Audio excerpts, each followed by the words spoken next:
Beep boop. Turn on this again. Hello, Sivia. Hope you're having a good day. What the? God dang it. I always forget to turn off the autoplay.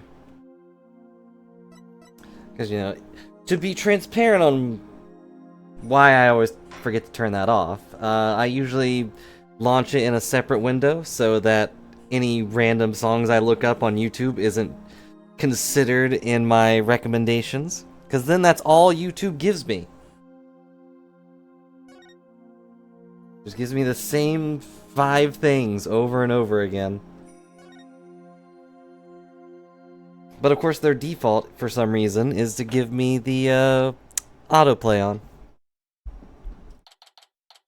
But welcome back to Ace Attorney, Spirit of Justice, where once again, everyone's on the side of the prosecutor that we beat multiple times.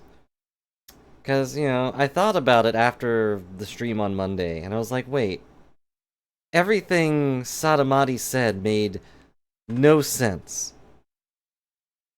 His whole thing was that they, like, covered up the statue with the Kira robe. And it's like, not only does he have no evidence for that, but the stinking statue is covered in blood. And the robe isn't. Or the shawl? The cloak? What does it qualify as? So, like, clearly everything he said was wrong, and no one's going to point out that he's dumb. It's just a good thing that this isn't like a real PvP game or something. Well, for one, Phoenix would win. He's fought Marvel characters and won. But it would be such a pain to have to point this out in like a real courtroom, which makes me feel bad for lawyers that have to deal with other dumb lawyers. But anywho, we're back. I feel okay, so we'll probably go on for a while.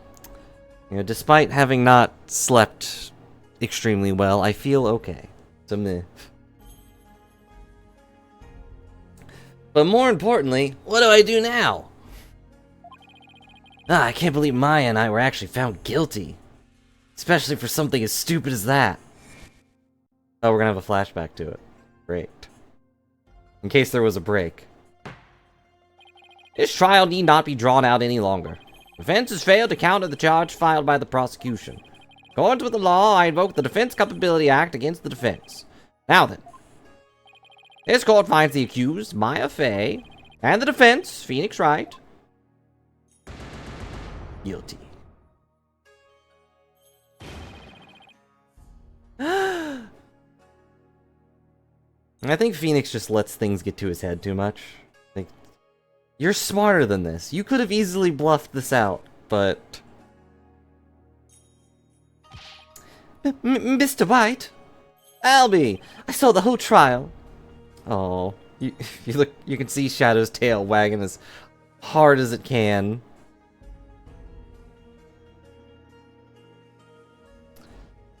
Yeah, also true. So it's like clear we're not gonna die.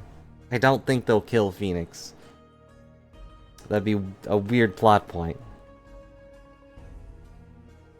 You know, even though we're supposed to be dead right now, they're like, oh, well, we found another dead body, and you're the only defense person here, so...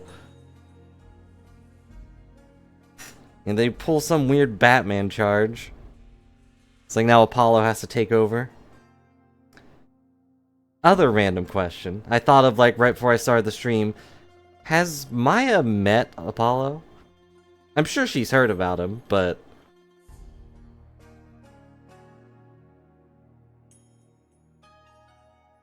I don't know if that was maybe in the DLC. No, I think that was just about Pearls, right? That's where they met Pearls, who is mysteriously absent.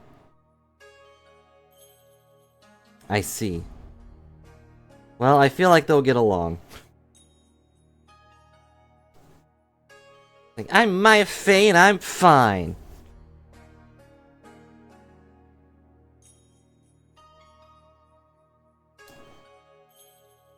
It does seem very weird, especially if it happened during the trial, where she was right there the entire time and couldn't have killed anyone.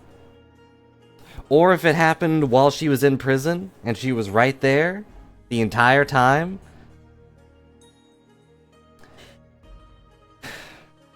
But it's okay. I can't tell if Shadow's drooling or if that's just his usual face. What's going to happen to Miss Maya now? I'm worried about that too. But right now... Oh, flashback, hang on.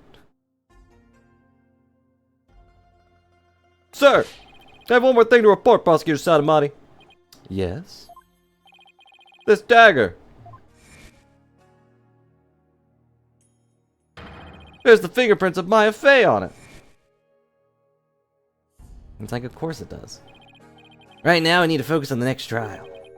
The murder of Acolyte Zealot, right? At least the jury's still out on that one, so to speak.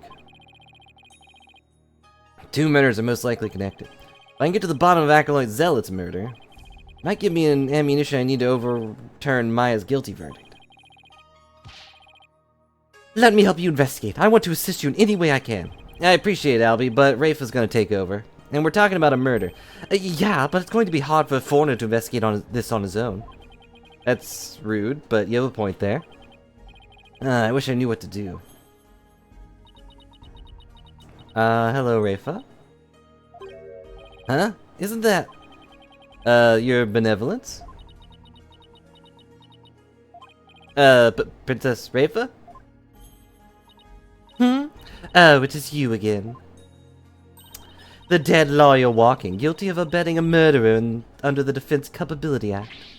Ugh, see, she hasn't lost any of her charm. She seems upset, though. Why the long face? Thought you'd be glad I was found guilty under the DC Act. I am in no mood to take joy in your suffering. For I was unable to defeat you, and had to leave the job to the others. I failed in my sacred duty as the royal priestess. I guess that answers my question.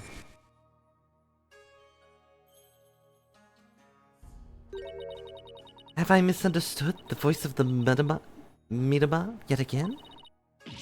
This cannot be! In case you missed the last episode. All I did was defend my client. Yeah, can't bear to see her looking so sad like this, though. Even though she's I don't know.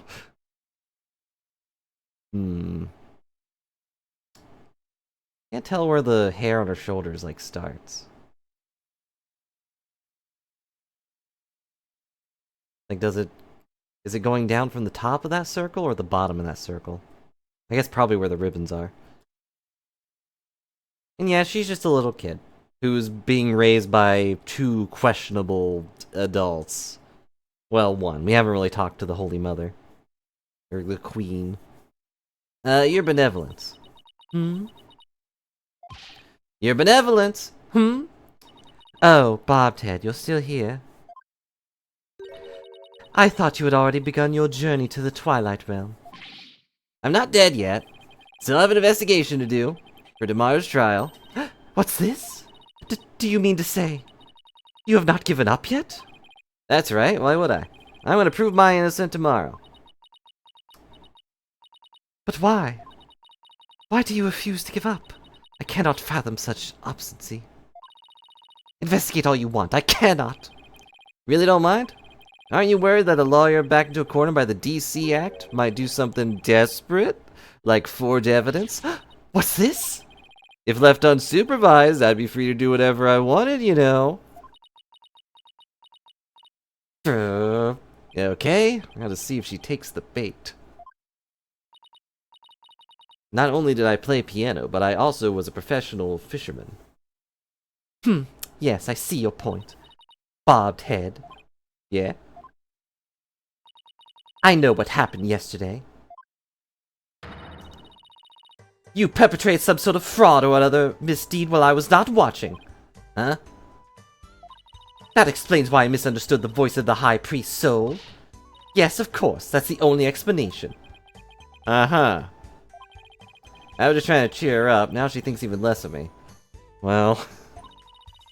Must not allow you to sully our sacred hall of justice with your misdeeds ever again. Therefore, today I'll be monitoring your every move once more. I will not fail to spot your misdeeds this time. The moment I see anything out of the ordinary, I will send you straight to the prison. Thought you were gonna say to the Twilight Realm. Like, that is a threat? And you, boy, do not throw your lot in with this foreign devil. But your benevolence. It's okay, Albie, you don't need to worry about me. I'll be back before you know it. First, I should probably lighten my load a bit. Albie, would you mind holding onto some evidence for me? Of course not. I'm always glad to help. Unnecessary evidence unloaded onto Albie, where it'll be probably eaten by Shadow. Let's see, what did he get rid of? Still the bloodstained letter. Still the pictures, of course. We lost the newspaper.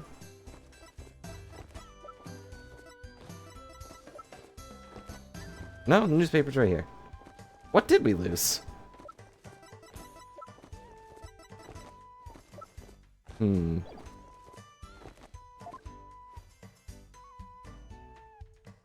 sure it was something small and I just don't remember. May the Holy Mother's blessing be upon you.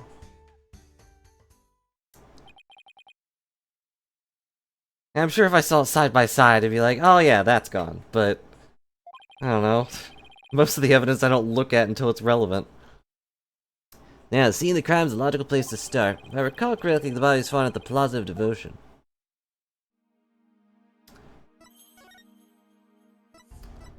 Plaza of Devotions, where everybody was bowing. So, he died praying? I hope this isn't a case where he just died from starvation. Looks like the police already finished their investigation.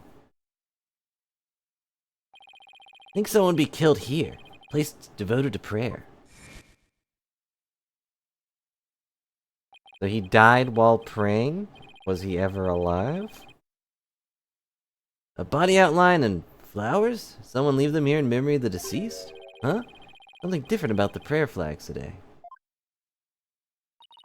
As the High Priest's disciple, Acolyte Zealot was utterly devoted to his training. First the High Priest, and now his devoted disciple. Maya Fey will pay for this.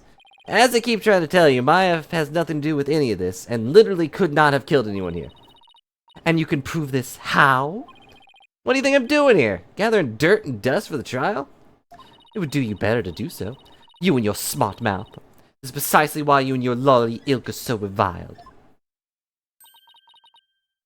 Hey, Mr. Wright. Ugh. I still don't like the beginning of her theme. It's anxiety-inducing. It's that detective from your country again. Oh, it's the princess. You seem displeased that I am here. Oh, no, don't be silly. Mr. Wright, so sorry about what happened to Maya. It's not your fault, Emma. You were just doing your job. It's not like she's dead. I had just done mine. Mr. Wright. But it's no use crying over spilt milk or blood. Would you mind telling me what you know about the murder? It's do or die in court tomorrow, and I mean that literally. Gladly. I'll help in any way I can. Remember, I have my eyes on the both of you, so see to it that you commit no misdeeds.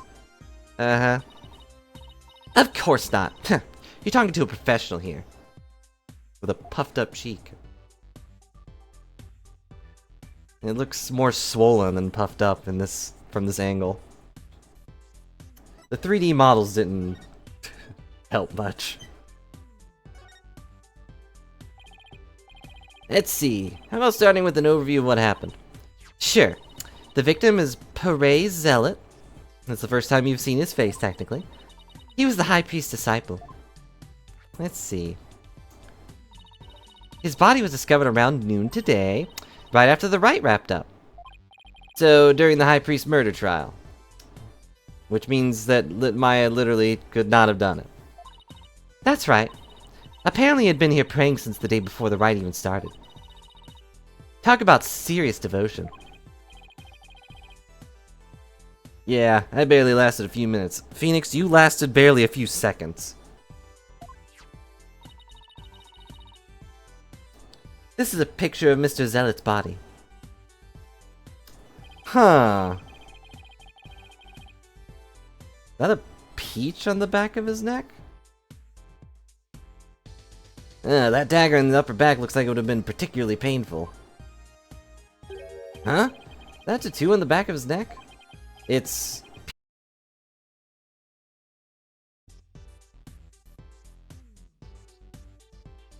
Okay, now it's stable. I don't know if the stream was lagging for a second, but the connection thing was flashing red and yellow like crazy.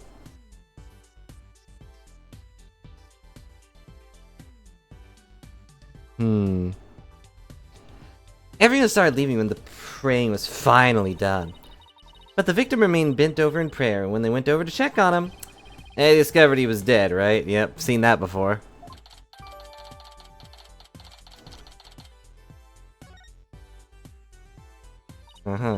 Yeah, the estimated time of death was May 9, sometime between the start of the rite and the discovery of the High Priest's body. In other words, we believe the crime took place during the purification rite. That's really dumb. I can't argue, though. But, like, how many cops, Emma included, came down from those stairs and looked right down at that guy? And they didn't see the giant dagger sticking out of the back of his head? But, you know, they miss a lot of weird things that Phoenix finds.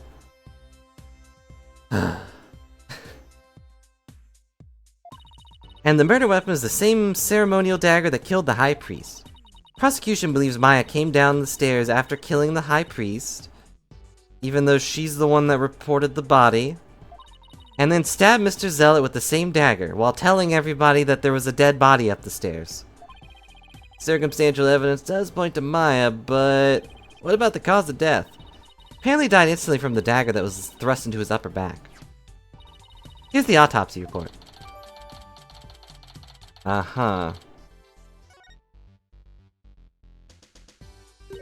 Estimated time of death, you say? How can you know such a thing? I want to know. Well, Bobhead, out with it. Oh, so the Princess of the Spirit Medium Kingdom is interested in forensic science? No, I have no interest in science, forensic or otherwise. Nevertheless, I will someday be a queen. As such, it would be wise to know what silly things the common folk believe in. Nothing silly about it. I'll have you know, even Prosecutor Sadamati holds forensics in high regard. Does he? Perhaps I should not underestimate the power of science. Still, I suppose it is nothing much compared to the divination seance, which has been wrong so far. She really doesn't have an adorable bone in her body.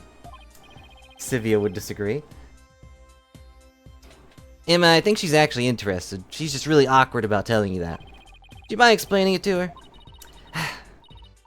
I guess I have to now. Okay.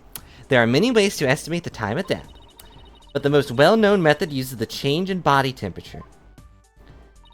Interesting. Body temperature drops at a steady rate from the moment a person dies. That means we can tell how long someone's been dead by measuring their temperature. I see. That was quite enlightening. Bobbed head, present your forehead now. What? Why? Are you dead? You feel just a little over 95 degrees. Seems you are not dead yet. Of course I'm not. It was but a jest. After all, you're still the dead lawyer walking. I fail to see the humor in any of this. Are there any witnesses? So many people here at the plaza, you'd think somebody would have seen something. Especially since Maya came down talking to people about a dead body. And there were cops everywhere. You'd think so, wouldn't you? But we haven't found a single witness. I mean, all their heads were down. How's that even possible? Because everyone was bent over, utterly devoted to prayer, naturally.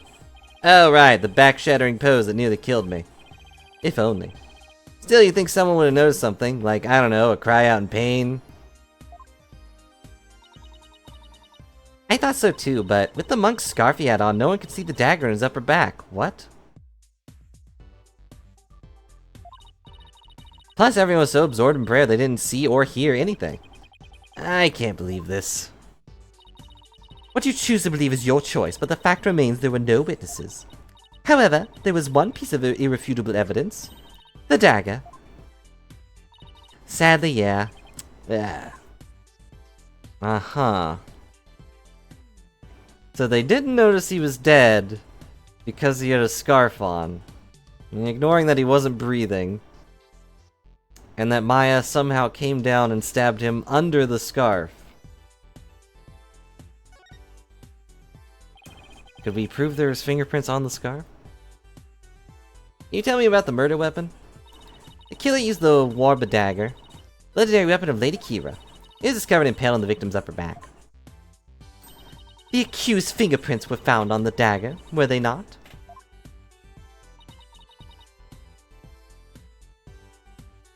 He was leaned over in prayer.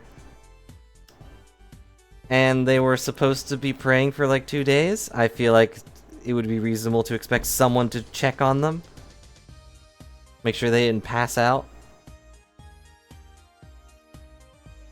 And also, he would be moving. I don't care how devoted you are, you're gonna be breathing.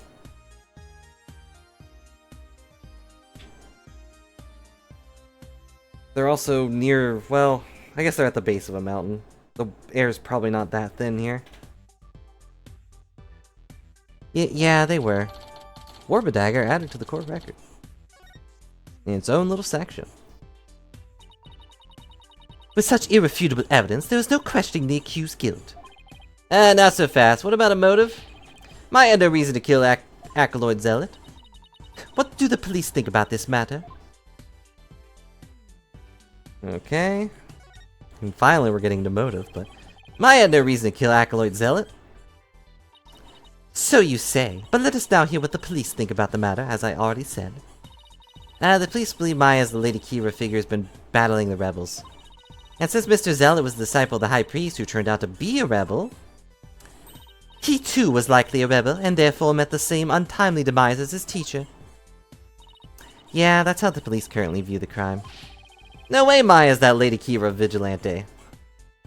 She couldn't kill a fly, and also she couldn't use a dagger. Have you seen her try to do any cool techniques?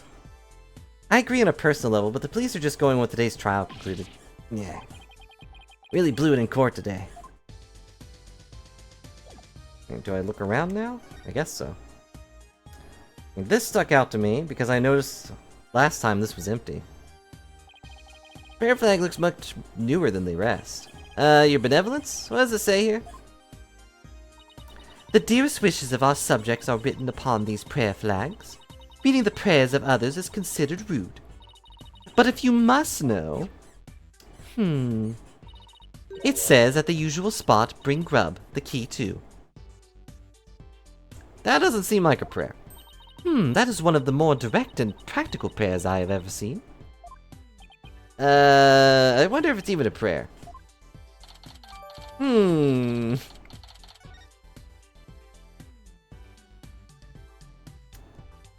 there's flowers. These flowers were left here in memory of Acolyte Zealot. What are they called? They are known as Namanda, and they are given to express sorrow when a life is lost. Seems offering flowers in the memory of the dead is universal practice.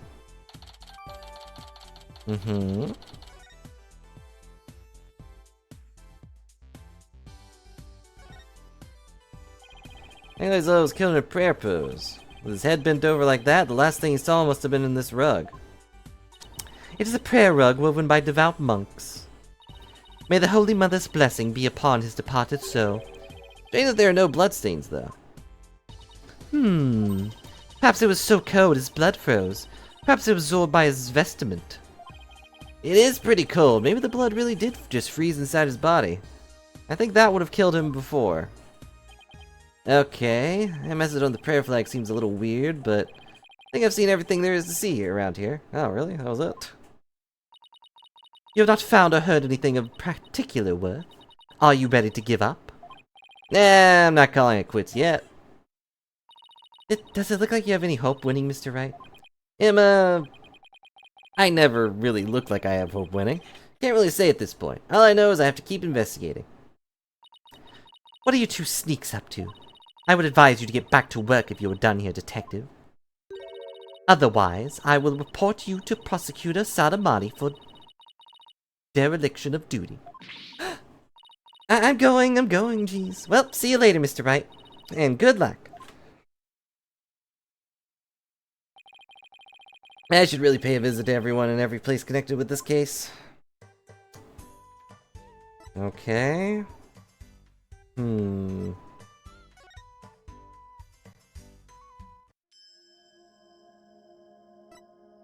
Doesn't seem like there's anything here. Hang on. What is that badge you bear? It's a sunflower pin. They're quite popular in my country. It is rather cute, I must say. Actually, it's just my attorney's badge. Oh? So you mean it would have actually been worth more as a cheap accessory? My profession's worth more than $1.20, you know.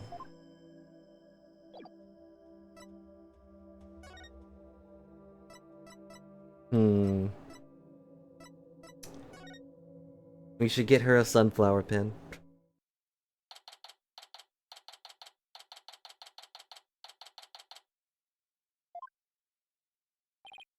Hello, sorry to bother you again, but... Oh, hello. Oh, it's you. Bobbed head, you are not contemplating casting suspicion upon Lady Believe, are you? She lost her beloved husband and now Acolyte Zealot, who's like a son to her. Of course I'm not. Since she was close to both victims, I wanted to hear what she has to say. Very well. And then there's the fact that Lady Kira didn't attack Mrs. in me. That probably means she isn't a rebel. This about Purray. Well, I'm sorry, but I don't think I can talk about it right now. But what about Maya? She's innocent. Maya, heard she was found guilty. First my dear husband, and now Purray. Mrs. Inme, you don't really believe that Maya's a killer, do you? I don't know. But that was the verdict. So what else can I believe? What am I to do? Verdict was already reached in your husband's case. Truth of the matter is yet to be found. How could you be so sure? Because I believe that Maya is innocent. That's all I have right now, my faith in her. So please, help me understand what happened. So you're defending her based solely on faith? Even though you'll be punished for abetting the accused? That's right. Alright then. Your faith has moved me. I will tell you what I can. Are you sure about this, Lady Believe? Ahem. My lovely wife is a devout follower of Quranism. As such, she's not one to make light of another's faith. But if I find you lied about your faith in Maya Fey's innocence... Ta-da! I shall curse your entire family and your disciples for the next 8 generations. Hey, leave Athena and Apollo alone, buddy. Do you consider them your next generation? I mean, I guess. Kind of weird Trucy's not in there, but...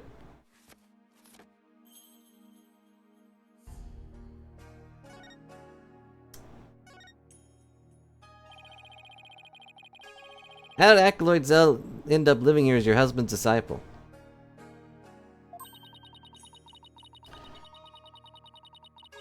They pick up orphans.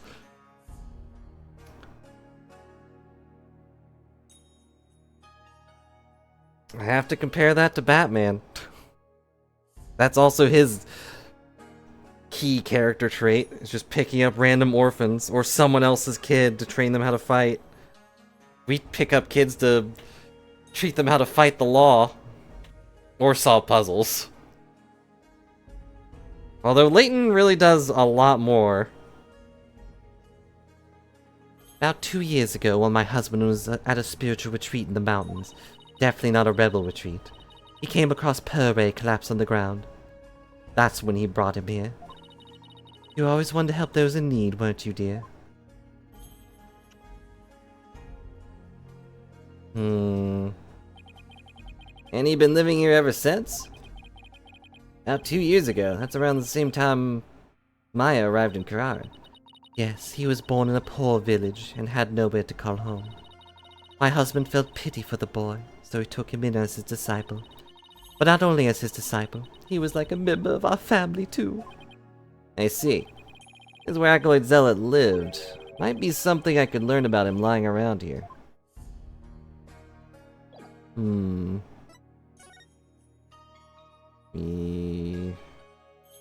Check the trash can again. Bobtail, it appears you're quite fond of rummaging through the garbage. I just thought there might be something other important piece of evidence in here, okay? Oh, is that right? Look, I'm not doing this for fun, really. It's just there's always evidence in the trash. Doesn't look like there's anything else of interest in there.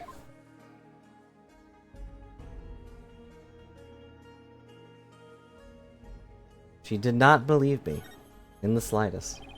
These are the Queen and her husband, the Justice Minister of Kararan. Yes, my mother and my father. What do you think? Do they not possess an awe-inspiring air? Oh, terrifying is more the word I would use. Well, yeah, they're very awe-inspiring. It is, oh, no.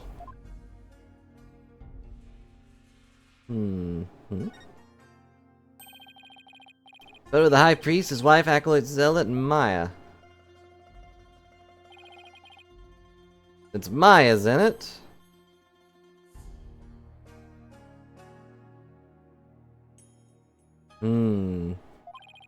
Must have been taken the day before the rite. I should ask Mrs. Inme about it.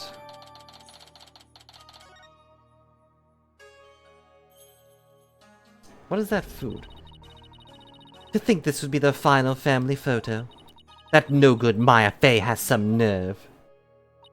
I mean, here she is posing with the 2 men whom she would soon kill. I beg to differ. See, this photo is proof that she didn't kill them. That smile of hers does not fool me. I sense a deep and abiding malice behind it. You really don't know Maya, do you? I'll prove Maya's smile's the real deal.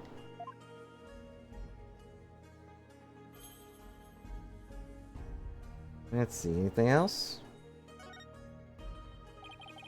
Game looks kind of like checkers or chess.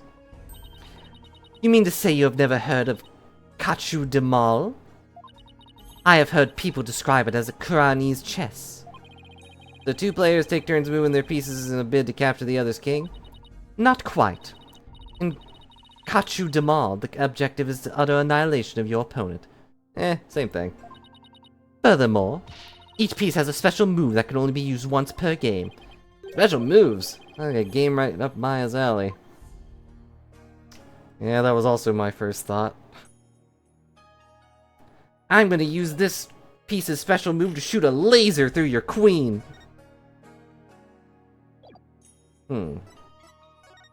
I present the little...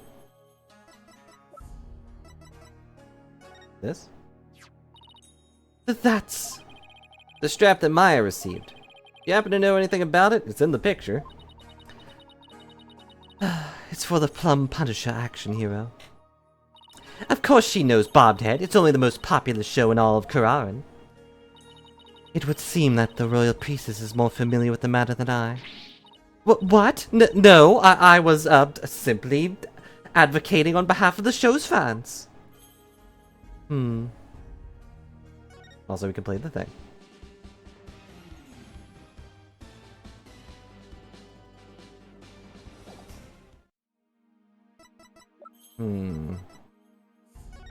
I guess we present the thing.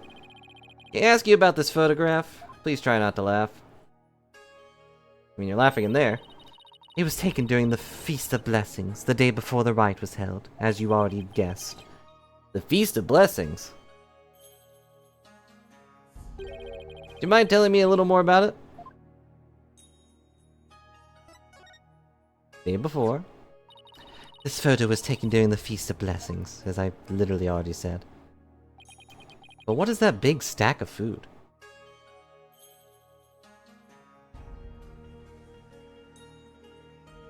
The greens look a little familiar, but... The Feast of Blessings? Yes, is forbidden to eat during the days of the rite. So the day before it is performed, we enjoy dishes full of gingle, an herb known to strengthen the body and mind. And also like 3 other dishes. You love the gingle-based dishes I make, didn't you, dear?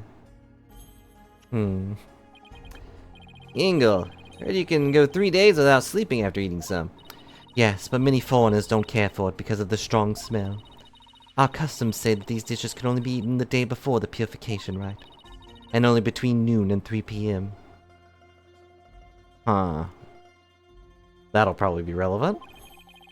That's pretty specific. Is it because the smell is too strong? A very good guess indeed. It is to ensure the smell is gone by the time Lady Kira is welcomed the next day. Mask or no, she can't stand the smell at all. Wow, is it really that strong? Come to think of it, the evening before the murder.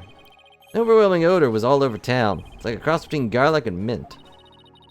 After the Feast of Blessings, Purre went over to the plaza and began his supplication. I never thought it would be his last time I would see him. What was Maya doing at the time? Shortly after Purre left, she went to the temple to prepare for the rite. I don't know what she did after that.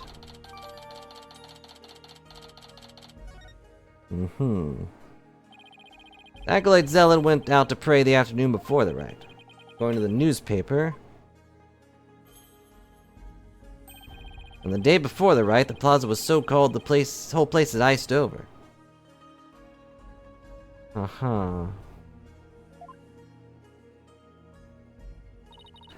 Purre always prayed a lot, given that it was in his name, far more than anyone I have ever known. He was a devout young man whose faith was twice as strong as others. I don't know why, but that's kinda intimidating to me.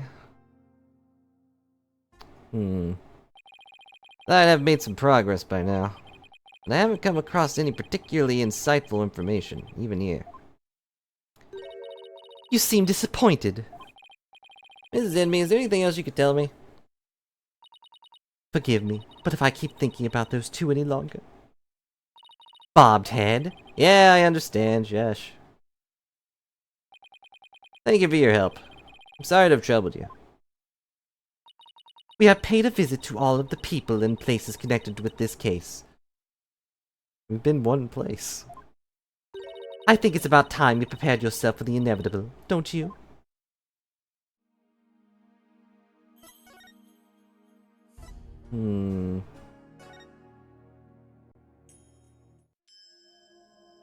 Nothing here. I guess I go talk to Maya, but...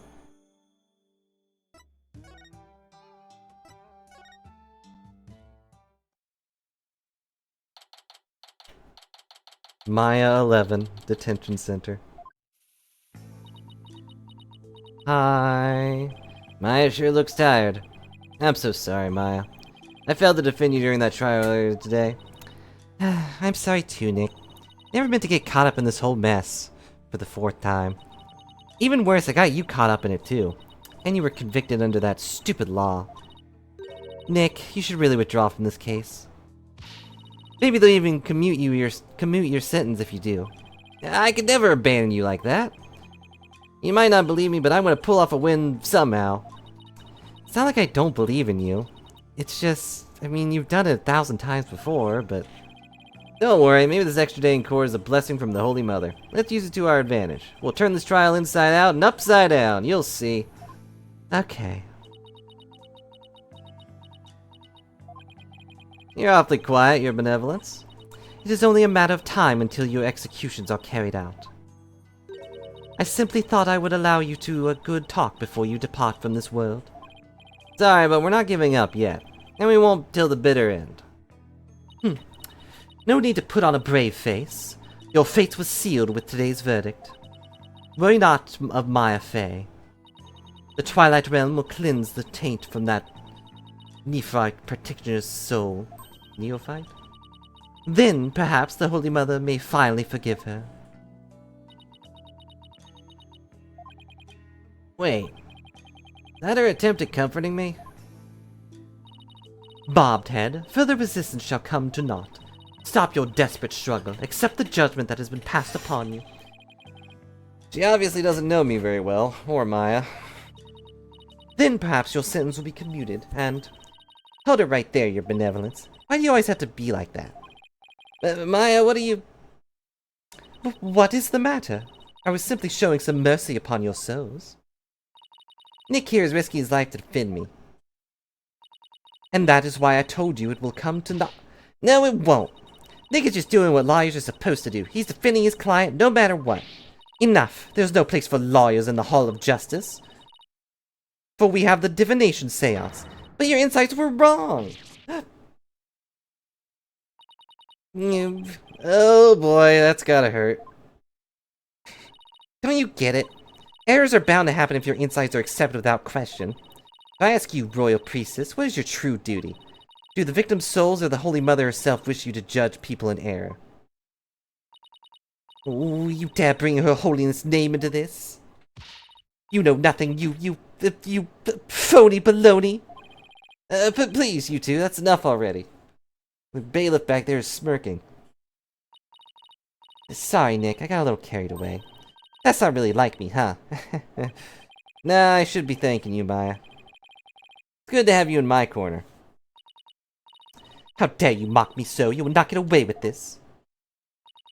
I was a fool to show you compassion, and to think I could convince you to accept your fate. So struggle all you want in the Hall of Justice tomorrow. You will receive your just deserts, just as the scorn of the kingdom is heaped upon you. I can see straight through that contorted smile on your face, you know. They say these terrible things, but that's just the way she was raised, I guess.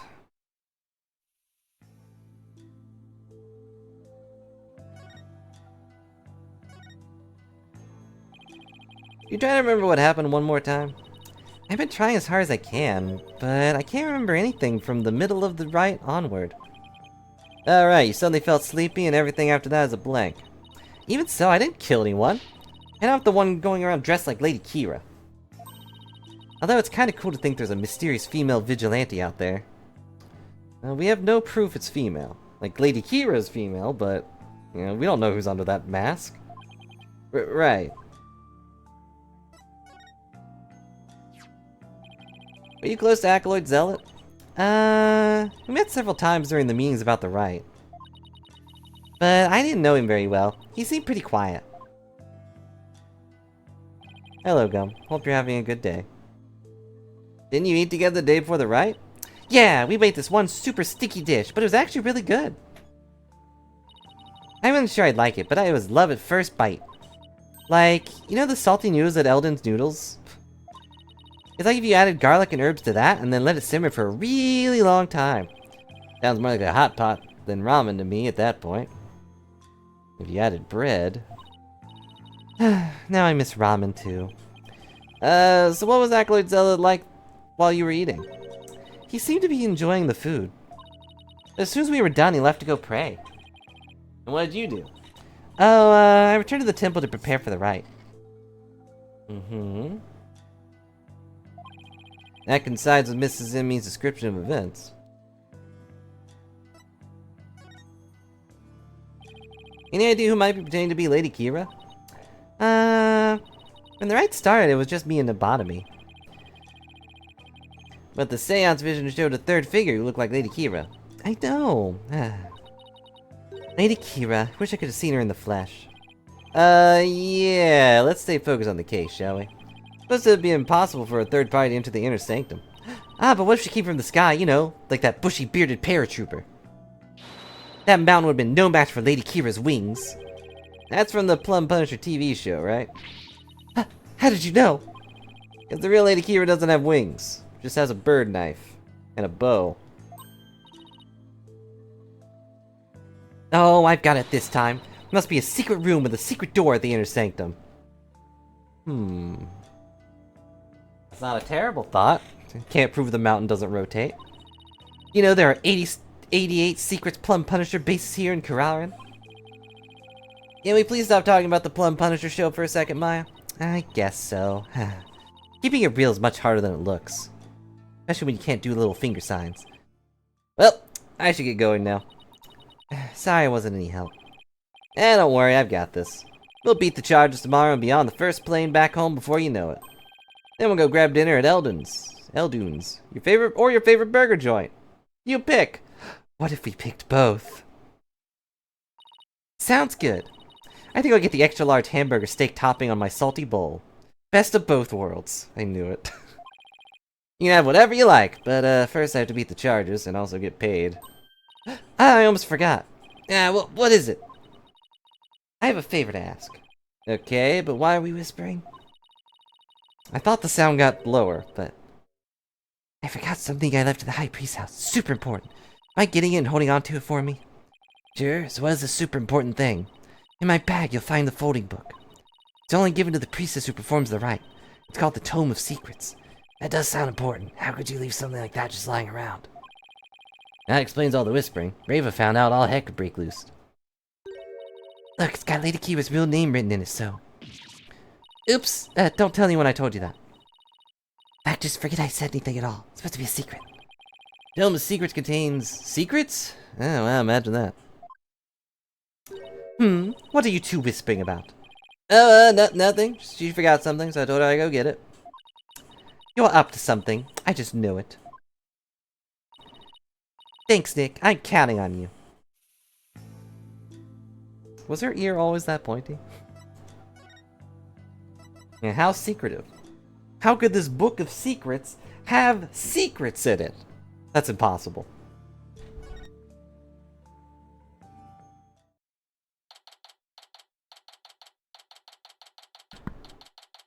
What are we doing back here, bobbed head?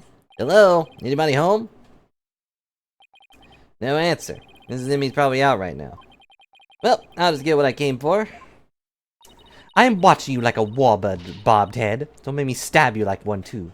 You better not steal anything. I would never do something like that, except that one time I totally did. I was here to go get what Maya asked for. Then get on with it. I would if you stopped interrupting me. Gosh.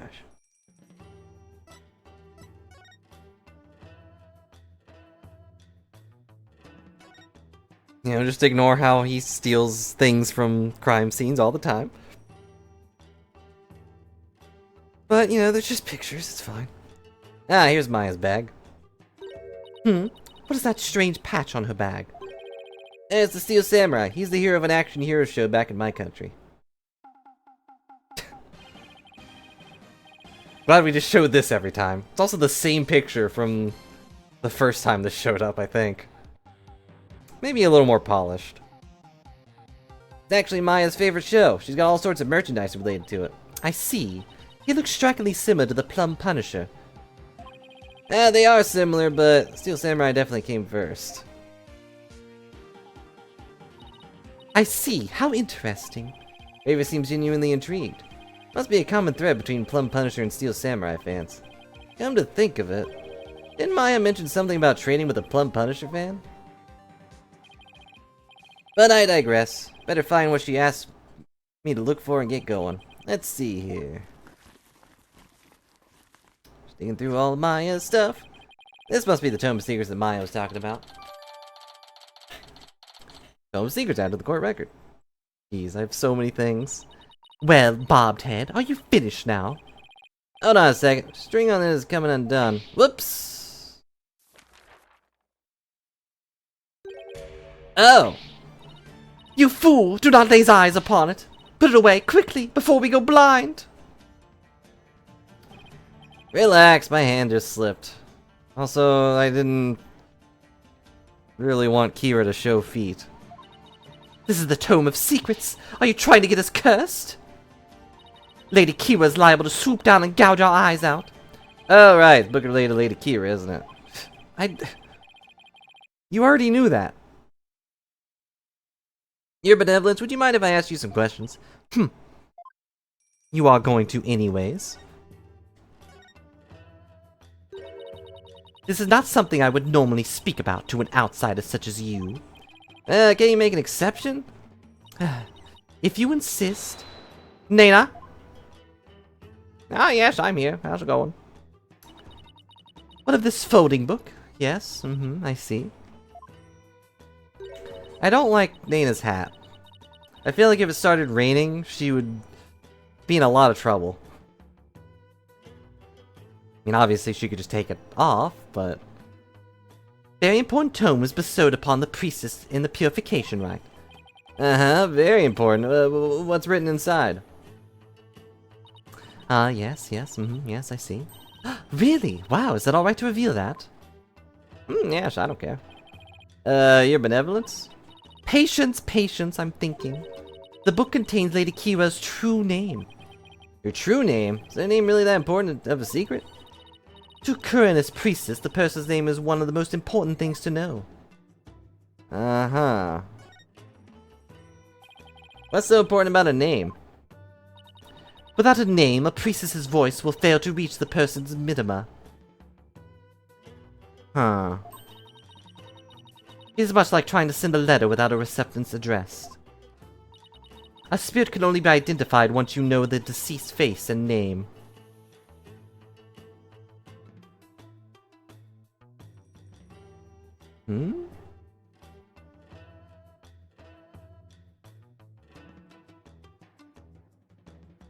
I'm trying to think if there's been a point where they didn't know their face and name.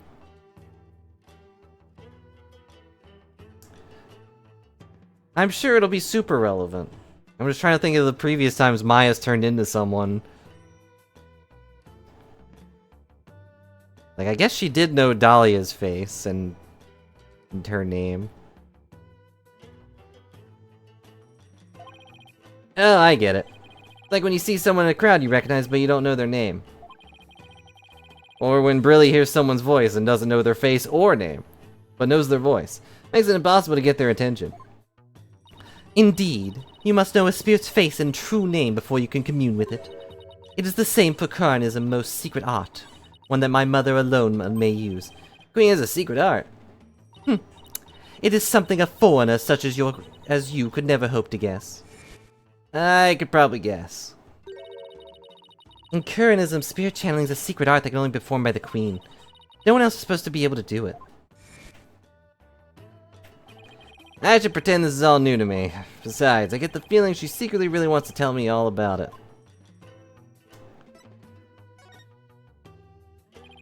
Could you tell me about this secret art of the Queen you spoke of? Come again. Oh, sorry, maybe we shouldn't talk about this. It is a secret after all, right? It is the secret art of spirit channeling. But I suppose the words are meaningless to you. I'm just surprised how willing you are to tell me about it. A third-rate lawyer could not channel spirits simply by learning of the technique. Uh-huh. Third rate is a bit harsh. I'd even settle for second. I've only lost like one, well, I guess 2 cases now. What is it? You have the look of a tentacled hag frog upon your face. What the heck is a tentacled hag frog? Is that in this book of secrets? Spirit channeling. That's where a medium lets a spirit possess her body to return to our world, right?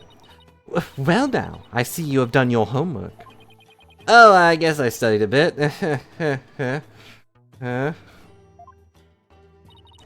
With the power of spirit channeling, one can bring back even the most ancient of spirits. It is quite a magnificent power, is it not? Never seen her eyes light up like this before. I imagine they're pretty shocked when they come back from ancient times. Indeed.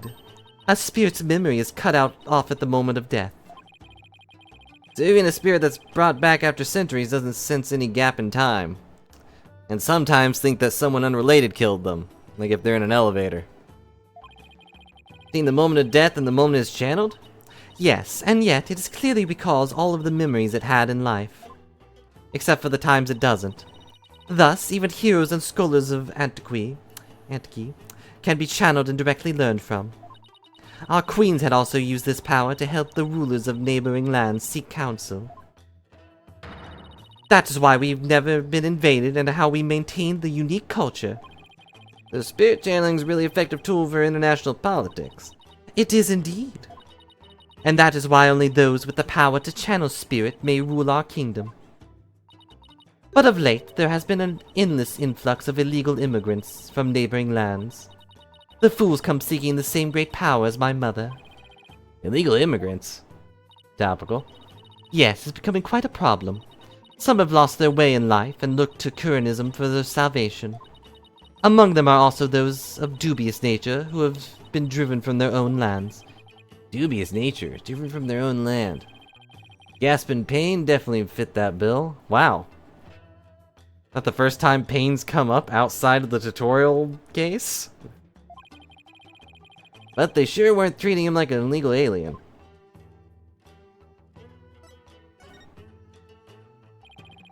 Can you channel spirits, your benevolence?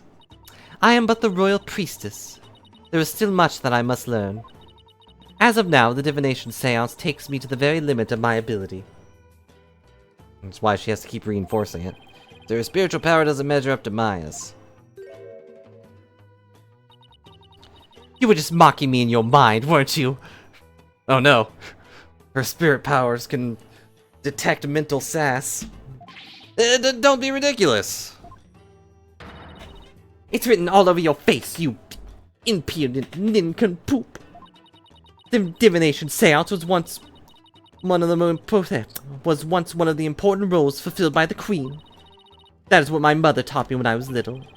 So the queen can perform the dance of devotion. That'd be a sight to see. Someday I'll be a powerful priestess and queen, just like my mother. Uh-huh. And the divination seance is a vital part of my training to prepare me for that day.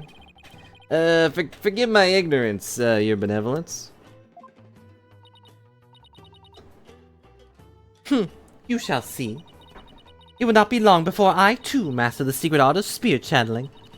I will be a magnificent queen, who unites her people for the greater good of Kurarin and executes most of them that come up. Now I see. Spirit channeling is something she really aspires to. I'm gonna ace that test and become the next master. After all, I can't let my clan and the other villagers down. Looks like she actually has something in common with Maya, other than, you know, loving the Plum Punisher or whatever. Are you quite through now? There are more important things to do than stand here and talk about spirit channeling. That's true. Doesn't have anything to do with this case, as far as I can tell. Until we need to channel someone that's supposed to be dead, I'm sure. Or does it? If the queen is a spirit medium... Are you about to suggest that my mother was channeling Lady Kira? I guess she saw that one coming. Lawyers are indeed witless breed. On the day of the rite, my mother was engaged in other duties at the palace. Of course. My mother's a very busy woman, and the idea itself is preposterous. Do you truly believe that the Queen of Kurarin would personally battle the insurgents? Yes. It's precisely what makes you a third rate. Yeah. Another dead end. This is bad. Anyway, I need to continue looking for leads, so... Over there after him, don't let him escape. What's all that racket? I'm here. I was looking outside. It's the guy with the beard, probably. You know the one. What? That escaped prisoner has surfaced here in town? Yeah, it's the only person I could think of that they'd be chasing. Escaped prisoner? You mean that guy with the bushy beard? There's no reason to panic. The police are on his trail. No longer a suspect, but he might know something, considering he was at the scene of the crime. Let's go take a look. Wait. I don't know. He might attack Rafa.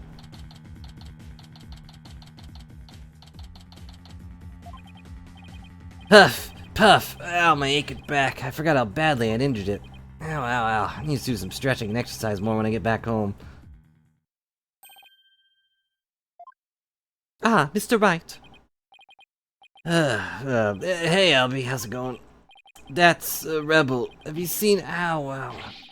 Are you alright, sir? 1 second. Have you seen that escaped prisoner around here? Oh, that's why all those police came rushing over here. I heard them saying something about an escaped prisoner disappearing in this area. He disappeared in this area? Couldn't take the air again, could he? Bobbed head. I told you to wait. Too dangerous for you around here, your benevolence. Mr. A rebel could be lurking nearby. What sort of princess would I be? If all it took was an escaped prisoner to frighten me. She's fearless, I'll give her that. Can't be responsible if something happens to you. It's fine. I'm sure Nana could take the guy. As long as I'm here, though, I might as well search this area myself. If I were an escaped prisoner, where would I hide? I'd hide in Albie's bag. It's a bottomless pit. But also, I don't recall this guy being here. Hey Albie, what's this cow-like animal? That's not who I was looking at. It's a yak. They carry heavy loads and provide milk. They're indispensable partners in our daily lives. Interesting. They're kind of cute up close. Oh, and they are also prized for the meat. You know, the meat you enjoyed so much last night. Oh, partner must mean something else here.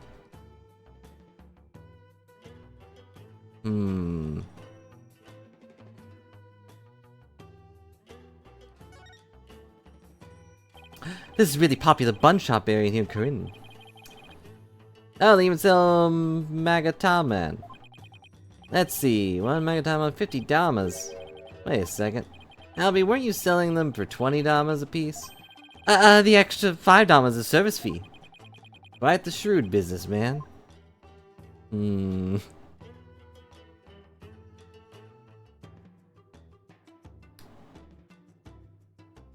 that's 5 extra damas for delivery fee, I guess. Better than no as a wabid. It's only found here in Kuraran. Alright, the bird Lady Kira based herself on. Really beautiful bird. Tourists must love it. They usually do. There's just one thing about it that's kind of hit or miss. Its unusual cry drives children to tears. It can even make adults collapse in fear. Maybe they should keep such a fearsome creature in a less crowded area. Maybe I need to talk to Albie?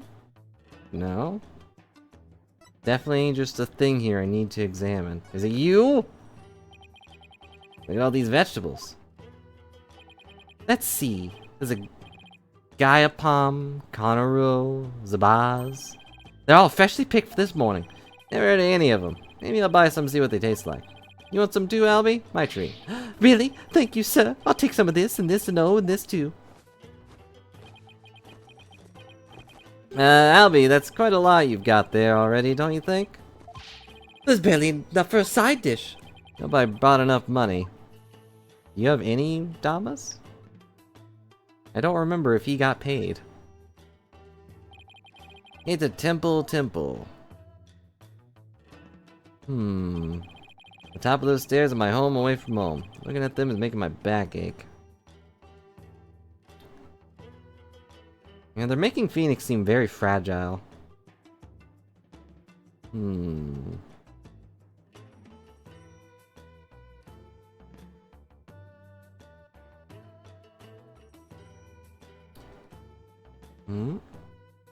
Aha! It's a poster! Looks like some kind of Kuranese superhero. Why also all superheroes look the same, regardless of where they come from? When that was this thing. That manhole cover. It's open! Ruff. Whoa, what is it, Shadow? You sniff out someone or something in the manhole? I wonder. Did Shadow track Mr. Rebel if he had something with Rebel's scent on it? I don't know. I feel like I've got something with Mr. Rebel's scent on it. Something he might have touched. Hmm.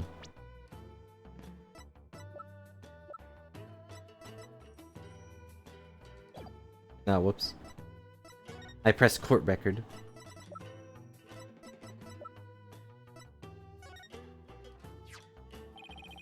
Here, Shadow, how about this?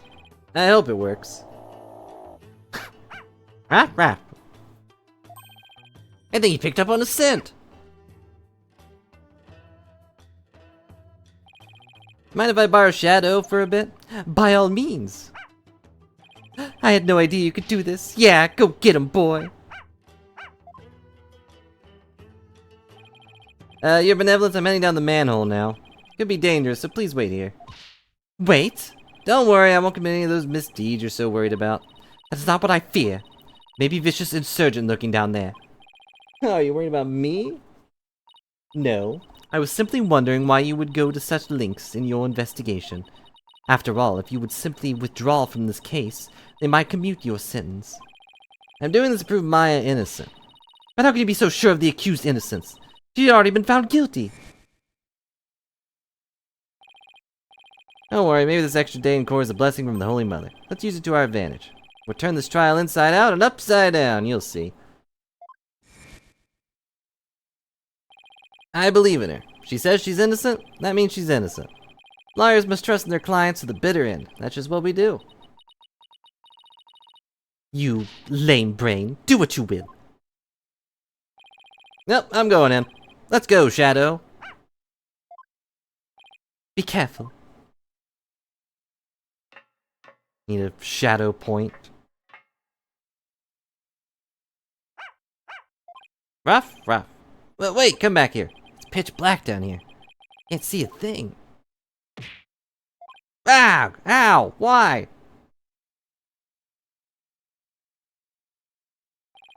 Ow, ow, ow. That happened. Went down to the manhole and then... Ah, you finally came to.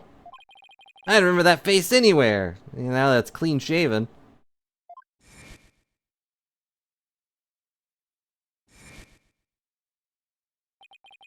And that dragon symbol on his armband. That's the mark of the rebels. Can be no mistake, it's him. That's a rebel! And that's a giant spider! Yikes! Eh? Doop-a-doop-a-doo. Ah, sorry I got a little rough with you back there. Thought you were the cops. Why are you making that face? Hey, want an apple? Well, I guess that's... Are you eating, like, the whole apple? Like, core and all? You're just chomping down. Like, I guess that's better than the cooked lizards he had before. Ew. Thought he was gonna kill me. I'll pass on the apple, but thanks. I don't mind a good apple, but not right now. What is this place? This is the office of my brother-in-arms, Dirk! Look at that happy face. Alright, now we're using it as a rebel safe house.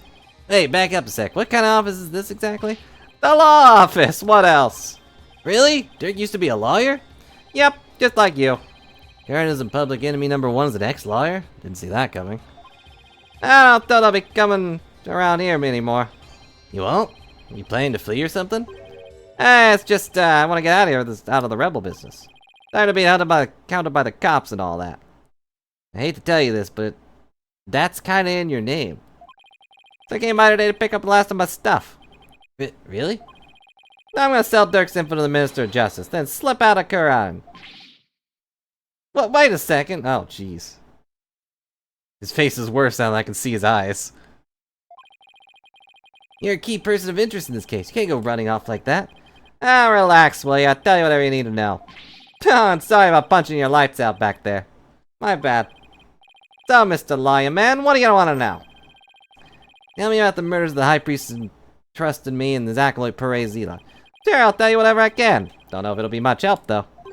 I mean, I'm not a rebel anymore, so... I wonder how true that really is. Yeah, this big old smile is definitely better. How could this guy be a bad guy? He's just a huge doof. Tell me everything you know about the High Priest murder. Well, as you know, I don't remember much about that. Kind of banged my head on the side of a mountain. Banged my head on a rock as soon as I parachuted in the inner sanctum. When I told you I had nothing to do with this murder, I meant it. Okay, then, where were you when you came to after banging your head?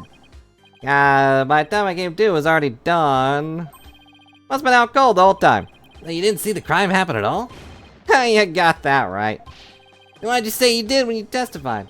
Oh, about that. Since I didn't remember a thing, I was afraid I'd seem suspicious, so I came up with that whole story. You even realize how much trouble these big fat lies caused me? Sorry for the trouble. It was definitely my bad. Doesn't seem very sorry to me. The bottom line is you were at the scene of the crime, but you weren't involved in it. Got it. The Dirk used to be a lawyer? Yep, he was a force to be reckoned with back when he was still practicing. He was juggernaut of the law and as mighty as a dragon. He could strike terror into the prosecutor's heart just by glaring at him. One day we'll be able to do that, right, Phoenix? Right? People called it his dragon's glare. He even got criminals to confess and pass out with a well-placed glare. You gotta be kidding me. But most important of all, he would never surrender. He'd fight for the accused no matter how the odds were stacked against him. That what you meant by the will of the dragon? Yep, that'd be it. Actually, your work at court yesterday was mighty impressive too. You didn't give up, no matter how hard the beating you took. Not unlike Dirk, I might add. Oh, thanks? That's the might of the Phoenix? Even a big part of that beating I took was because of you. Well, let's ignore that part.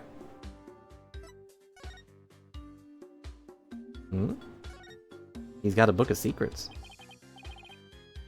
This is a law book? Dragonmark's been branded on the cover. That's Dirk's law book. Really? Leader of the rebels? That Dirk? That's right. That's the mark of the dragons, the emblem of the rebellion. Pages in this one section are really dirty. Must be the section of the Defense Culpability Act. Why would that part be dirty? Must have done a ton of research on the Defense Culpability Act. Practically wore out the entire section.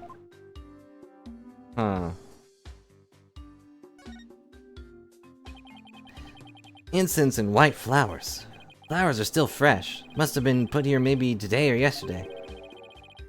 You put these here, Mr. Rebel? Something wrong with flowers? Oh, no. It's just a traditional thing here in Kurar. Pay it no mind. Where does he get all these apples? The knife driven deep into the photo of the queen. Guess the rebels really hate her. I better remember to stay on their good side.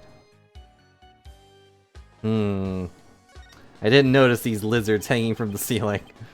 What are these hangings here? Lizards? If so, they're pretty big. Those are sewer lizards. We call them that because they live in the sewer. Hence the name sewer lizards. Wow. They grow bigger than your average lizard, which makes them fine eating. But you know, they also live in the sewer, so... Wait, you eat these?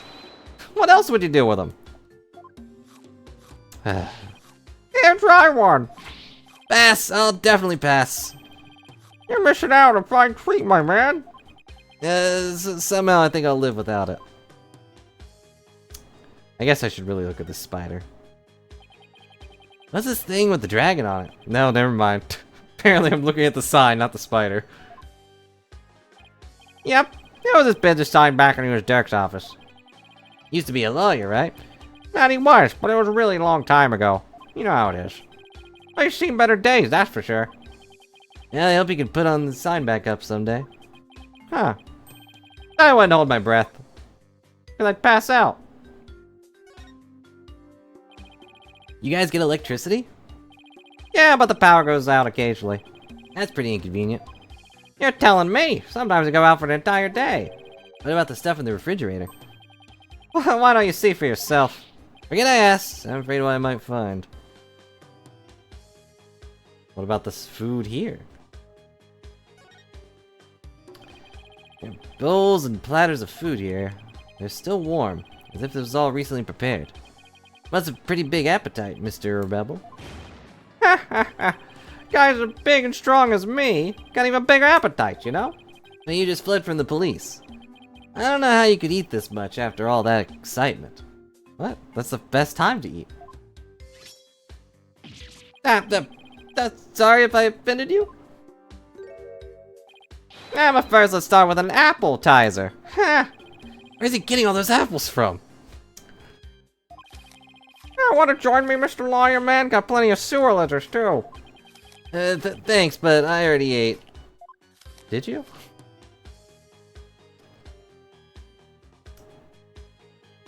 Don't you love it when I say a line and it comes up the exact same way later? At least it wasn't instant this time. Is that your coat, Mr. A Rebel? Nah, belongs to the rebel leader, Dirk. It's pretty impressive. I like the collar, too. Want to try it on? Really? You sure it's okay? Of course. Better look great on you. Well then, don't mind if I do. Ah, it smells all moldy. I can't believe you fell for it. That thing's been hanging there forever. Note to self, don't trust this guy ever again. How did you trust him to begin with? Like, even for a second? There's a ladder leading underground. Must have brought me in through here. There's no reason for me to leave yet. I should see what else Mr. Rebel has to say.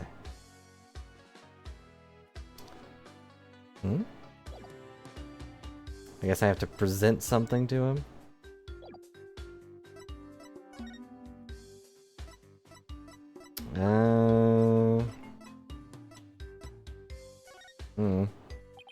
Is a parting gift for me leaving the rebels?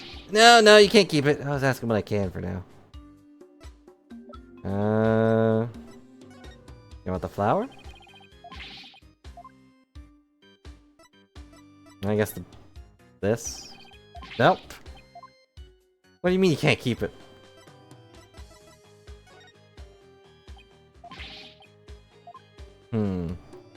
They must have missed something.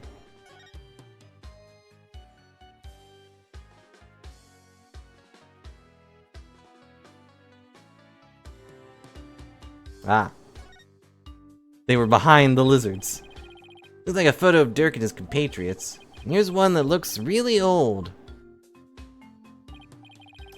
I see. I wonder who that could be with that hairstyle. Oh, this one was taken about 20 years ago. That's Dirk's sons. Really? This is the rebel Dirk in the center. Doesn't look so evil. And both of his sons look kind of familiar. The one on the left is Yudi. Oh, but you know him as Prosecutor Sadamati. Prosecutor Sadamati is Dirk's son. That he is. Yudi was once a rebel too. He used to really respect his old man. Both as a father and as a lawyer. Why did he become a prosecutor? Being a lawyer in this kingdom is the same as singing your own death warrant. Hello, Reborn. Hope you're having a good day. On account of the Defense Culpability Act, right? Yeah, that's why Yudi decided to become a prosecutor instead. He wanted to spark the revolution from the inside, so he dove right into the enemy's den. And then, you know. I would have never guessed it, looking at him now. You can say that again. Dirk's battling to change current in his legal system. The will of the dragon spurs him on. We all thought Yudi was taking up the mantle to carry on that will too. I'm sure he'll help overthrow Garan one day, but as you've seen, he now uses the law to do her bidding. Dirk's been beside himself. He no longer carries the will of the dragon in him, huh? Wonder what happened between father and son for it to come to this. What about the other child in the photo? That's Dirk's adopted son, but he's gone back overseas. His name's Apollo. Apollo Justice. Apollo? Wait a second. That bracelet. That hair. That dang smile. Really is Apollo. He was a rascal, that one. His voice could shake the entire room. Imagine he's out there raising IL somewhere. Yeah, I'm sure he's doing just fine. He's always fine. I'm sure he's currently not being tortured by my daughter. Considering how far he's come, Mr. Rebel's description really doesn't do Apollo justice.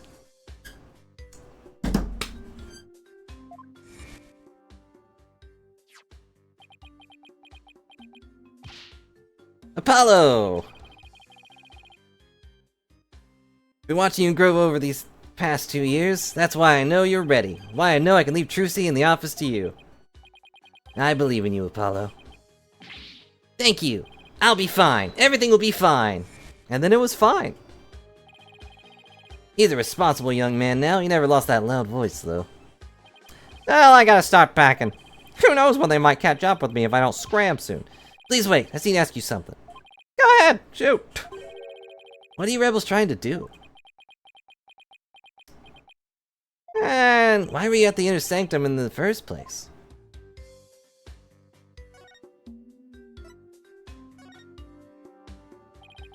Why were you at the Inner Sanctum on the day of the murder? Or more precisely, what were you trying to do there? I was trying to escape from prison. You know, I'm here. That's all. That high priest was a fool for getting taken in by Dirk. He should have hightailed it out of Quran like I'm doing. Uh-oh. I sense your lie. Ah, Cyclops. Psych, what? Mr. Rebel is hiding something, but I won't know exactly what until I can undo these locks. What exactly are you trying to hide, Mr. Rebel? I'm not trying to get anything. No way, no how. I'll just have to use my Magatama on him then. Jeez. Did I even need the Cyclops to tell he was hiding something?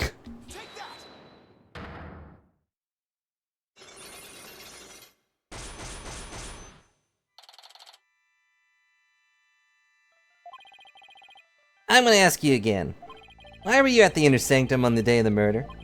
Or more precisely, what were you trying to do there? I keep asking, but the answer's still gonna be the same. I was trying to escape from prison, that's all. Ah, but that high priest was a fool. He fell for Dirk's line and sold his own country out. How can you say such things about him? Rebel's in your name. He helped you escape, didn't he? Don't you even care about what happened to him? Nope, I was getting out of the rebellion anyway. He should have opened his eyes. I mean, I don't think he has an animation for that, but we never stood a chance against Garai and Regime. Hang on, do you really believe what you're saying? Didn't the High Priest's death really hurt you on the inside? Like I just said, I couldn't care less about the whole thing. I beg to differ. This wouldn't be here in this room if you didn't feel anything.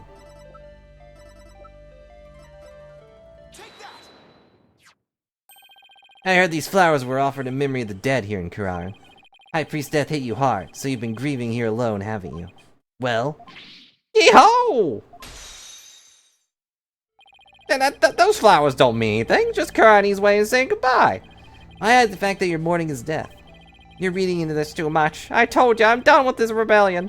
I haven't even heard of Dirk or the rest of them for a few days. And tomorrow I'm planning to kiss this kingdom goodbye. Now, I know you've been in contact with the other rebels lately. How exactly do you plan on proving that? This piece of evidence ties you to the other rebels. I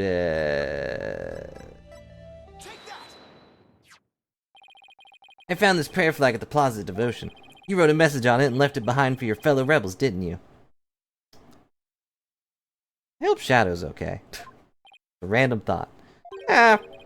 They brought this food for you at your request. Oh, ha! You're lying about leaving the rebels. You're still involved with Dirk and the rest of them, aren't you? Ah, how do you do that? You ready to tell me the truth now? Oh, you're good, Mr. Lawyer Man, I admit it. I requested the grub. I was just taking advantage of him, that's all. What do you mean? With my face plastered all over the place, I couldn't stay out in the open anymore. I just took advantage of my former comrades for some grub and a place to hide. I was gonna kiss this kingdom goodbye tomorrow. I'm not buying it. You're obviously lying. I can tell just by looking at you.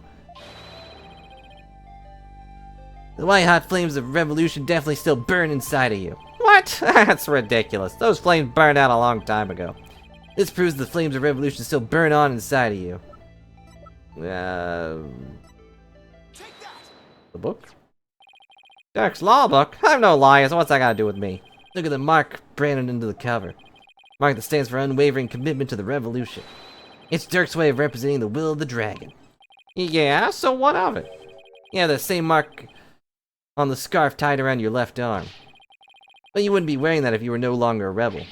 I forgot to take it off, that's all. Now, as a wanted man, that should have been the first thing you took off. The fact that you haven't hidden that mark yet proves you're still a rebel. Ho-ha! Guy is such a dork. Think what you want, but you don't know nothing about me. No, you're wrong. You wear your heart and your beliefs right on your sleeve. Literally. Just like me. This is what I believe in.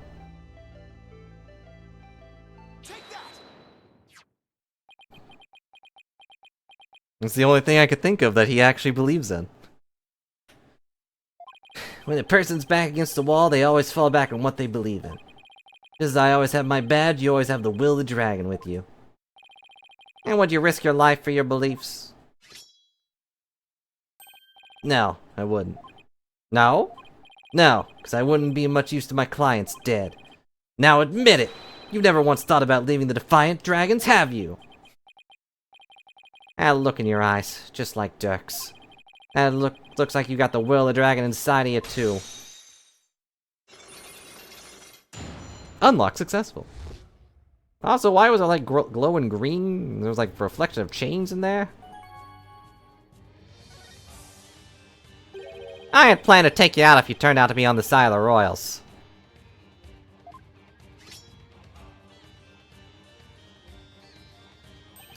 But I think I can trust you. I can't believe I was that close to getting shanked here. It's like you said. Ugh. I know that's somewhat realistic, but I hate that the skin of the apple is going through his scarf.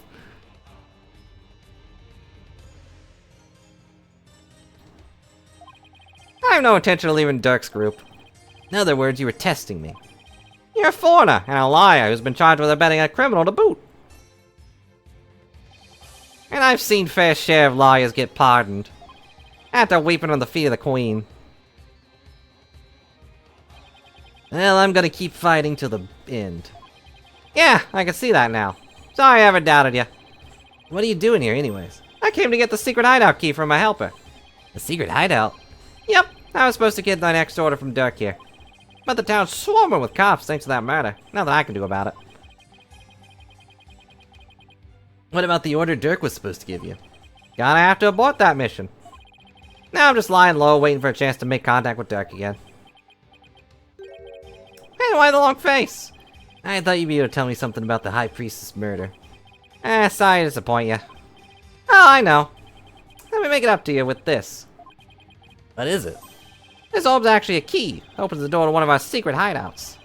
Can't say any more than that. Anyway, I hope it helps. This orb is a key? Yep. Plus the hideout's in a totally unexpected location that you've already expected. Being that it's just super secret, we couldn't have just any ordinary key. I see.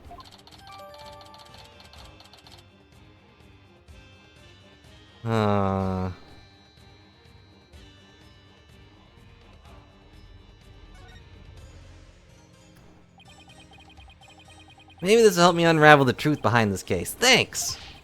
Don't mention it. Side, you're a fellow brother in arms fighting the powers that be. If it helps you, feel free to pick my brain a bit more. Everyone's been talking about the return of Lady Kira lately. And my friend Maya suspected of being the rebel hunter disguised as Lady Kira. You wouldn't happen to know who she really is, though, would you? Beats me. Whoever she is, she bushwhacked me and held me off to jail. Even worse, on top of attacking us and delivering us to the cops, she's been watching us like a hawk or, you know, a warble, and framing us for different crimes. Watching you like a hawk, framing you for crimes. Why would anyone go to all that trouble? Our kingdom likes to pretend it's the people who are free to think what they want. Because of that, the authorities can't arrest you just for sympathizing with the rebellion. So they resort to framing people for things they didn't do. And that Lady Kira figure is... Yep. She just some lick spittle working for the Garan regime. Uh-huh. Hey, even without the DC Act, Dirk and his insurgent scum buddies, the days are numbered. What's that supposed to mean? Let's just say I got a little trick up my sleeve, so I'd watch it if I were you. You got a defiant attitude, like one of them dragon dupes. Now he was talking about Lady Kira then. Fancy combat skill, detailed surveillance, and clever setups. She's no amateur if you ask me. You're saying the monarchy is using Lady Kira to secretly take out the rebels? Not even secretly. It's literally on the newspaper. Garan regime is using to control her people, even down to what we think. How do the people protest if the monarchy is doing things like that? Unfortunately, we don't have any conclusive evidence. And without that, can't really prove anything. Yeah, I know the feeling. If I bring this up in court, they'd probably dismiss it out of hand. I have to unmask Lady Kira if I want to get anywhere.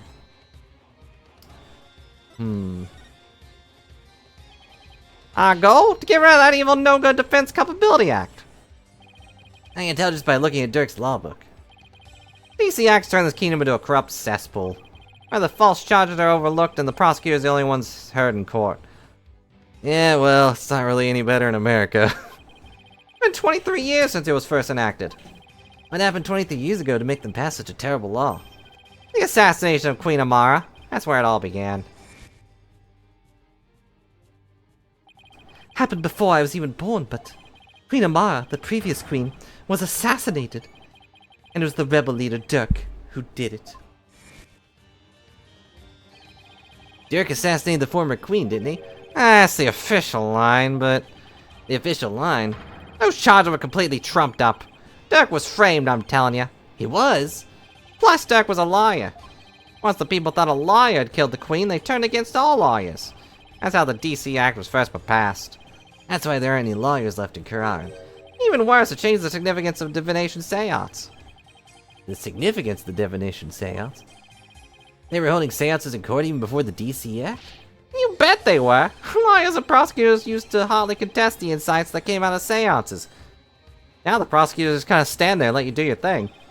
Mean like what I've been doing? Right. It's like Dirk used to say. The royal priest's insights are just another piece of evidence. Right. I see what you mean about the significance of the divination seance changing. Yep. Insights became the only truth, and then arguing against them was banned. As royal priestess, it is my duty to reveal the truth through the divination seance. This time I will prove that the insights I glean thereof are the very truth itself. Prepare yourself, for this shall be your last trial, and your last rites. Tomorrow shall end with you under the headsman's axe. From what I've seen, Rafa would agree with that. This kingdom's a shadow of its former self. Become a dictatorship where the royals use fear of trumped-up charges to rule. And that's what Dirk's been rebelling against. Yep. All we want to do is live in a kingdom with a fair and impartial legal system. I have bad news for you, buddy. I don't know if that exists in this universe. And there's only one way to make that come true. Overthrow the current regime. That's the truth behind the rebels. Well, PW, my friend. That's short for Phoenix Wright, if you didn't get that. It's about time for me to get going. After all, I am the fangs of the Defiant Dragons. Wah! That's a rebel. You're not gonna do that alley-oop thing again, are you? Now we're just getting to that. See ya when I see ya. Alley-oop. Goodbye. Why does he have to jump like that before running off? Well, I guess we're friends now. Mark that on my list of to-do things. Got a new Larry. But enough about that. I've already spent way too much time here. Where's Shadow?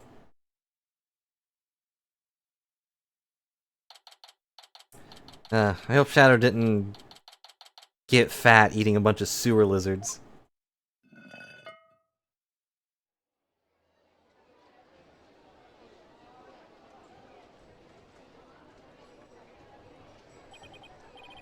Phew, finally got out of there. There he is. Mr. Wright, I'm so glad you're okay. I was so worried about you. Oh. Shadow, what happened to him anyway? He came out of the manhole about 5 minutes after you went in. Sorry it wasn't much help. Well, did you find anything of worth? Oh, I tripped and fell down there. I must have been out cold for a while. Better keep things to myself for now. I figured as much. Had to find that secret hideout Mr. Rebel was talking about. I should probably start with places that have something to do with the High Priest.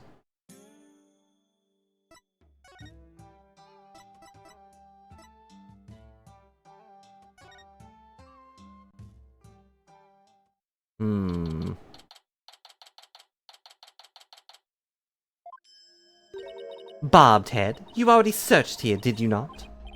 Oh, I just thought I'd look around again. You know, in case I missed something. Probably shouldn't tell her I'm looking for a secret rebel hideout. We have a saying back home, leave no stone unturned. Hmm? Oh, yes. You cannot stump me, I know that one. Actually, I don't have a clue, it's written all over your face. Hello, Mimikyu. Hope you're having a good day. We are, in fact, inspecting nooks and or crannies.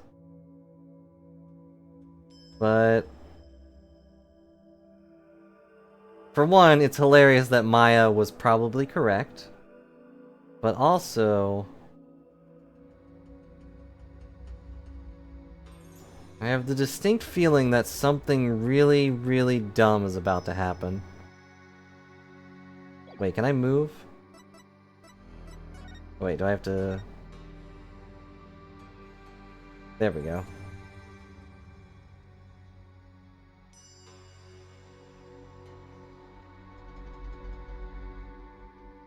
Yeah, I feel like something is about to change the entirety of this case.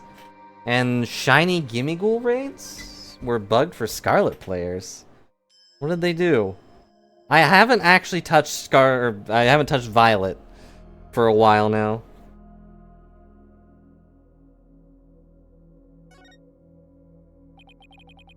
Well, I should take a closer look later. No, take a closer look now.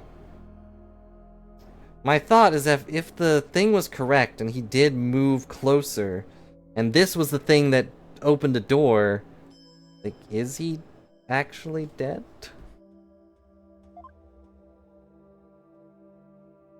Yeah, and there was an eyeball missing here. But I don't know how that would be possible because the seance revealed his last thoughts or sights or senses or whatever.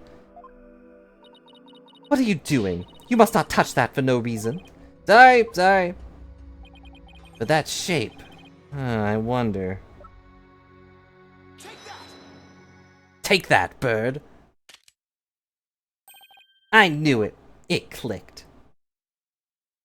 Oh yeah, the other side's also just the same thing. What? Must be at a loss for words, and that doesn't happen too often.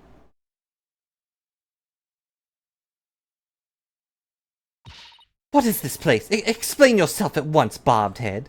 We really shouldn't have brought you along. It times 0 Terra shards instead of items whenever you try joining a Violet player's raid. That sounds really tedious. I'm sorry you had to go through that. Admittedly, I've heard vague things about how the raids are just full of people hacking in other raids, and I was like, I don't really want to deal with that. You know, they would hack in fake rewards, I guess, or fake Pokemon, I don't know. I don't think she's ready for the full story. And shiny Gimmighoul looks the same as regular. What? Ugh. Why do they keep making lazy shinies? Just make them purple. I don't really know much myself. Seems to be a secret rebel hideout. I'm shocked there's a secret door here. I imagine it goes double for Rafa. A rebel hideout in the inner sanctum? Somebody will pay for this. Well, for now, I think I'll have a look around. Wait, you must not enter before the police. Don't worry, I won't disturb anything. Or at least, I'll try not to. Besides, with you watching over me, it should be fine, right? And, you see... Fine, just please stop pleading your case. I can only stand so much lollery drivel. But I'll be presenting all information gleaned from your efforts here to the police. Of course. Now, shall we? I will go no further. Oh, right. You're not supposed to come into contact with the taint of Lady Kira's battles. Very good, bobbed head. I commend you for you remembering. Oh, well, thank you. Wait, why am I thinking here? I may not be able to enter, but I will allow no misdeeds on your part. I'll be watching you like a warbird from the entrance here. Told you I'm not gonna do anything. Better hurry before she changes her mind.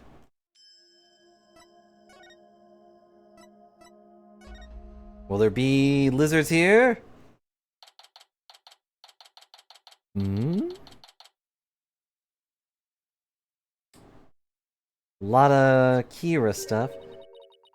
I believe this to be a sacred place that enshrines the sources of the spring water. That makes sense. The rebels must have converted to a secret hideout. What about that warbed revolving door?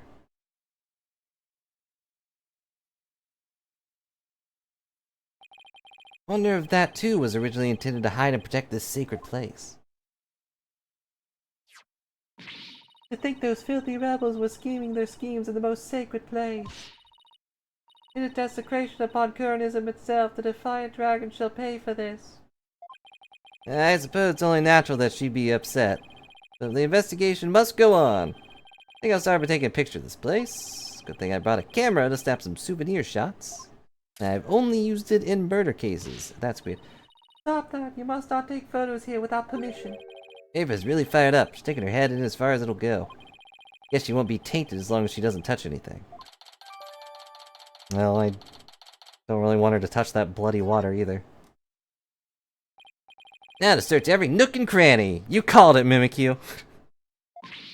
Bobbed head, just because it's hard for me to see your every move. Do not use that as an excuse to touch and break things. I heard you the first time. Sheesh.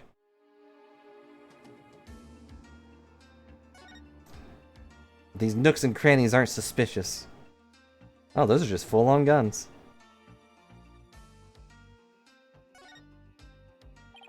It's like an order from Dirk. What's this? Let me see that. I thought you're not supposed to touch anything in here. This is an exception. Now hand it over. Let's see here. Oh, holy mother. It's getting tiring covering my mouth. What does it say? It's an order intended for that rebel named Dats. It reads, after the rite, infiltrate the palace under the guise of returning Lady Kira's costume, and search for clues about that incident from 23 years ago, Dirk. 23 years ago? Must be in the assassination of Queen Amara. Wonder what the rebels are up to. Intriguing and all, but it doesn't seem related to the case at hand. This will not do. I must warn my mother at once. No need to do that. This order will never be carried out. Lady Kira's costume is still here, and Abotomy is no longer able to aid the rebels. I knew that. Yeah, that incident. The incident that was...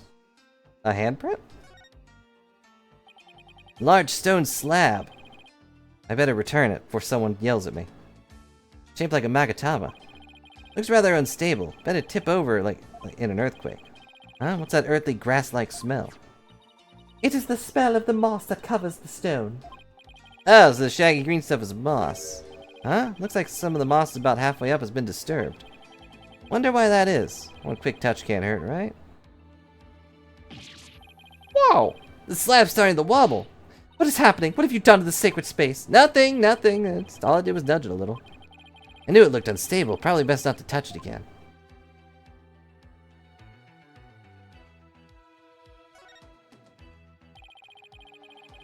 There's a Plum Punisher calendar here. Ah, now I understand. The villains in the Plum Punisher are based on the insurgents. Watching the show must have roused their ire against Lady Kira. I doubt that's it. Seems more like they're just big fans. Look! What is it, bobbed head? The Plum Punisher clock. Why, I believe it's a limited edition promotional item given to the 50 lucky viewers. This rare item plays the Plum Punisher theme song every hour. Ever hour? That's not right. Hand it over now, bobbed head. Ah! She stashed it away from me. No matter what she says, Rafe is definitely a huge fan. Ever hour? How could this be? What a fine item. And this switch, if I'm right.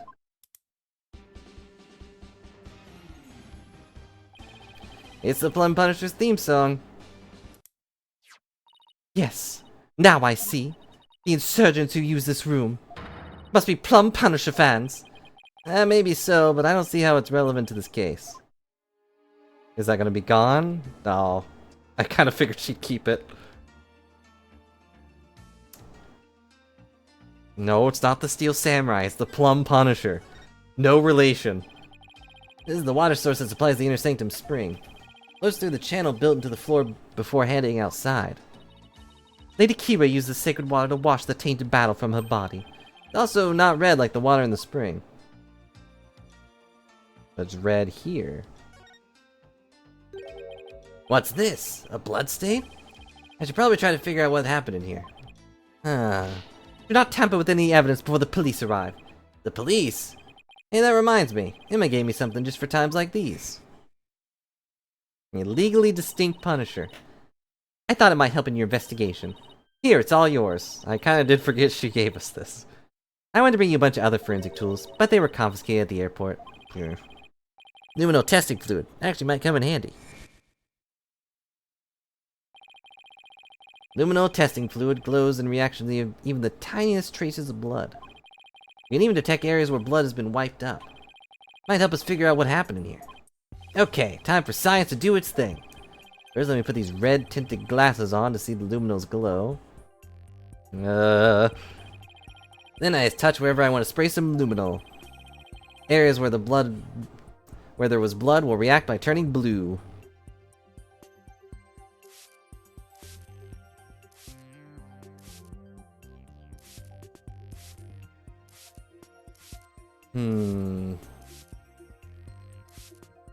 Why isn't that blood turning blue?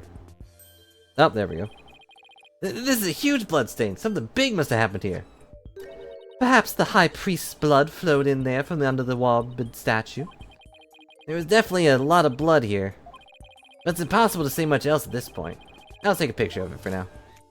A red tinted picture? Oh right, luminal reactions don't show up in photos. I'll just have to take some notes. That should do it. What, did you draw on the photo?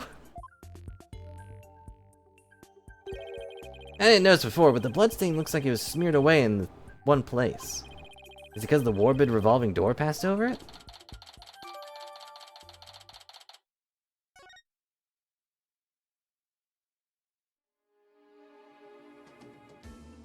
Well, when he said, I'm gonna take notes, I figured it meant just write something down.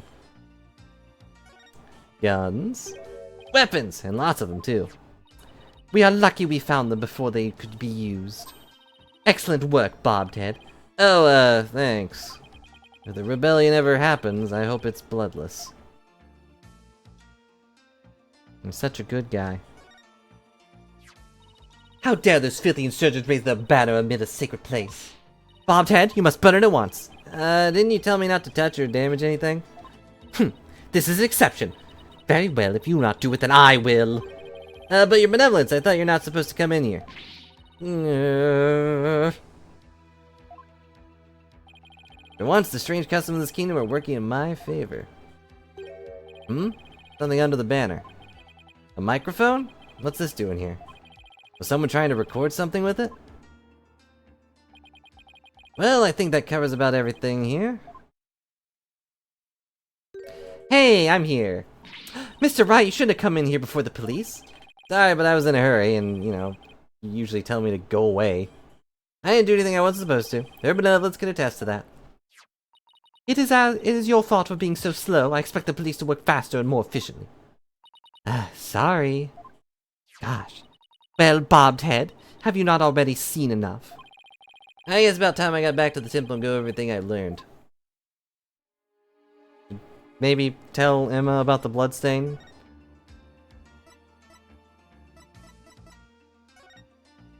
You know, Emma wouldn't lie about it.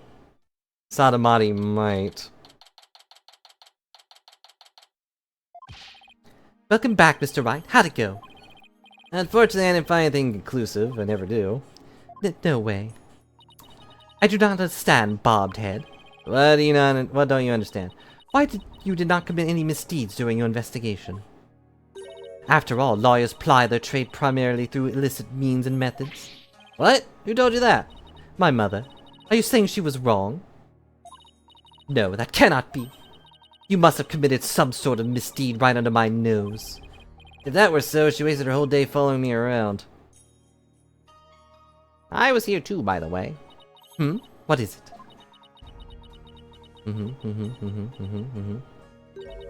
Prosecutor Sadamati has need of me. What's going on? I must go perform a divination seance for Pere Zealot.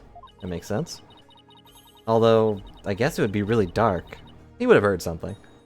It's our custom for the prosecution to review the contents before the trial begins. Since when? I see. The third time will be the charm. My insights will finally bring you to your knees tomorrow. I hope not. I broke my back last time. And I will teach that neophyte practitioner a lesson. Looks like the royal priestess is back with a vengeance.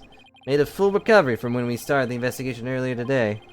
I look forward to seeing you in court, your benevolence. Your overconfidence will be your downfall. Do not look so confident when I am finished with you tomorrow. Actually, I'm not really looking forward to seeing her tomorrow. Especially without any solid evidence. Why don't we go everything you know so far? Alright, let's see here. Acolyte Zealot was killed during the riot with Lady Kira's dagger. And Maya's fingerprints were found on it. That doesn't sound very good. I know! It's the very definition of being up a creek without a paddle. What's a creek? Day before his murder, Zealot enjoyed a meal with the High Priest, his wife, and Maya. I also learned about the spirit channeling here in Kararan. None of that sounds very helpful. Ah, but I did hear something interesting. Robe hunting Lady Kira might be working for the Justice Minister. What? Really? Our kingdom is supposed to be ruled through faith and laws. Can't allow the people to be controlled by fear and violence. Albie, that sounds like something a rebel might say. It does? But if that Lady Kira really is one of the Ministers Inga's subordinates, that would exonerate Miss Maya. Unfortunately, I have no way of proving it in court, and he's not gonna help. Oh, that's too bad. Oh, I just forgot about the secret rebel hideout we found at the Inner Sanctum. You weren't there for that, but... there was a bloodstain inside. I don't know if or how it's connected to this case, though. Wow, a secret room in the Inner Sanctum? That'd be a huge hit with the tourists. This kid really is an entrepreneur at heart. What I mean is that hideout could be important to your case. Maybe, but still too early to tell. Like Shadow's thinking face, too. Looks like I'm heading to court without any useful evidence. Business as usual. We'll have to pray something appears during tomorrow's trial. Prentice Raver's divination seance might be my only hope. Could be some new information in it that might help. The divination seance? But I thought it always works against the accused. Not always. Albie, it saved you. Right, it's like Doug used to say, the World Priest's insights are just another piece of evidence. Really? I never heard anyone say that before. It's hard to figure you out sometimes, sir. Divination seance worked both ways before the Defense Capability Act. Only now that people cry and find it strange. Mr. Wright, I just wanted to say, good luck tomorrow. Thanks. Can't afford to lose this next one. I'll literally die. Collected all sorts of information, but I haven't even started connecting the dots. If I could do that, I might have a shot at pulling off a win. Raven's insights will be a deciding factor. It's a huge gamble, but it's all I got.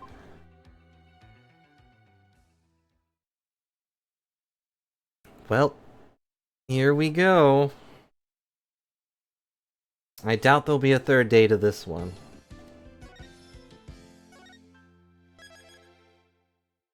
When was the last time we had a 3-day one? I think we did in the last game. Gotta save twice just to make sure I saved. Ah, but did I save? Yeah, I'm sure I did. May 12th.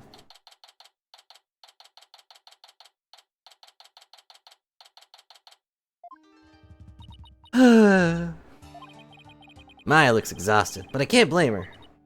Nick, I was thinking about it all day yesterday. I never properly asked you to defend me, did I? It doesn't matter. I'm on this case to the bitter end. Also, I'm literally the only lawyer in this entire country at the moment. I know. That's why I wanted to officially ask you for your help. You got it, Maya. Let's do this.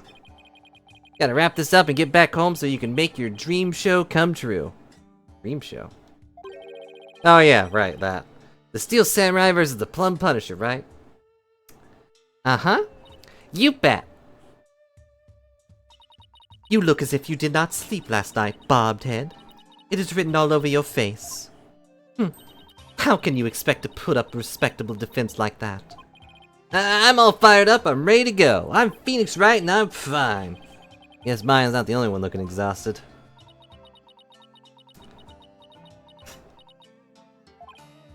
Huh? Raven doesn't seem in the best spirits herself. Go ahead, feign confidence now while you are still able. For I will see to it that your last rites are read to you this day. Yeah, guess it was just my imagination. Ready, Nick? Okay, Maya, let's head on in. What's the worst that could happen?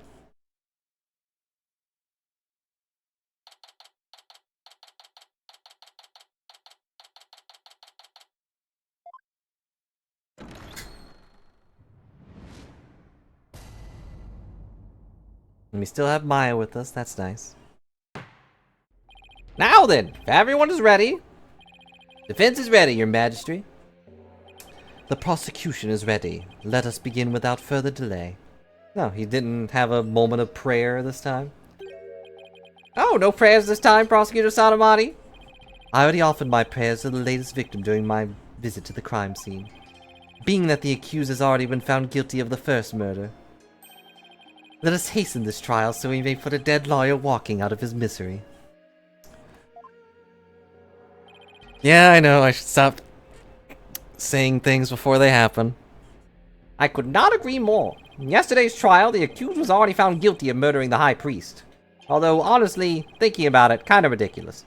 Today should be tried for the murder of his disciple, Pere Zillit. Now then, Prosecutor Sadamati, your opening statement, if you would. I don't want to do it. Certainly. What's up, Mimikyu? Maya was found guilty. Mr. Nayuda over here put up the idea that they put Kira's robe on the bird statue, and that's what he was looking at when he died. And Maya used a reverse grip on the dagger and stabbed him from behind. Despite there being so many issues with that and there being no evidence, it was found to be the truth, and he said, alright, you're guilty. I should technically be dead, but they found a second dead body, and now we're here. The accused has now slain two of the most devout clergymen of the Quranism.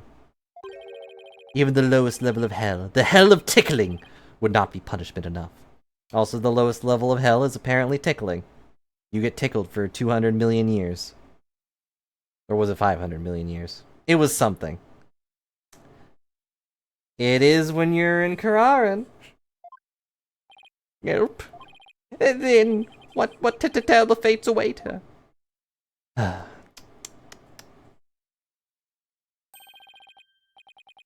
Bagalapo Conhel, the realm of eternal agony. There she will suffer endless punishment of God by the Golan of Palumotin.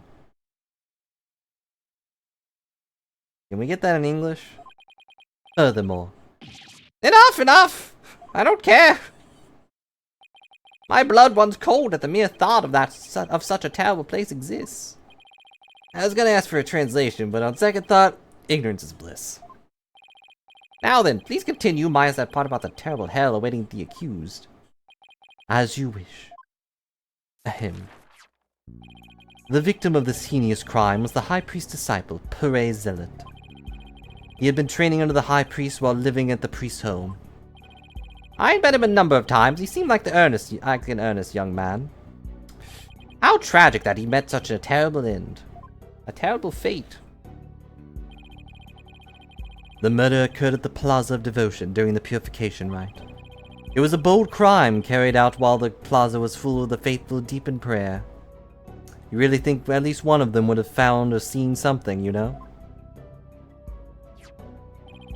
The war dagger was found impaled on the victim's upper back. The stabbing caused a spinal cord injury that killed him instantly. Ah, the Warber Dagger, Lady Kira's weapon of choice. We have already established that the accused prints were on the weapon. Incredibly dawning evidence in itself. No, I didn't do it. Objection. Hold your tongue. Now, being that the accused Maya Fey is a serial killer, even though one that kills rebels and we should be celebrating that, the prosecution believes that the death penalty is the only possible sentence. Would the defense care to respond? The accused is innocent, and nothing can convince me otherwise. After all, the crime scene was packed with worshippers. How could my client possibly have committed this murder without a single witness? The accused's fingerprints on the murder weapon alone is enough to render a verdict. It's not. That is the weakest evidence you could supply. As such, I see no need to debate this any further. But... Well, once Her Benevolence conducts her seance, it'll be clear for all to see. Your Majesty, might I have a word? Something the matter, Prosecutor Sadamati. It is about the divination seance. That is enough. Your Benevolence! Stop right there, Prosecutor Sadamati. As you wish, forgive me for overstepping my bounds. What was that all about? Bobbed head, have you made peace with your fate? For this time, the divination seance will bring you to your knees. Heh, I'm ready, and I accept your challenge. Only problem is, I have no weapons at my disposal. Our only hope now is what we can glean from the seance vision and Rafa's insights. Very well, divination seance, if you please, your benevolence. Yes, let us begin. Dana? Alright, I'll take this thing, and then I'll take this thing. Don't even know why you have this, to be honest. Bye.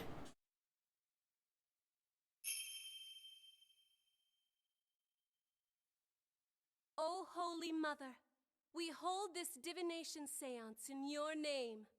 Let the eyes of everyone here be clear, and our ears be unstopped. O dance of devotion, guide the victim's soul to me, so that we may Is it gonna come up receive blank? the final memories in the pool of souls.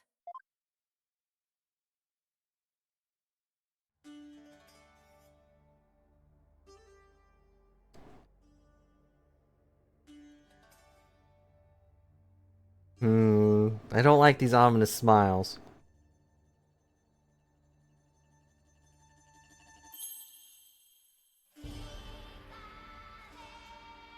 But, you know, we've already had one guy fake his name. Well, alright, Sadamati came up with that name. Mr. Stinking Anonymous. 2BD.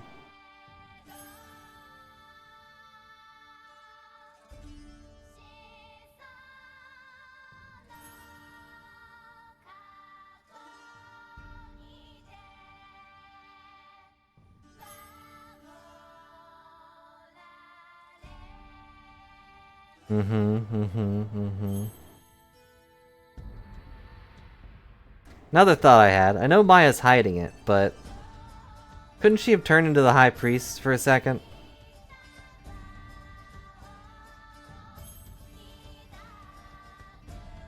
In just a second.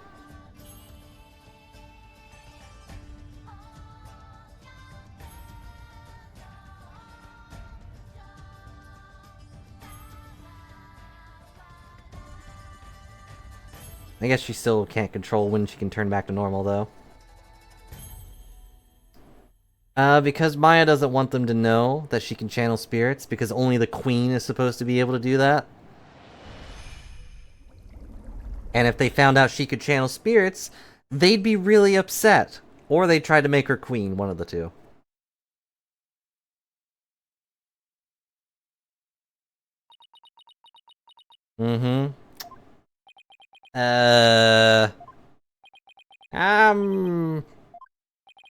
I don't get it. Why wasn't there anything to see?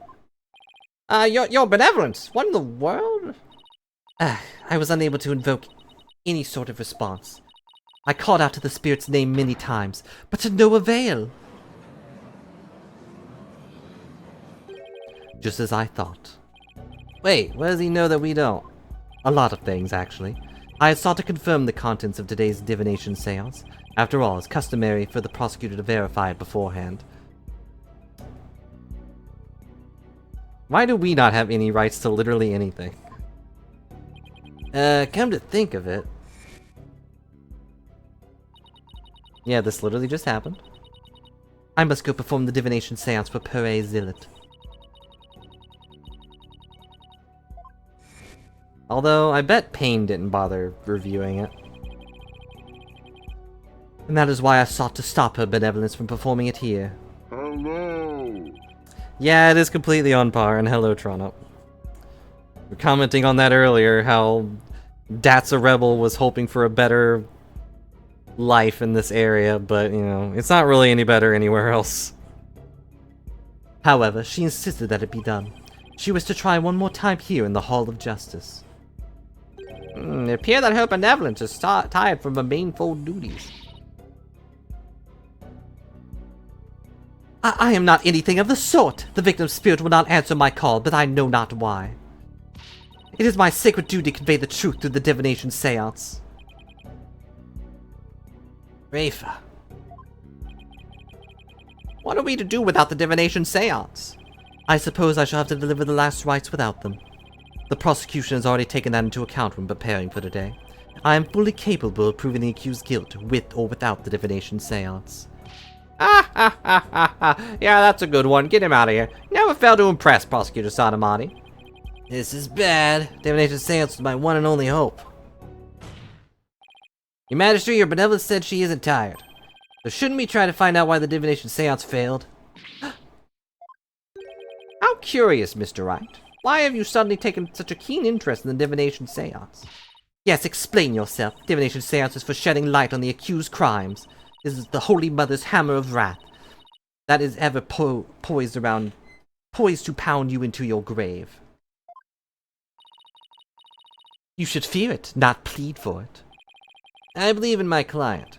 Plus, yesterday somebody told me something that changed my mind. Divination seance was once thought of as just another piece of evidence. If we were to correctly interpret the visions through careful analysis, then they would lead us to the truth behind what really happened. And the truth will show that my client, Maya Fey, is innocent. The truth is you don't have anything else to fall back on, huh, Nick? Maya, don't say that out loud. Maya, please, you're not helping. How dare you! The voice of Minima is to be feared, not be utilized by vile lawyers such as you. Seance is exact a heavy toll upon the royal priestess. It would be best not to burden her any further. Or does the defense feel that it can pose no counter-arguments without the seance? No, of course not. He saw right through me. I have to find a way to make the divination seance happen or we're toast. Well, since the divination seance is not possible this time, I see no other choice. Let's proceed with the trial without the seance, as Prosecutor Sodomati suggested. Thank you, Your Majesty. Why, you, I will not forget this bobbed head. This will not be the last you see of me. I'm going to be sitting over here. Now then, I will proceed by providing an outline for the case at hand. Nana seems to be her only source of anything, so... Very well, if the lead detective would please come to the stand, we may begin.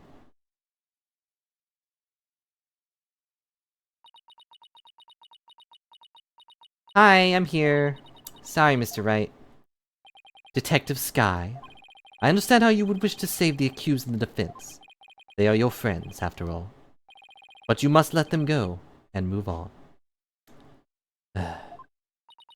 But there is only one way to save them now, by giving their souls the chance to burn away the taint of their sins in the infernal flames. I can't do this. No eating in the Sacred Hall of Justice. Whatever. Not sacred. Miss Sky? Yeah? Don't worry about me and Nick.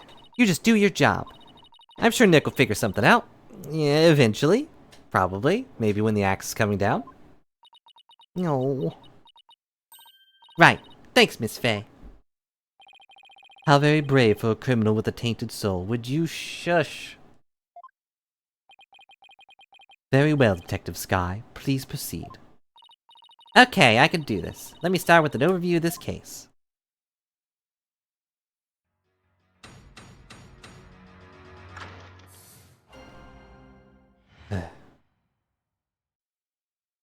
Like, he's such a chump.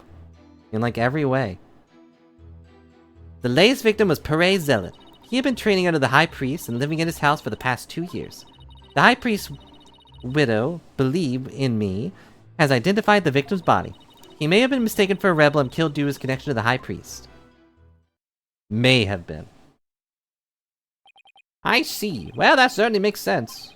Wouldn't the defense care to respond? I didn't spot any inconsistencies in her testimony so far, and I don't have any evidence in my arsenal. What am I gonna do now?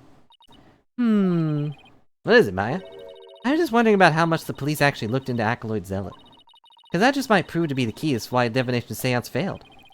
What are you getting at? Well, it's just a hunch. Wait a second. During my investigation, Griffith told me about the divination seance works. If I could figure out why it failed, maybe she could try it again. Okay, time to press for more information. And the only thing that sticks out to me is that his real name? What kind of person was Acolyte Zealot? According to the neighbors and others who knew him, he was deeply devout youth. I too have heard of his name mentioned as one who was fervent and practitioner. I suppose you might say he was a High Priest's star disciple. Furthermore... kinda expected a little bit more from that. "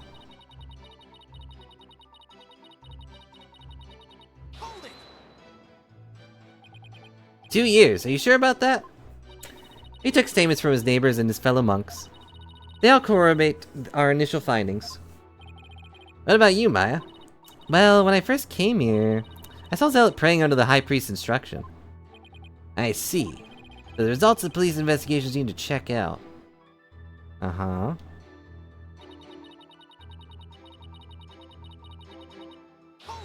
Did she identify his name? Was Mrs. Inme's positive ID the only one verify the identity of the victim? So I also want to say I hate her last name.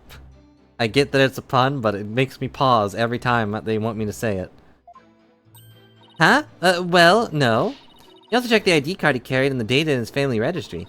But what? His personal information didn't match any of the public records we cross-referenced. Maybe that's why the divination seance failed. I'm not sure what you mean, Mr. Wright. Here's what I'm thinking. Perez Zealot is a fake name. The victims decided to hide his identity for some reason. In other words, he was using a fake name. The royal priestess used deceased face and true name to summon their spirit. Why, yes. That is indeed true. If he was using a forged ID and there's no mention of him in our public records, then he was likely an illegal immigrant. They are not uncommon here in Kararan. An illegal immigrant? Come to think of it, Rafa mentioned something about immigrants yesterday. Better flash back to that. But if that's the case, we have no way of knowing who he really is. You have to proceed without knowing the divination, without holding a divination seance this time. Ugh. I had always thought the Acolyte Zealot was a Kuranese. Oh, how the High Priest must be lamenting his disciples' deception in the Twilight Realm. I doubt he cared. Well, Mr. Wright, what do you think? Should we add this to the testimony? Yes! This is an important fact. Please add it to the testimony. Seemed to be a fact most inconvenient for the defense. But if you insist, Detective Sky, please add what you just said to your testimony. Yes, Your Majesty. Just let it go and move on. Yeah.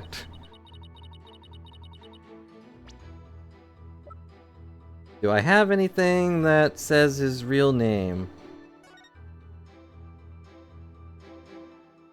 Oh, that name is Imson. I didn't think of actually reading this, but also, what is that name? Imson? Like, am I saying it wrong? I think his name is unforgivable. Uh-oh. I said it twice. Well, let's just hope I said it wrong.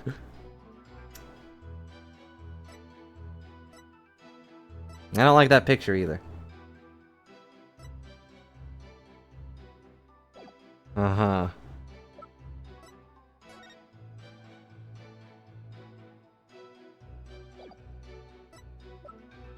Sans.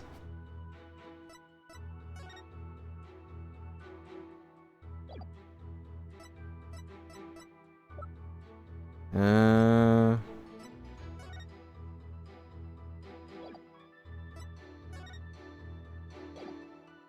Is his name gonna be Peaches or something?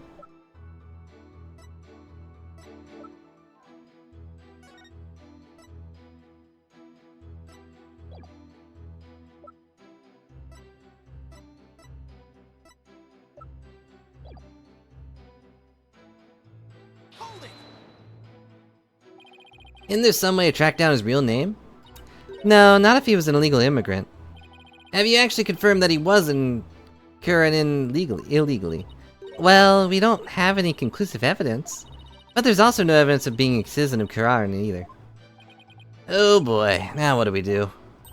What if there was a clue in the evidence you gathered? That's probably our only hope at this point. If he really was an illegal immigrant, our proverbial goose is probably cooked.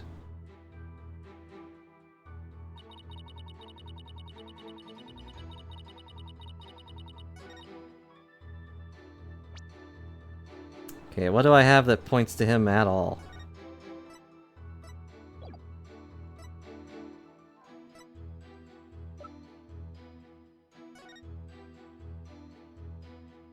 Uh-huh.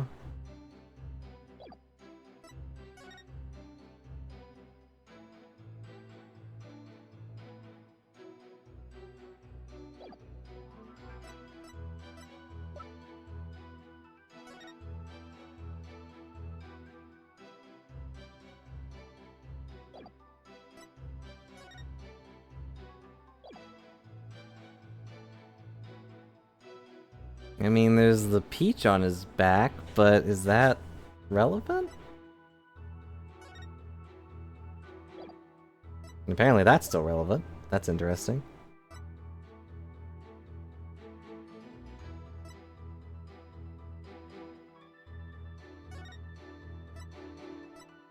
Mm-hmm.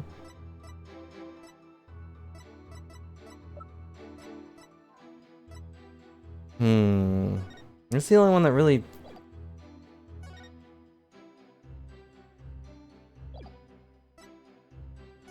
The cause of death, spinal cord injuries, out of his back, blah blah blah.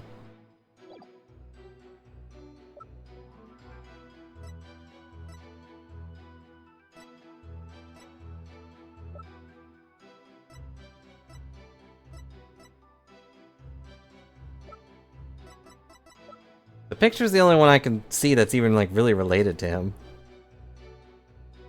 But is a peach relevant to his identity? Do we know anyone that had peaches on them? I mean, I have plenty of hits left, so I don't really need to worry too much, but I am always worried.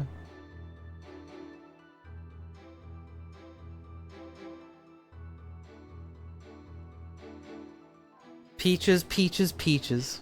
Oh no, is his real name Princess Peach? Oh yeah, I saw part of the... I didn't see the entire thing, but I saw part of the Nintendo Direct that was today. Apparently... Peach is getting a game, but... I don't think I saw that on their thing.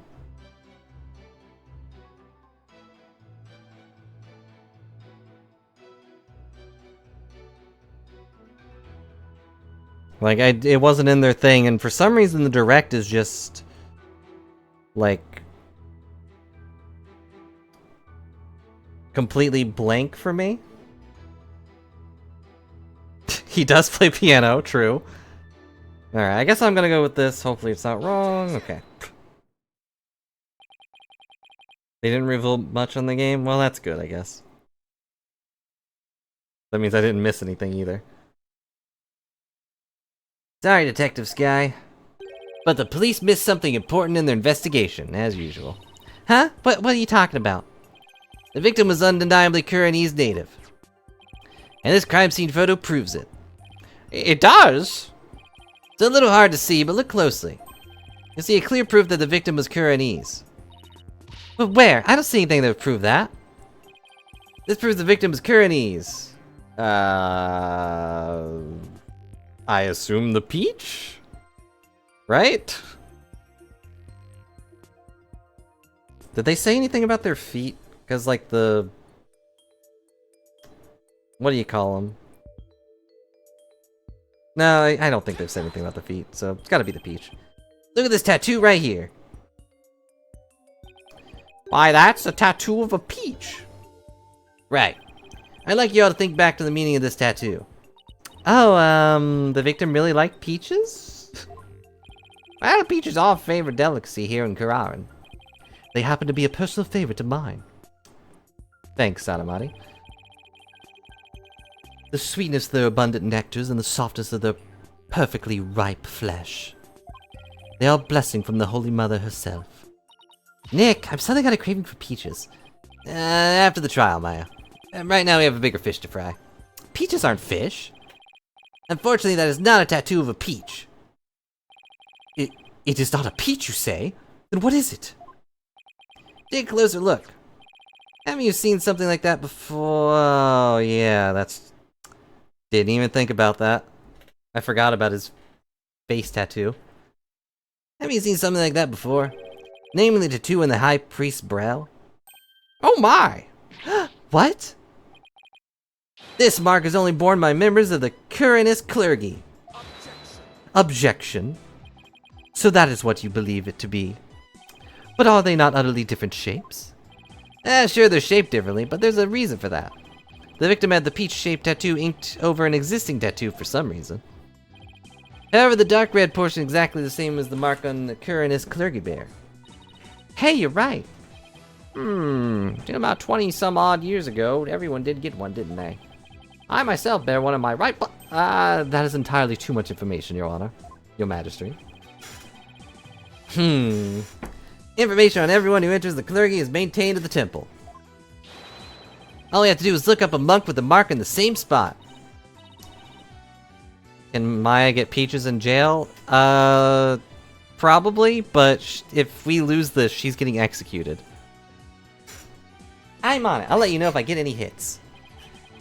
That will not be necessary. If you seek information on the clergy, I have it all right here. Yep, that's exactly what he said. Oh my, you never cease to amaze. So tell us, is there anyone who fits the bill? Let's see. No, not that one. That's on his shoulder. That's one on his, There's just one, and his name is Real Nemu.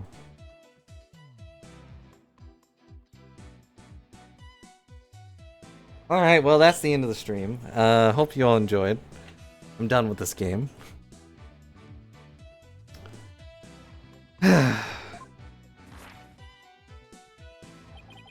He became a monk 20 years ago. But all of them taste like other fruits. His real name is Real Name. And that must be the victim's real name. Why would he have tried to cover up his tattoo with another one? Yeah, there must have been some reason. Nick, that's not important right now. The important thing is that we know his real name. You're right. Your Majesty, now that we know the victim's real name, the divination seance might finally work.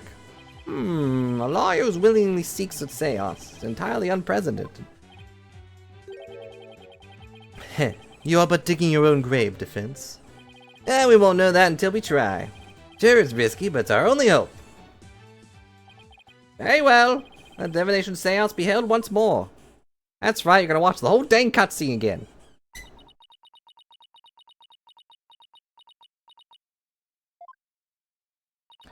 Why would our lawyer work so hard to see the divination seance be held once more? You are a fool, bobbed head, and your foolishness shall yield no gratitude from me. You're a foolish fool, whose foolishness shall yield no foolish gratitude from the foolish me. For the truth revealed by my insights I shall gladly seek your demise. Okay, bring it on, princess.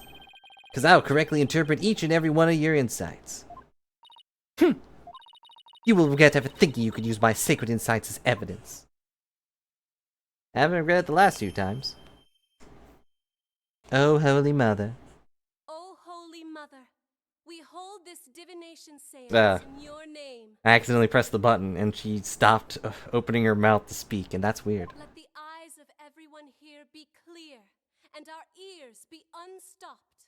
O dance of devotion, guide the victim's soul to me, so that we may receive their final memories in the pool of souls. Again, not the voice of a 14-year-old, but it's fine.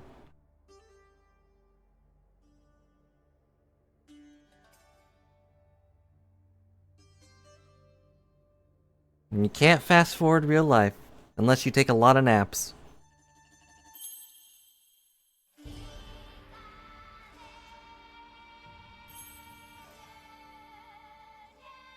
Hello, Riesling. Hope you're having a good day.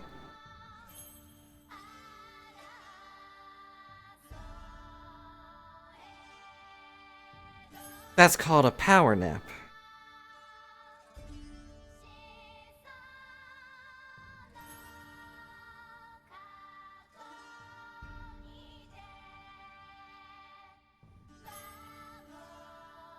Why would it be warm?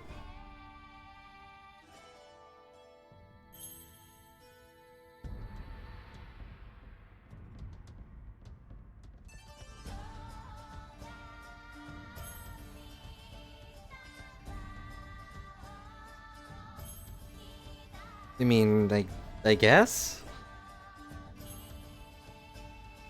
You could have power naps anywhere, though. Or at any time.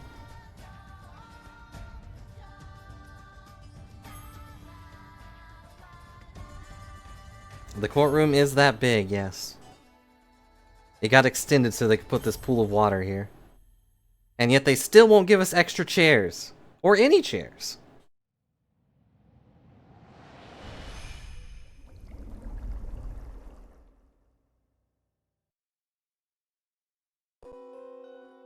And there it is.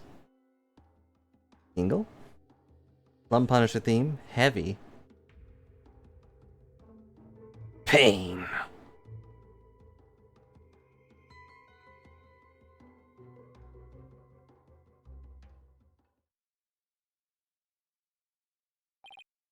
Oh my! This is Mr. Wright's demise. Pure Zealot wasn't the victim's true name. Now at long last we've seen the victim's final moments. But... all I could see was the ground! You seem terribly disappointed, and also, like, did you not expect that? You know how he died. I take it you did not find any fodder in one of your infamous turnabouts? Nah, that was a few games ago. I, on the other hand, have discovered something.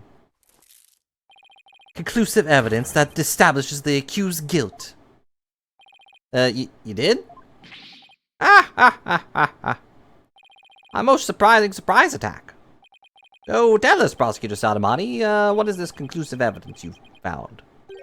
The Plum Punisher theme song that deceased heard. Please consider this item here. Ta-da. It was confiscated from the accused during her interrogation. Hey, that's my Plum Punisher strap. When you press the Magatama on the Plum Punisher's belt,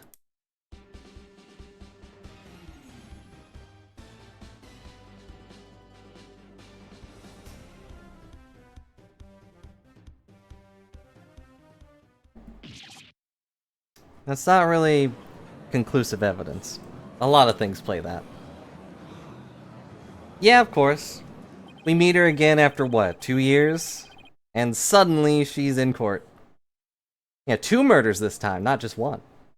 it seems the accused inadvertently pressed the button in the midst of their crime. I think someone else would have noticed that if she did. This strap is an extremely rare item, is it not, Miss Faye? You better not break it. There's only one of those in the whole wide world. Maya, no! Why? It's not like it's the only thing that plays the theme song. Ha ha ha! Just as I said. Your flights of fancy have come crashing down on you. She just seems to be enjoying this. Yeah, I've never seen her look so thrilled before either. It is time to accept the fact that the divination seance is more than just mere evidence. The very truth that brings the hammer of justice down upon the accused. As inclusive as evidence can get. Now then, there are no further objections. Objection. There are plenty of objections. Slow down there, your majesty. Please let me make a counter-argument. What's this? You take issue with the divination seance? Oh, I have issues with it. I just don't know what they are yet. At least try to sound a little confident to yourself. That's never stopped me before. There you go. Divination seance is not the absolute truth. It only comes to truth after it's been interpreted correctly. You do not know when you are beaten, do you, you foolish lawyer? I am the only one who speaks for the minima of the deceased. If you believe there to be errors in my insights, then let us see you prove it.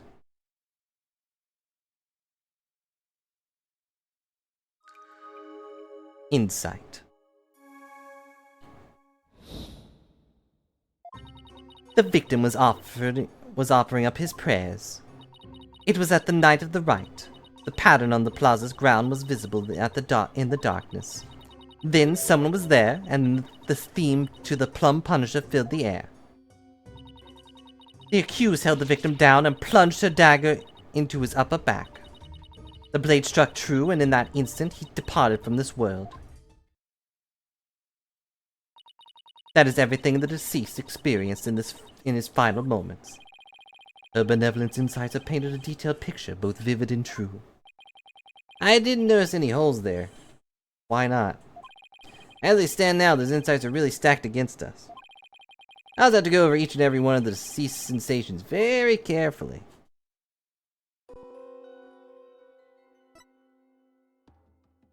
Alright, well, like, right away, what is the gingle again?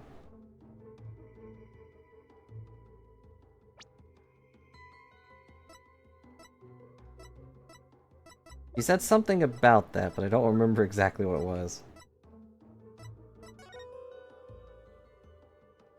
Me with gingle, okay, that's the stinky stuff. Dishes are only prepared during the feast, which starts at noon on the day before the rite, must be finished by 3 p.m. on the same day. So...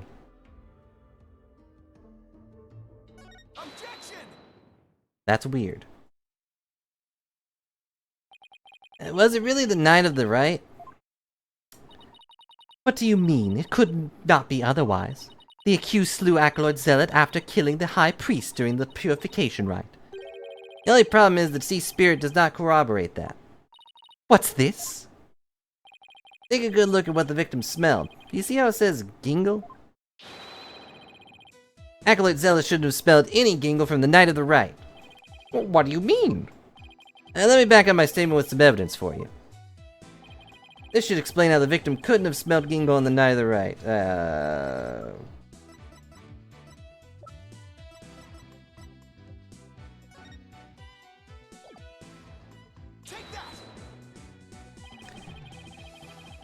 The High Priest's wife, believe in me, told me about the Feast of Blessings. The feast includes a number of gingle-based dishes, and they're only supposed to be served at a certain time the day before the rite. Why, I believe you're right. I completely forgotten about that. How convenient. During the feast, the unique smell of gingle perforates the entire kingdom. The fact that the victim smelled it means he was murdered between noon and 3 p.m. the day before the purification rite. Which means he was already dead when we first saw him. That's enough. I'm not so easily fooled. Did that autopsy report not make it clear? The estimated time of death was during the rite. Oh right, taught her about that yesterday. He's such a quick learner. Forgive me, your benevolence, but the estimated time of death is just that, an estimate. Depending on the circumstances, it's possible for it to change. What's this? Like, if a body was kept cold, the slowed rate of decay makes the death seem more recent. Why, I believe I have heard something of the sort before. If it is as Mr. Wright claims, the estimated time of death in the autopsy report will have to be revised. The autopsy report has been updated. Bobhead, you blinded me with science. Sorry. Wait, what am I apologizing for? No matter. The murder may have occurred in the afternoon hours of the day before the rite. Nevertheless, the murder weapon with the accused prints on it is incontrovertible evidence. And we updated it for once. I will now amend my insight to account for this new truth.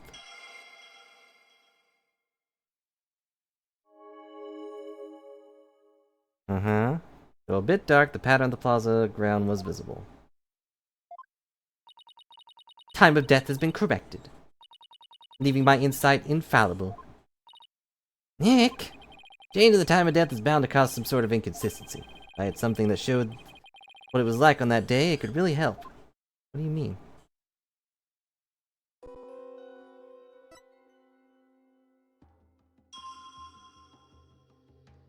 So... Site.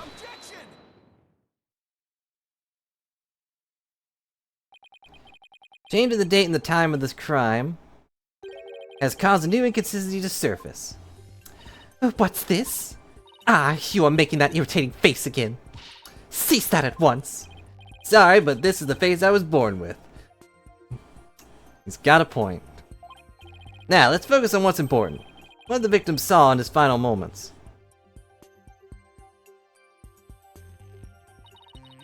You have bats in the belfry, Bobhead. There's nothing to see.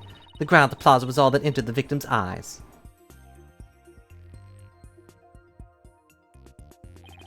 And that's what I find so strange.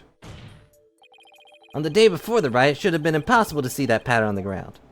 Impossible, you say? Do explain. This piece of evidence shows why the plaza's ground was not visible that day.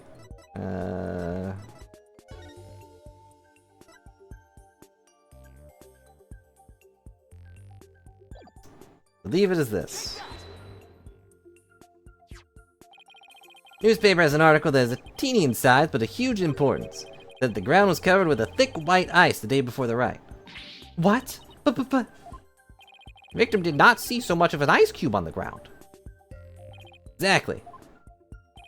And so we must ask, what was the victim looking at in his final moments? If you have something to say, then say it. The last thing the victim saw was not the ground of the Plaza of Devotion. It could only mean he was killed elsewhere. What? What? What? What? Then where do you propose the victim was actually killed? Yes, tell us where, otherwise your argument is worthless. About that. Hadn't gotten to that part yet. Any ideas, Maya? Let me think.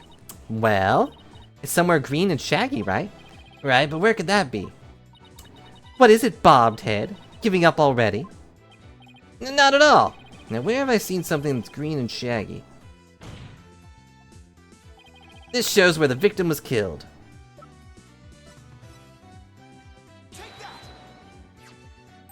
The secret hideout the rebels were using. The rebel hideout?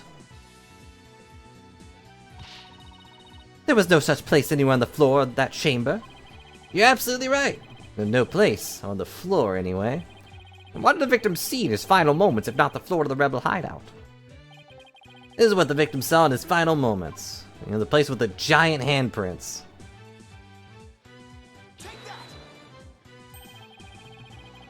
The shaggy green surface the victim saw was the moss-covered stone slabs. As you can see, there are two distinct hand-shaped impressions on the moss here. I believe the victim was killed while he stood there with his hands pressed against the slab. Shouldn't Emma have done the whole, like, fingerprint thing?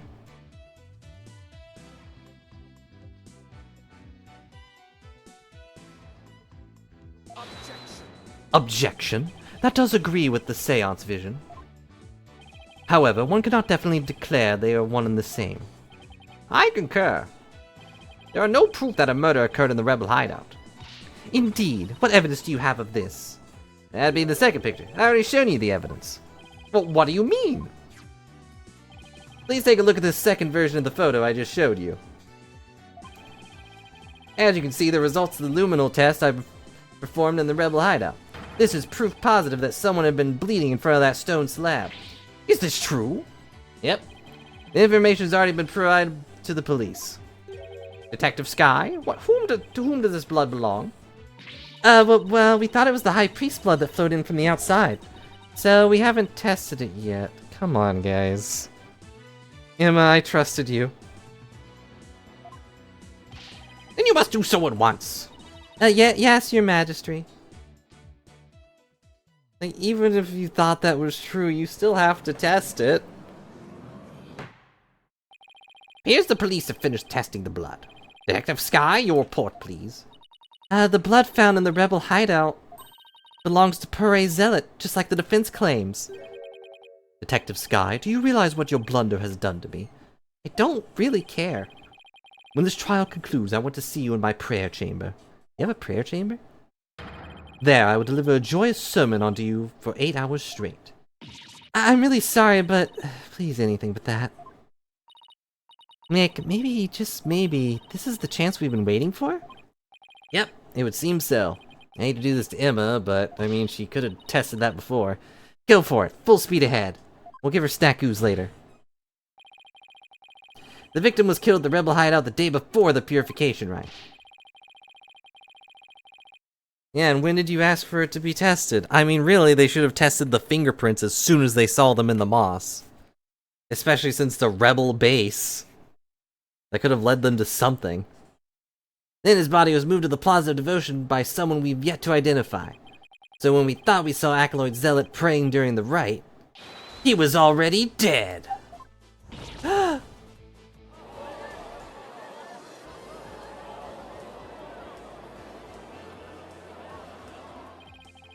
And that's not all.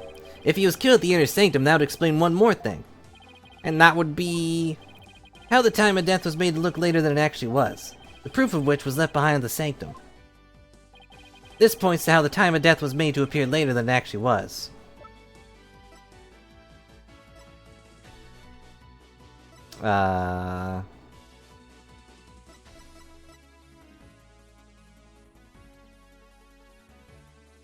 I guess it's the dagger, right?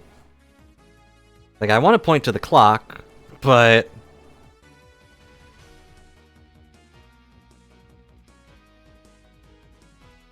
Or no? Is the clock? I guess the clock is in the thing, right? Meh. Okay, no.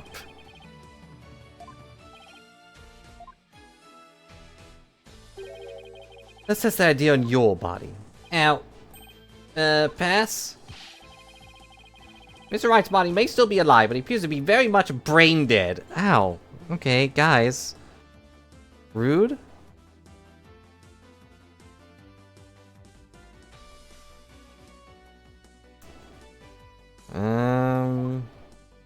I guess it is the dagger?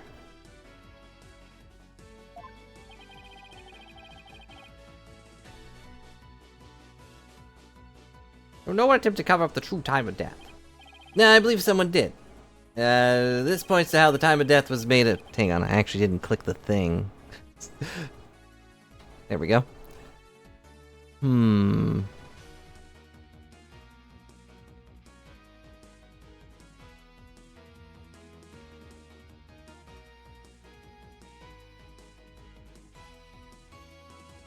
Wait, do I have the clock on a separate thing? No, I don't. I mean, like, it's there, but I don't have it as a separate...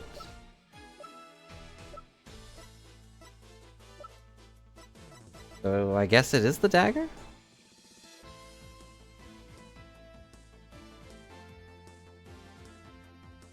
I'm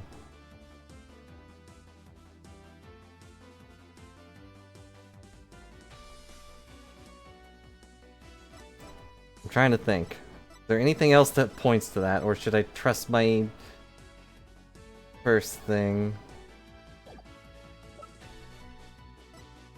I guess it would have to be. That's the only thing that... Right. Hang on. Well, I've got plenty of hits left. Nope. It was not the dagger.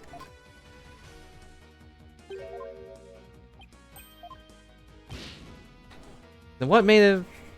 like his scarf? I don't know.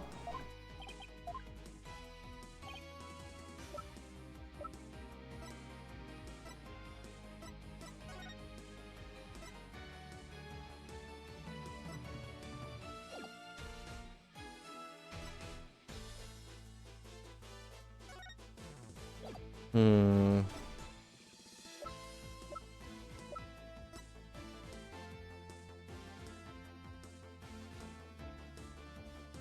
Is it the strap?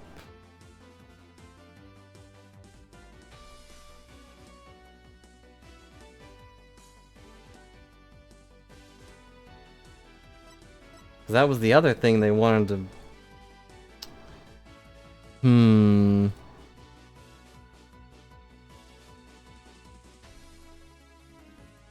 What are my thoughts here? Also, we can just listen to this. Can I? Yeah, I can interrupt the theme. That's pretty great. You know, forget the cornered theme. We're just gonna listen to the Plum Punisher for the rest of the day. Mr. Wright, could you maybe turn that down? Ugh. I don't like the way it falls down like that.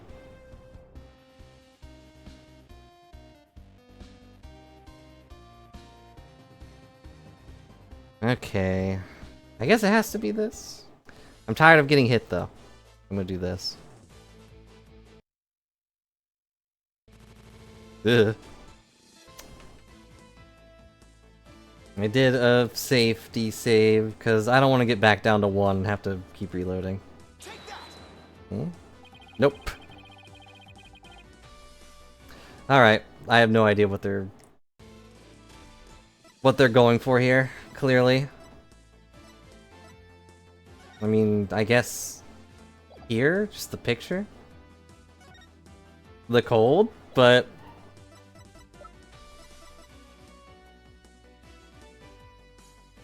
didn't we already prove that? Yeah.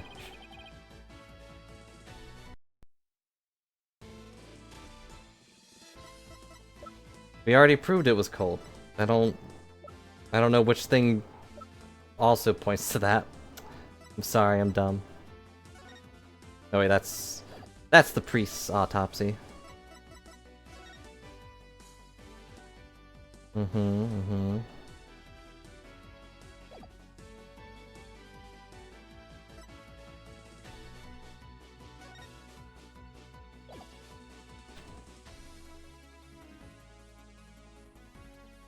Yeah, I don't know which one I'm going for here.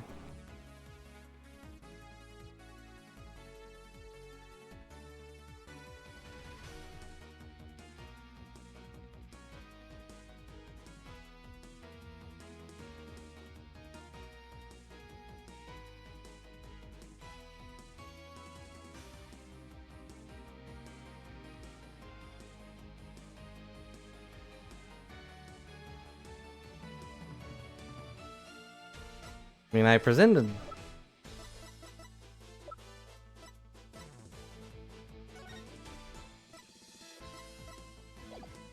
What have I not presented yet? That would make sense. Got the dagger, we got this thing. Is it just the Inner Sanctum picture? Which was this one? Or this one? One of the two? Hmm? Okay. Well, sorry, I'm dumb, I guess. Or rather, I didn't think I needed a random picture of a dead guy to prove that it was cold on 2 other things that prove it's cold. Oh well. Why, these are photos of the Inner Sanctum. I'd like to focus on this one. Proof is right there in this photo. It's how the time of death was made to appear later than it really was. You see how the snow has been removed from one spot only? That's because it was used to keep the victim's body cold. Ah, I see. But also it was already cold. They didn't need to do that. That's why the time of death wasn't what it seemed! The time was mistaken, and the place too, and just what do you believe that proves? Everything. That my client is innocent. What of her fingerprints on the dagger? And the Plum Punisher theme the victim heard? You have failed to address these two key pieces of evidence. I see your point. Wasn't this your big chance, Nick? Well, you know, I'm really hoping the defense and location can invalidate either weapon or the theme song from being used as evidence against you. Actually, that might be possible, at least for one of them. Really? What's this? So you can contradict our argument for the key piece of evidence? Very well, let us see you try. Nick, take a good look at the rebel hideout photo. Oh, right, that. Defense can validate this piece of evidence. The Plum Punisher thing. And we just found out about this one, so I know this. The Plum Punisher theme? And how do you intend to support such a claim? Since the murder happened in the rebel hideout, there's something in there that played the theme song other than my client's strap. It wasn't the strap. Is this true? And that played the Plum Punisher theme song was this. The clock. Yeah. This is a Plum Punisher alarm clock. Look at the victim heard its alarm go off. What proof do you have that the alarm went off? What proof do you have that it didn't? What proof do you have that it was my client's strap that played the theme song? Do not twist the facts with your laurely wiles. Either way, the accused would still be guilty based off her prints on the murder weapon. Hickory dickory dock. My client never touched this clock. And here's what really happened. Again, for the second or third time. The victim stood with his hands on the stone slab of the hideout. The afternoon the day before the riot. Though there have been some twists and turns, that is the truth of what happened. I won't get anywhere until I can eliminate the dagger. I'm most impressed of your benevolence. You've done literally nothing, and now I'm still impressed. I see no inconsistencies anywhere in the prosecution's case. Except literally everywhere. No, there is one. What's this? You still claim there to be an inconsistency? Try as you might, the outcome will always be the same.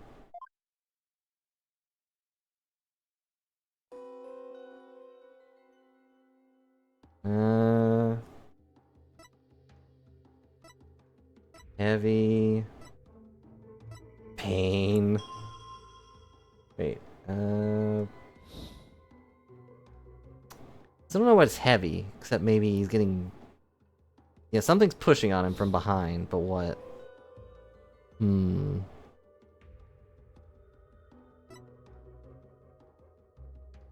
Victim stood with his hands on the stone slab in the hideout. Someone was there, and the theme to the Plum Punisher filled the air. And the accused plunged her knife into the defenseless victim's neck. For some reason.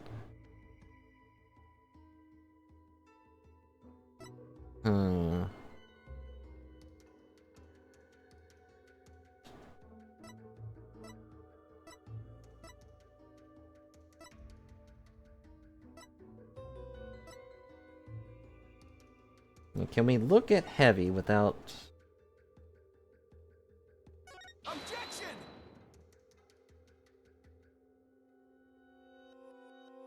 Uh-oh. Nope. Exactly! That's where the inconsistency lies! I had the wrong thing selected, I think. Your defense thought the process of inconsistency lies. Ah.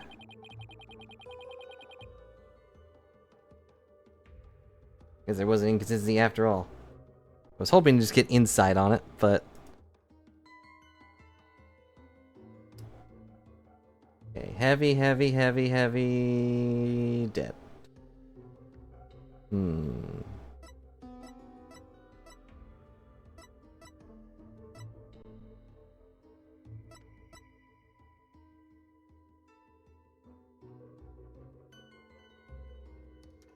Something's really pushing on him. That's the only one that really hasn't been addressed yet, right?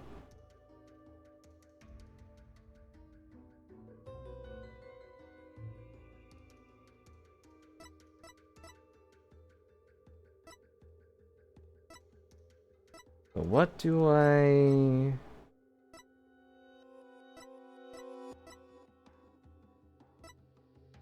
This one, maybe?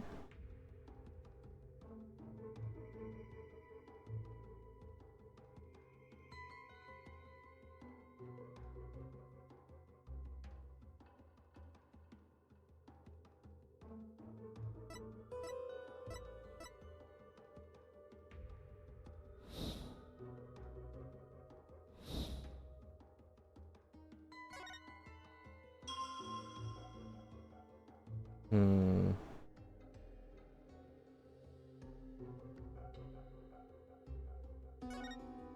Actually, I'm going to press the save button, just in case. I don't want to get knocked down to 1. I'm sorry it's going to destroy your ears for a second. Okay. Objection! Music stopped. That's good. Okay. I was just on the wrong statement she made. Because I guess the heavy part is the rotating door. Victim was originally thought to have been stabbed with a bent over in prayer, but he was actually standing with his hands against the stone slab. So the question is, where did the sensation of something heavy come from? Yes, I see your point. As the victim was standing, he couldn't have been held down. Then tell us, Mr. Wright, what was that heavy sensation felt by the victim? What caused the heavy sensation Zealot felt? You're asking me? Any thoughts, Maya? I agree the sense of heaviness seems important, but... also the matter of Zealot's hands on the stone slab. Why were they even there? Could be related to the cause of the heavy sensation. Well, Mr. Wright, do you have an answer for us? Of course! If I just envisioned the state Zealot was in when he was killed... I'm glad they're not calling him real name. The cause of the heaviness the victim felt was... the falling stone slab?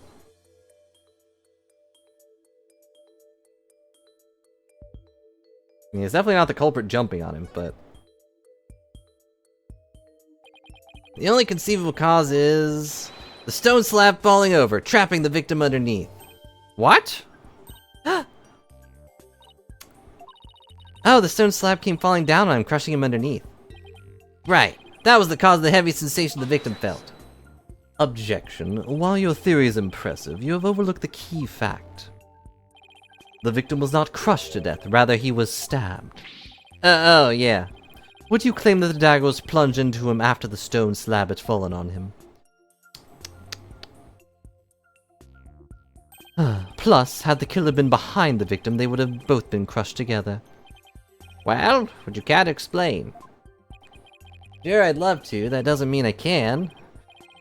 How could the dagger have been plunged into him after the slab fell on the victim? The killer couldn't have plunged the dagger into the victim after the slab fell on him. But what if the murder weapon wasn't what we thought it was? Well, there were other weapons in the rebel hideout. But the entrance to the hideout is right by the stone slab. There's enough space between the two to use any of the weapons found within. Yeah, not much space by the entrance, is there? What was the real murder weapon, then? Better think of something. If the murder weapon wasn't the dagger, then the dagger must have been plunged into the victim after he was already dead. That means he was stabbed at least twice, but the autopsy doesn't mention that. He must have been stabbed in the same spot with something shaped like a dagger. Ugh. This butterfly has to take its time. Would the defense care to offer an explanation sometime this century? Not really. Wait, wasn't there something dagger-like near the scene of the crime? Something that had shapes similar to the Warbid dagger? Such as... you know, that thing? There's your evidence at this time, Mr. Wright. This shows what really killed the victim. Is it the Inner Sanctum photo again? I mean, it is weird that the statue has blood on it. And yeah, since we got to Kurarin and he was here, he has actually had a real butterfly instead of a weird ethereal one.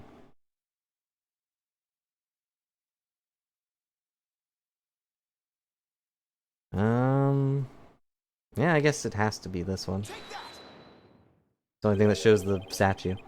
Not the photo of the scene of the High Priest murder. Are you suggesting the murder weapon is hidden herein?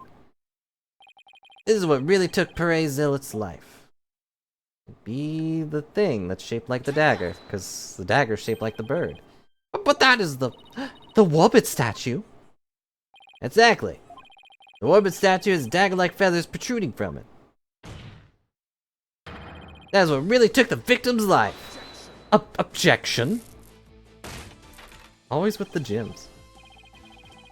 You imbecilic fool! The statue is outside the hideout. How do you propose it impales someone who was inside? Haven't you heard? The bird is the word! The Warbit statue also functions as the hideout's door. What do you mean? The statue can pull a complete switcheroo! A switcheroo? To put it simply, it's a revolving door! And hello, Doof. Hope you're having a good day. And yeah, A revolving door? Why, that makes perfect sense! for once. Therefore, I believe the truth behind the divination seance to be this. As the victim entered the secret hideout, the stone sculpture came toppling towards him. He threw up his hands to stop it, but its weight forced him backwards. Unfortunately, the Warbit statue was right behind him. So he got himself killed? This cannot be! Huh. That's kind of sad, really. But the accused's fingerprints were found on the dagger. She held on to it while rehearsing for the rite. Which is when her prints got on it. Gah! This is a shocking turn of events, but there was a great deal of circumstantial evidence in the defense's favor. I believe we must accept that the Warbit statue is what killed the victim. Oh. Oh, it was added to the court record. Now it's just its own thing. Now that we know the Acolyte Zealot really met his, how the Acolyte Zealot really met his demise, there's no basis for claiming my client committed this crime. Nice work, Nick. How could this be happening yet again? The divination seance is the only truth. No, your benevolence. It's not the truth itself, but it is means to shedding light on the truth. Do you understand now? Your kingdom needs lawyers so that they can interpret your insights. But that means I have been misinterpreting the voices of the spirits all this time? Your benevolence! Are you unwell? All the color's drained from your face. I will be fine. Continue your proceedings without me. As you wish. Well, she didn't faint this time. Feel kind of bad for her, but... Now then, we'll have the defense continue. Please explain what you've learned now that we know how the victim actually died. Acolyte Zealot was killed in the hideout before the High Priest's murder.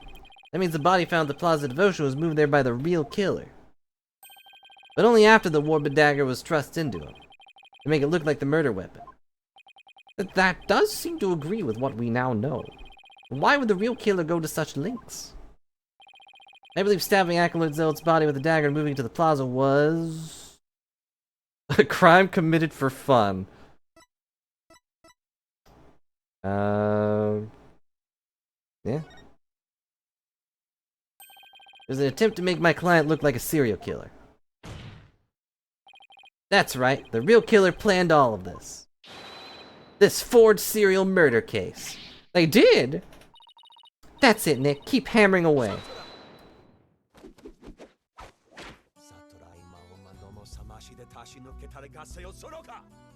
Uh-huh. Your reasoning has more holes in it than that cheese you foreigners so enjoy. No, that's the Swiss guys. What? Like those putrid hole-riddled clumps of curds that only a rat like you could love. Your reasoning, much like your putrid hole-ridden brain, has putrefied. Petrified? What's this deal with things going putrid? You have yet to overturn my argument that the accused is the killer. A careful analysis of the chain of events up to the killing exposes the truth as followed.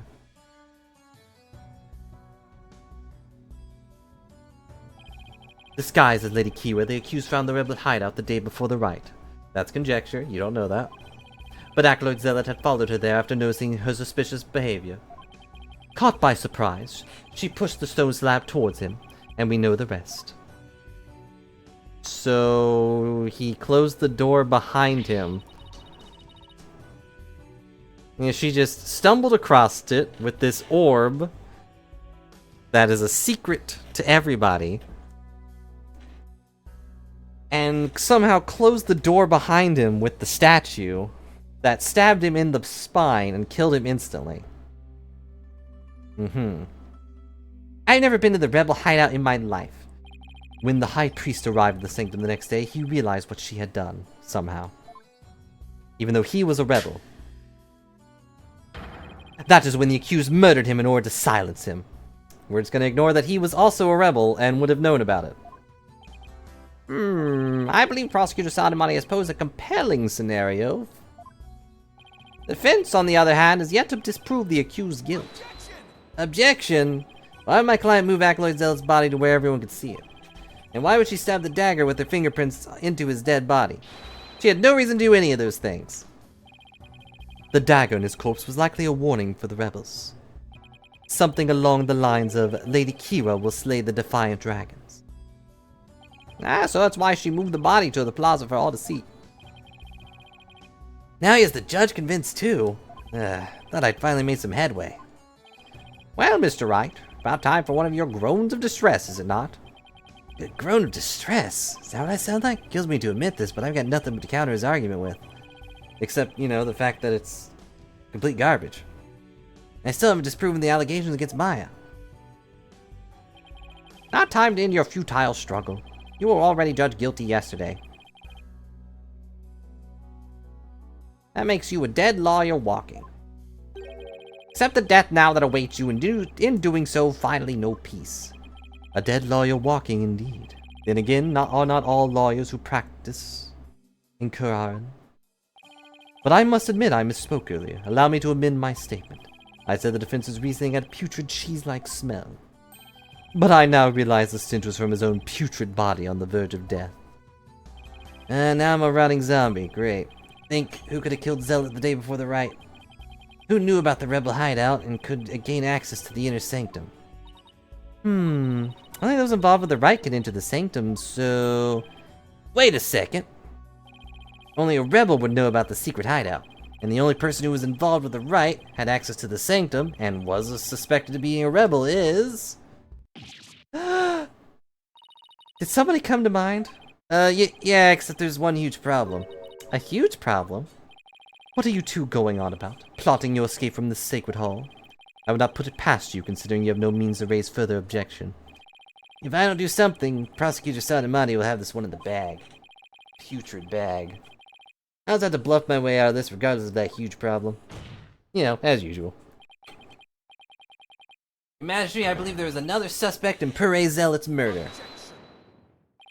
Even the most benevolent Holy Mother would not forgive such a desperate lie.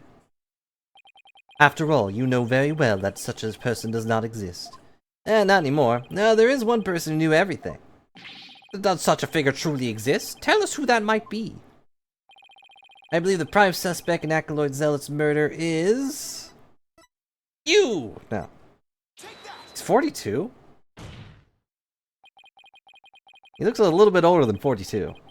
Had to be someone allowed to enter the sanctum and who knew of the hideout. And that would be... the High Priest. He could have committed the crime if it occurred the day before the riot. You would pin the crime upon the dead, knowing very well they tell no tales? Have you no shame? What do you mean they tell no tales? That's the whole point of the divination seance. Dead men tell no tales. That's definitely a problem. Only the High Priest could tell his side of the story. What? Do I have something on my face? Your hand. Wait a second, could this actually work? Oh no, don't tell me I have some of my breakfast caught between my teeth. You had breakfast? No, if there's even the slightest possibility, I'll have to go with it. Your Majesty? Dead men do tell tales. Therefore, I'd like to request the High Priest's testimony. His testimony? Just how do you propose to get the deceased to testify? There's a way for the dead to testify. It's known as... channeling. Summon him here by means of spirit channeling. What did you just say? Spirit channeling? Has this lawyer finally gone insane? This is sacrilege! May the Holy Mother strike him down. Why is this sacrilege? It's just a thing people do. Peace! I'm frankly astonished you even know of such a thing. But spirit channeling is a secret art that only Her Eminence Queen Garan can perform. And Her Eminence is far too busy with other duties to perform it at our pleasure. I feel like she should have less work right now, but I suspect as much. That means our only hope is... Uh-oh. It's okay, Nick. You can tell them. But Maya, I thought you wanted to keep it a secret here in Kuraran. Don't worry. It's not like it's against the law to, or violates some religious precepts, so I don't think we'll be punished. At least I hope not. It's a crucial period for you. It'll decide whether you become a master of Kurain. We don't have any other choice now, do we? I can't really become a master if I'm dead. If I'm found guilty, it'll be a lot worse than not becoming a master. Alright, thanks, Maya. Actually, there is someone here who's capable of channeling spirits. But even Her Benevolence, Princess Rafa, finds the divination seance to be a challenge. Who could possibly have greater spiritual power than she, aside from the Queen? That would be... me. Is some sort of a joke? A foreigner could not possibly have such power. Even the royal priestess is capable of such a feat. Peace! Peace, I say. Is this true? The accused capable of performing the secret art of spirit channeling? Well, yeah, I can.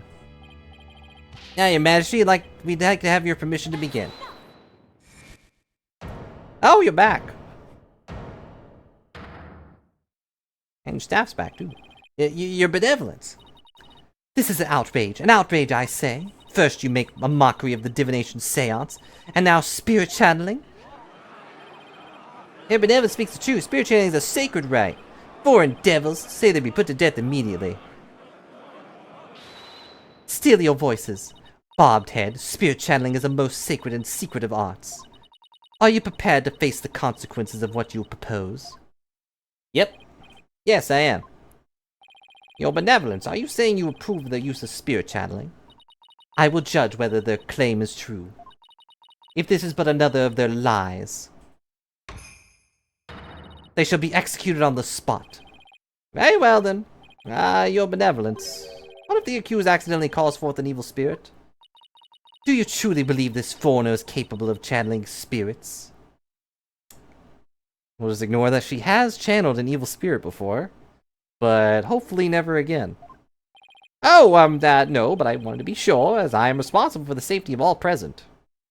Well, I say that's the bailiff's job, but... An inexperienced practitioner could inadvertently call forth a dangerous spirit, one that, I don't know, tries to kill everyone she meets. But do not fear, for I have a Magatama of parting. That would have been useful to know.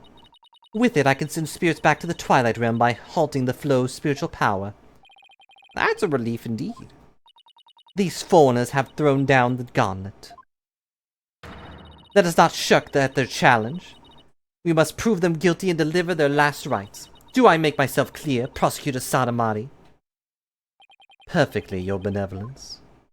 Alright, very well. The accused may channel the High Priest spirit. But first we must take a short recess to prepare. We will resume as soon as the preparations are complete.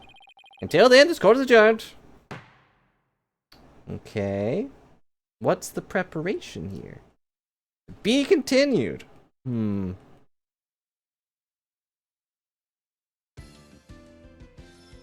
Well, we didn't get to a third day, but got to another save point. Now, should I call it here? It has been 3 hours. I about how long do you think there is left?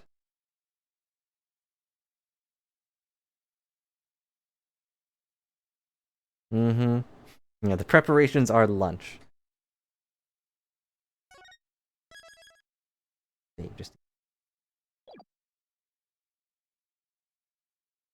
I figured this would be the last part.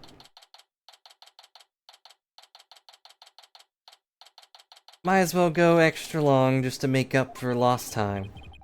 Sorry, Maya, this is the only way. Sure you're up for this? Thanks for believing in me, Nick, even though I don't know if my channeling ability is on point yet. Oh, right. Before she started training here, her success rate was only about 30%. I know you can do it, Maya. At least I hope she can. You sure you're ready? Yeah, at least I think so. You don't sound so confident. What about all your training? Training's one thing, actually doing is another. Oh, I see. Uh-oh. If she fails to channel the High Priest, we're good as dead.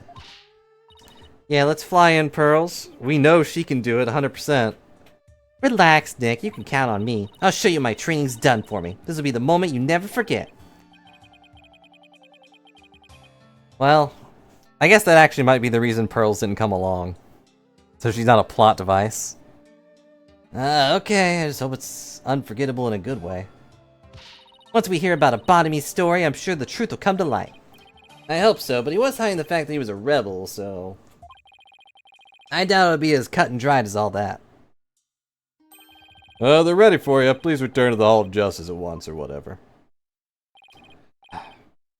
Why don't our bailiffs get real models? Okay, Maya, I'm counting on you. You got it. Here we go.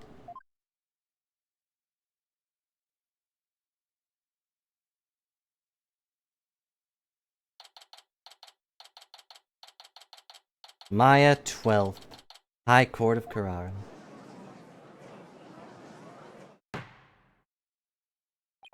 We have received official approval of the accused to channel spirit here today.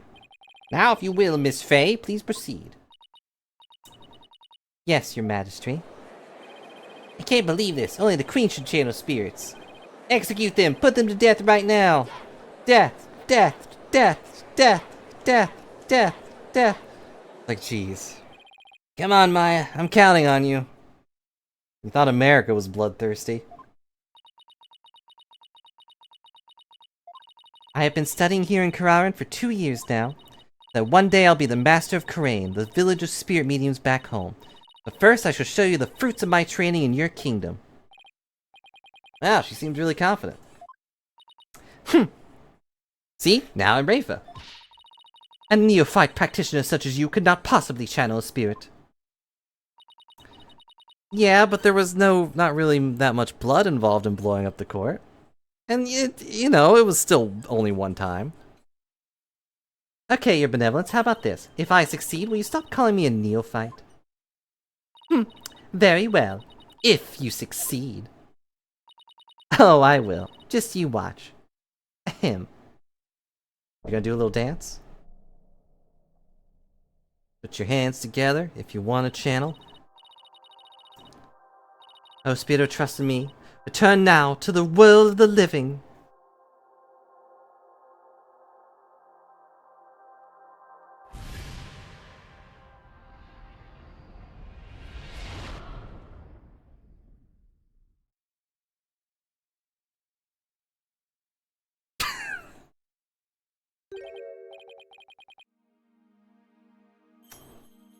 I don't think they usually... I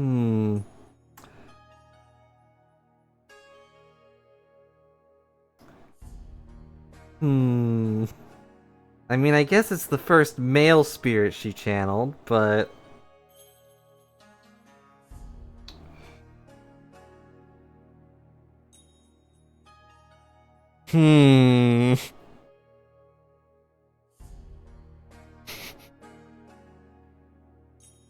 I need a second to recover from his,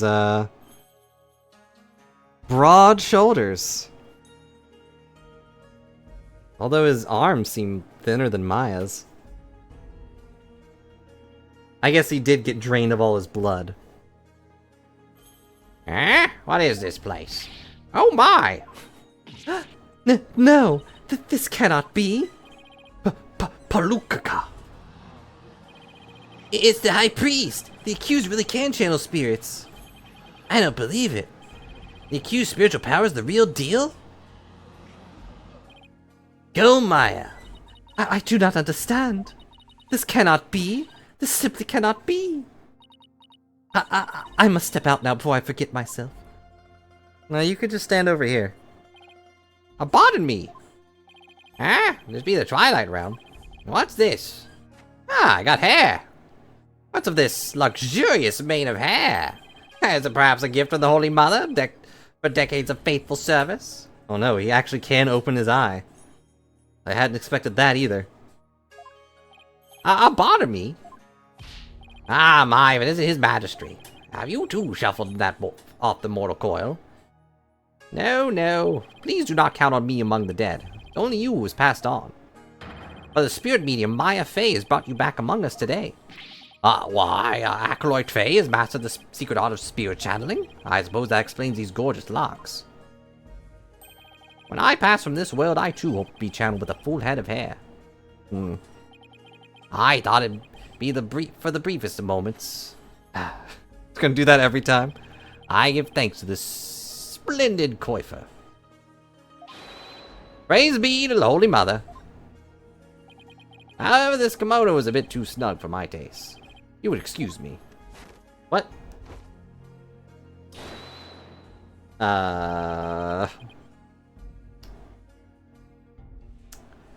Is this inappropriate? Also, he has a lot of weird markings on his body.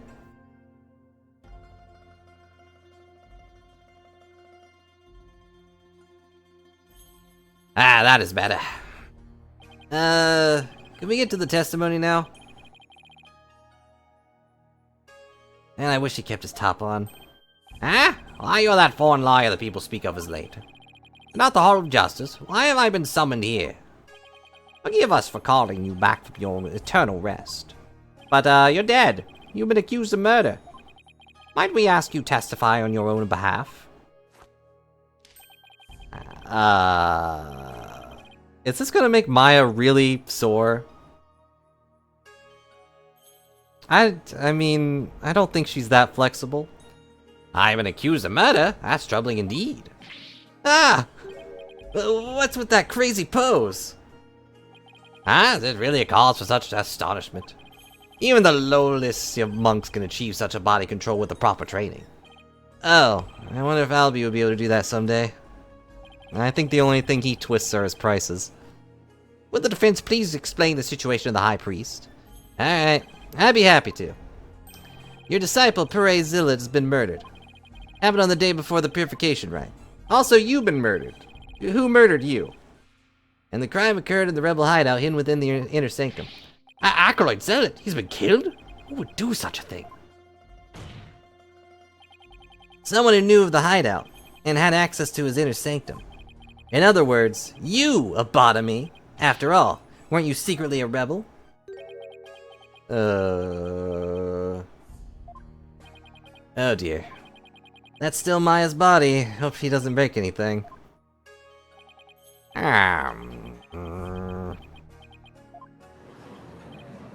Wow, the High Priest is amazing! I think he can master such advanced prayer pose. Still worthy of our veneration even if he is a rebel. Praise be to the Holy Mother! Praise be to the Holy Mother! Oh my, have my rebel allegations been exposed? Not even my wife knew of that. Seems to rest in peace with me and not my fate. Oh, well, you just admitted it right away? I thought he'd put up a fight. But, I mean, I guess he knows he's dead, so, you know, why care? And he defended his wife a little bit. Why did you, a devout priest from Curanism, join the rebellion? Objection. The High Priest has come back to us for but a brief time, Defense. Shall we not cut to the chase and ask the most pressing of questions? I did. Oh, right. Abotomy, the prosecution believes the one who slew both you and Acolyte Zealot to be Maya Fey, who had been playing the role of Lady Kira in the rite. Being that I was dead just a moment ago, my memory's a bit hazy. Could you please do your best to remember? Objection, you're leading the witness. High Priest says his memory is hazy. It's all coming back to me. Prosecutor Sotomayor concluded, I was slain by none other than Maya Fey. Then the High Priest's statement has proven my assertion with regards to his murder correct. No! What about Acolyte Zealot? You were the one who killed him, weren't you? Huh? I know not about my disciple's murder. Furthermore, I have an alibi of my own. An alibi? Seriously? Seems the testimony defense has been hoping for is working against him. Although, you know, he's a rebel, and we probably shouldn't be trusting him at all, but I guess he did admit he's a rebel. Now, Bottomy, your testimony, if you please. I guess this does prove that he is, without a doubt, dead. Yes, of course. But why is he accusing Maya? They were friends. I have an alibi. I have an ironclad alibi for the time during which the murder took place. Just past noon the day before the riot, I was entertaining guests at my home. And I believe my guests can corroborate this. You had guests? Just past noon? That's right about the time Zealot was murdered. You sure about that? Absolutely. Come to think of it, Rafa told me about a spirit's memory. A spirit's memory is cut off at the moment of death. Even a spirit that's brought back after centuries doesn't sense the gap in time. Between the moment of his death and the moment it's channeled? Yes, and yet, it clearly recalls all the memories it had in life. Yeah, the High Priest seemed to know exactly what he's talking about. Even though he just said his memory was hazy. Question is, what would be the best angle of attack?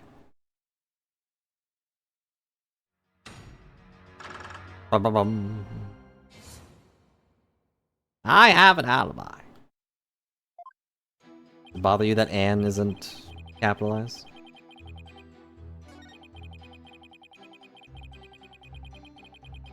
Who were these guests? Guests? And you were entertaining them personally?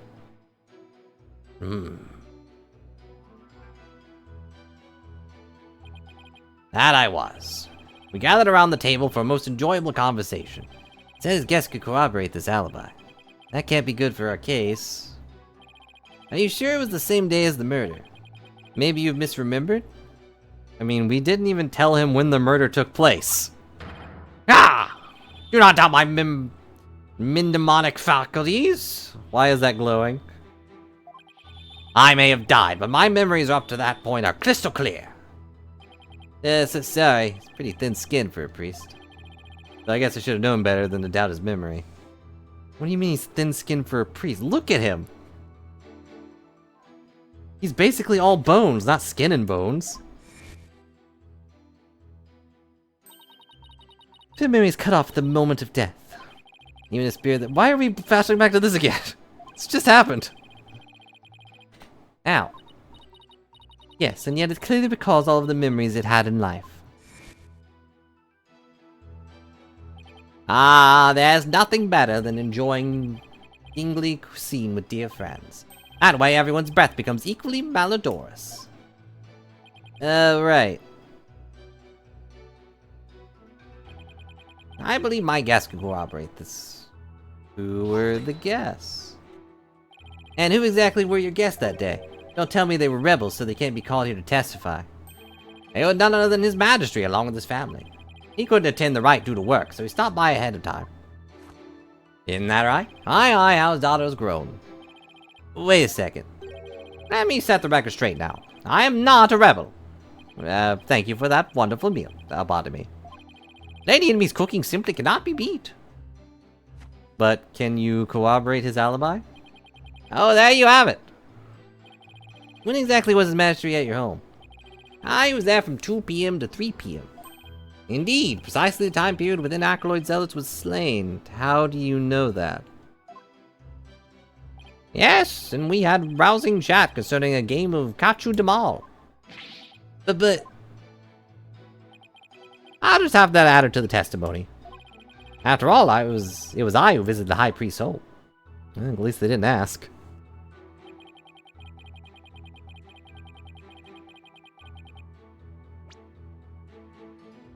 Alright, I have something for this.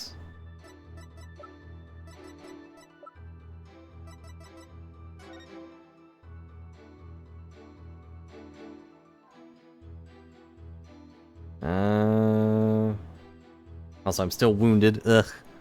What a pain. Why don't they refill you after, like, in between save states at least? Just in case.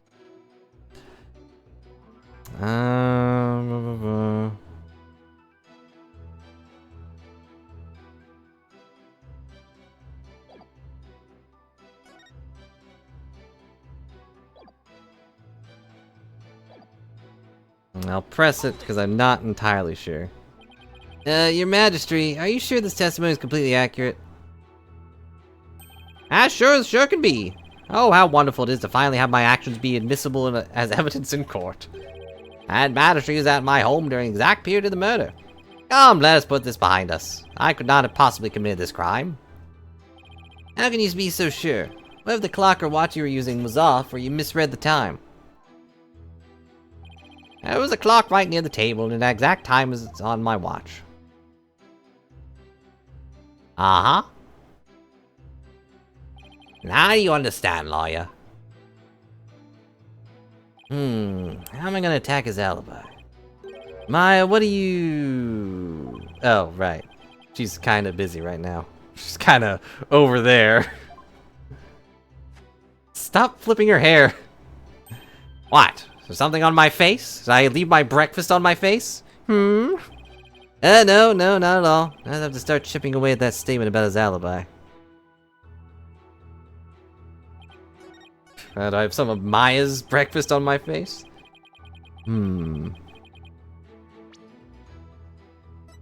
Is there a clock in the picture? No. I mean, there's a Steel Samurai watch. Set to Paris time. No, it was set... I forget where... Where did Larry's girlfriend go in, like, the very first case?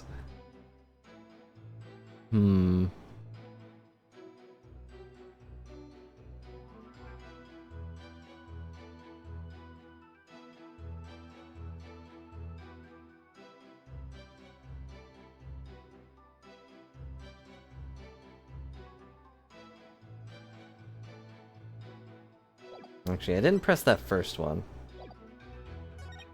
Maybe that was Paris, actually. It was definitely overseas. It was France? Okay. Use the word alibi as if it were second nature. Ah. Are you perhaps mocking me? Or is it perhaps the kingdom of Kurarin itself you wish to ridicule? Come on, everyone and their grandma knows that what alibi means. We're not a bunch of country bumpkins here. We have plenty of courtroom dramas on TV. And yet you had no idea how other courtrooms handle things? Peace, peace, I say. Mr. Wright. Do you care to clarify your last statement? Please don't take it the wrong way. It's just alibi is really rather technical term for the priest to use so naturally. I assure you I know how to use the term. In fact, I had even hoped for a chance to do so one day. And here I am. Suppose that even I, a high priest, am not immune to such trivial worldly attachments. Oh, I see. Still, he seems unusually calm and composed, despite the fact that he's dead. Almost as if he prepped himself for something like this. You know, being dead. Oh. As you can see, my alibi is airtight. Or do you still think I could have killed my acolyte zealot? Majesty's a witness? Are you satisfied now? There is not a single discrepancy in Abotomy's alibi. If I give up now, it's all over. Now hold on a second. Is there anything wrong with the High Priest's testimony? I mean... Yeah? There is a discrepancy in the High Priest's testimony. There is? Well, then perhaps you could explain what that might be. This is what was wrong with his testimony. He's too friendly with the judge. Well, he does know the time of the crime.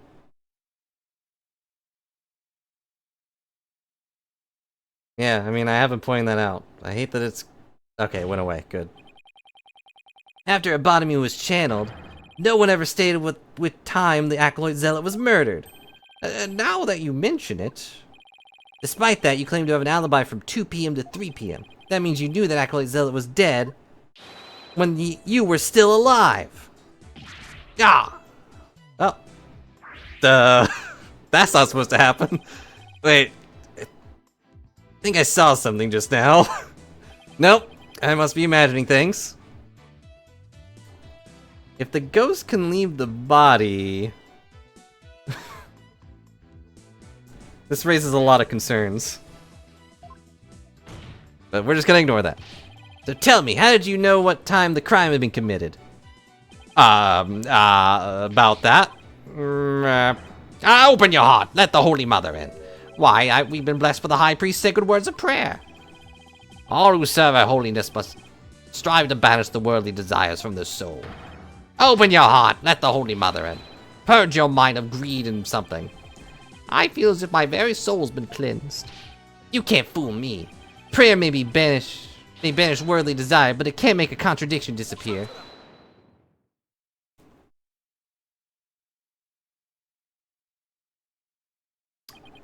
How can you be so sure? What's that supposed to mean? This lawyer seems to think little of the power of Quran in his prayer. Huh?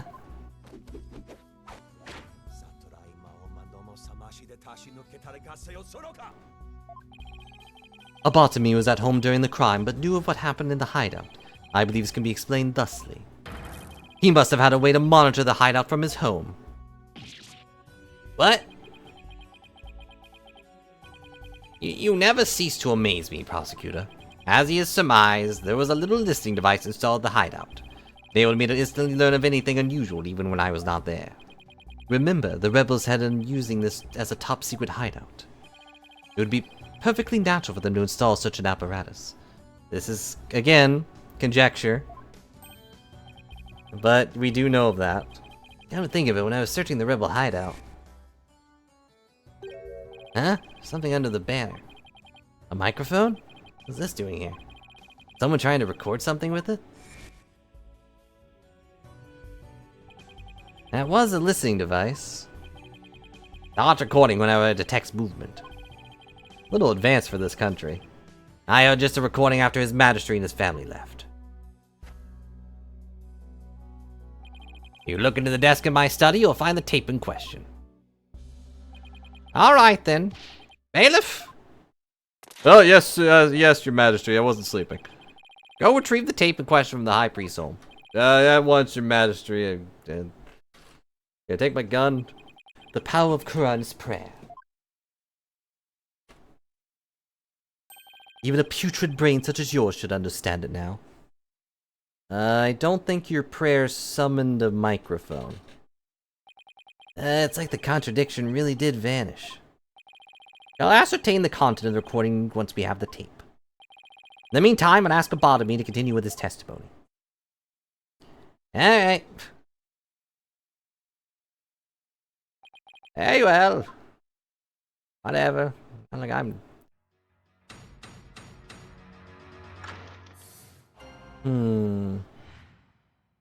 I heard everything. I was entertaining His Majesty and family when this crime occurred. She's gonna be so sore when she's done channeling him. I listened to the tape later. I heard the man and woman quarreling. Sounded like an altercation between Acolyte Zealot and Acolyte Faye. After that, it was a loud noise followed by a haunting silence. Uh-huh. Had to find some way to attack his alibi. Maya, if only Maya were here. She has a way of putting me at ease. Whereas that does not. Seeing her like this is only creeping me out. Though the High Priest was a rebel, he is still a Quranist holy man. Therefore take care in your questioning, lest you invoke the ire of our people. How dare you suspect the High Priest? May the Holy Mother strike him blind. As if this wasn't hard enough already. Nice try, but I'll stop at nothing to find the truth. But also, again, he's a rebel.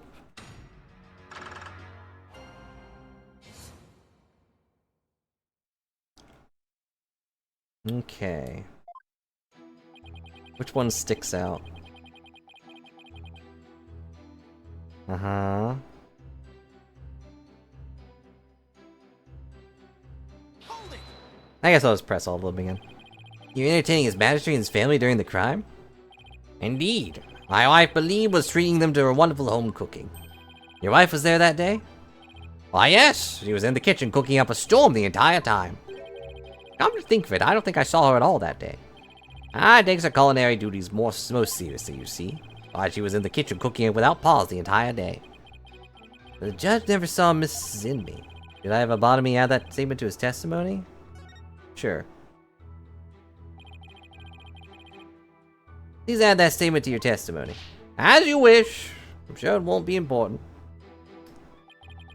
My wife, Believe, was in the kitchen cooking the entire time. Hold it! Can you prove that? What was your wife making that day? The menu that day featured hatten sopas and melotimat. They are both traditional Kearney's dishes. I can't even begin to imagine what those are. Ah, yes. The exquisite zest of hatten sopas and the supreme texture of whatever. Lady in me's cooking that day was utterly unforgettable. Thank you. It brings me great joy to know you enjoyed your meal. Now, once His Majesty and his family had left...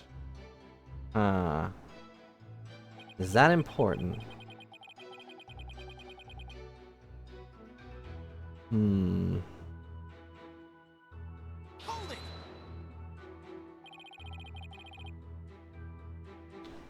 You heard everything from a recording? Indeed! Each night I would secretly check what was listening device had recorded. Would have been serious trouble with my lovely wife if she discovered my secret. Can you really tell what happened by the audio alone? Long years of ascetic training have sharpened my hearing. But a simple matter of one to ascertain the situation by the sounds I hear. But practicing Kuranism improves your hearing? I don't know if that's...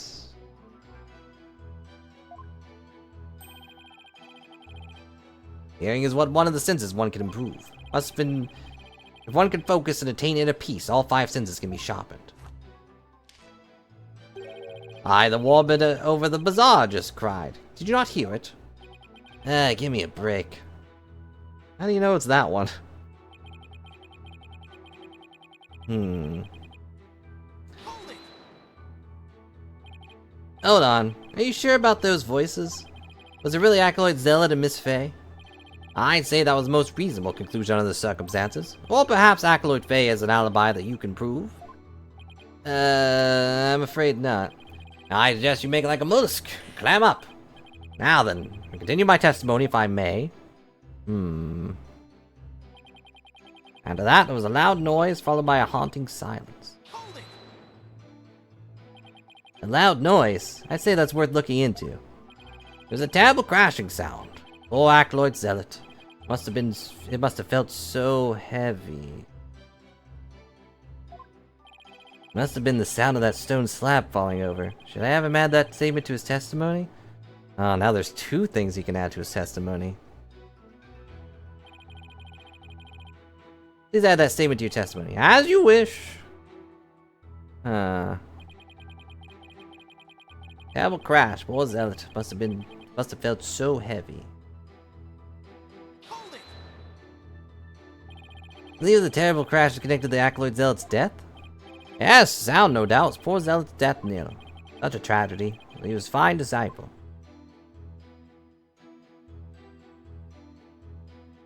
I ask all here today to give a prayer for his departed soul. Zershire Matame Yoma.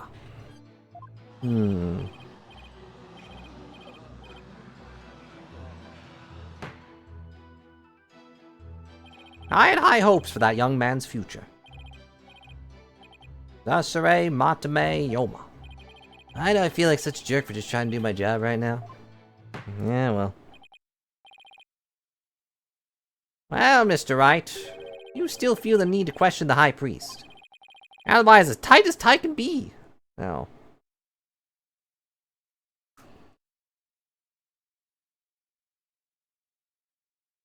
And yes, he did hear the crime happen after the judge left, conveniently. And yeah, this is Maya channeling the deceased high priest. This isn't going so well. I better ask him about something else. I'm curious, Abotomy. Did you stop by the rebel hideout after His Majesty left?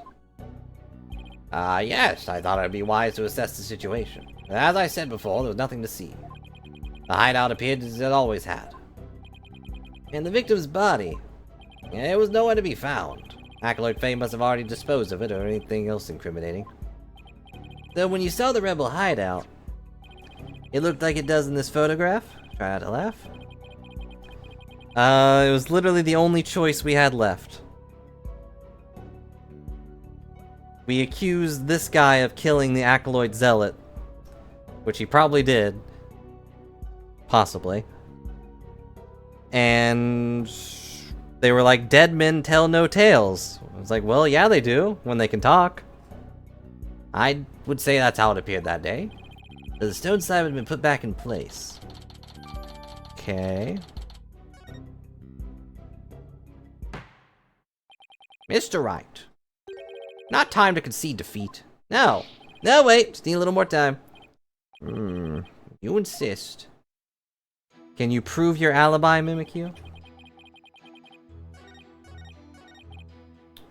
Okay, if that was updated...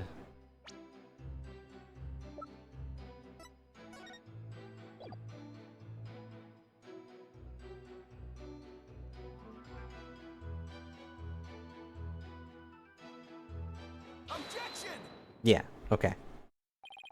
Abotomy, you said, and I quote, "Poor Zealot. It must have felt so heavy."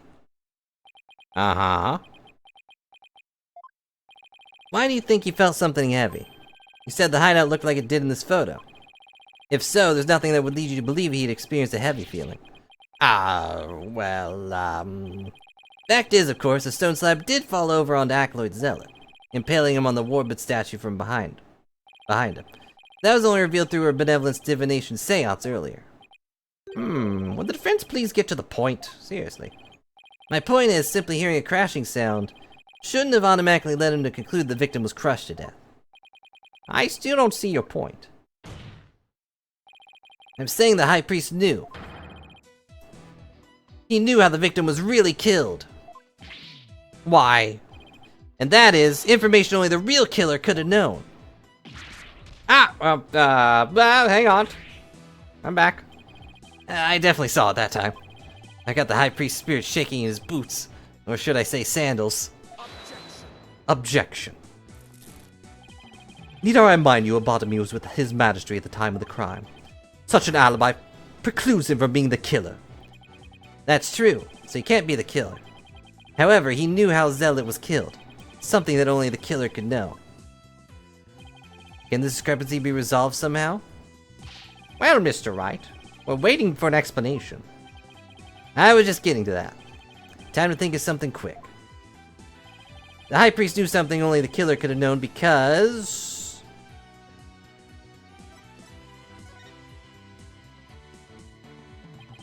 he must have heard how the victim died from the real killer. The real killer? I don't... Of course, that makes perfect sense. I don't want to believe it, but this is the only possible explanation. So tell us, who's the real killer? Gotta be someone close to the High Priest, someone without an alibi. The person most likely to be Zealot's killer is... Take that! Your Majesty, while you were visiting the High Priest's home, you didn't see Mrs. Inme at all, did you? No, I never saw her, but... Well, what does that have to do with anything? Did the High Priest ever leave your sight? No, we were talking the entire time. The food was brought right to the room's entryway. The High Priest has an ironclad alibi. But his wife does not. What the devil are you insinuating? I'm insinuating that Mrs. Inme might have killed Acolyte Zealot.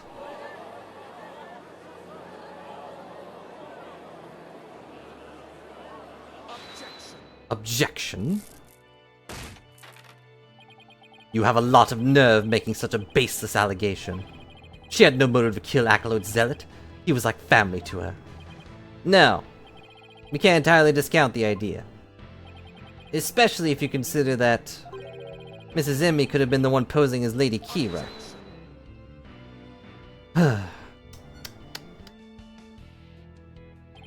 Even a fool must temper his foolishness at times. Would you truly believe Lady Kira would kill Acolyte Zealot, though he was not a rebel? Objection? You don't know he wasn't a rebel. As we all know, the High Priest was secretly a rebel. It would follow that his favorite disciple could very well be a rebel too. Are you suggesting that Mrs. Inmee killed her husband as well? Yes. As sad as it is to think she'd kill her own husband to rid the kingdom of rebels. I don't think we can rule it out. Objection! Caw! Ah! Yikes! Claim my wife is that rebel-hunting Lady Kira? That she slew both Zealot and myself? My lovely wife? That is utterly impossible! Caw! Maya would not? Well, no, I guess Maya would know. I've never seen the High Priest so angry. It is about to me, as is about to me stated, and the accused has already been found guilty of his murder. Far too late to overturn it. That's right, Mr. Wright. Now apologize to the good priest before he gets angry again. Quickly now. No, I'm not gonna apologize. The true identity of Lady Kira is a major piece of this trial's puzzle. Admitted it, Bottomy. Your wife, Lady Inmee, killed. Yet even now you continue to lie in the effort to protect her. How absurd! It appears the lawyer has forgotten. My lovely wife could not possibly battle the rebels in guise of Lady Kira, for we are blessed by her holiness and she was with child. Praise be to the Holy Mother. Completely forgot about that. Same. That abominable Lady Kira figure who slew me and Zealot was the accused. This is bad, but I can't give up now. Don't forget, my client doesn't have the strength to fight rebels either. How could a weak young woman like her possibly...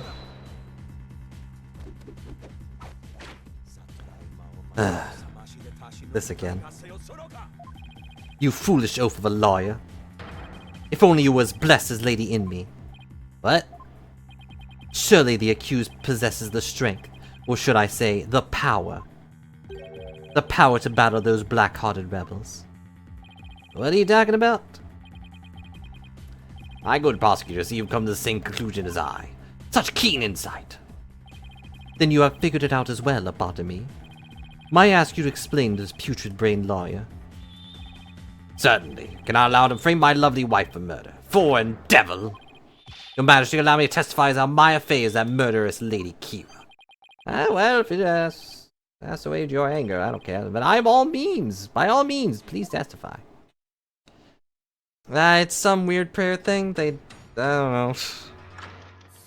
It activates the beads he has to tighten onto things. Acolyte Faye channeled Lady Kira's spirit. She's a spirit medium who knows Lady Kira's true name, so she could have done it. It was the real Lady Kira who returned to root out the rebels among us. She attacked and killed me with a strength far beyond any mortal woman. Uh-huh. But... Do you understand now? Murder by spirit channeling explains everything. This is the only way the accused could have defeated one rebel after another. Do you think Kira would do that? Indeed, I am a living, or shall I say, dead proof of her terrible power. How'd you know that? Maya's ability to channel spirits has come back to haunt her. Literally.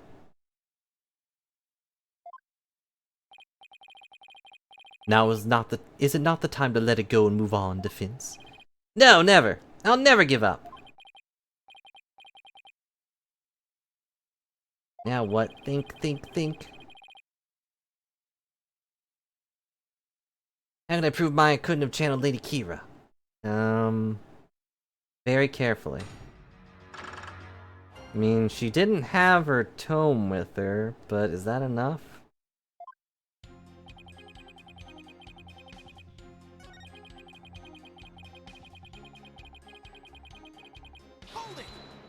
Hold it. While it's true she may have been capable of channeling Lady Kira, I doubt there's any proof she actually did. You're talking about the infamous rebel hunter here. At modern day, Lady Kira has captured many a rebel by herself. Among them been more than a few great warriors. Oh wait, no, I guess channeling her would actually be impossible, huh? But the real Lady Kira could have accomplished such a feat? Would be difficult for a mere mortal. Eve's Lady Kira of Legend is the only likely answer. Indeed. Not proof enough that the real Lady Kira of Legend has been channeled. The real Lady Kira of Legend. That's an oxymoron if I've ever heard one. Then again, people occur and believe legends to be true.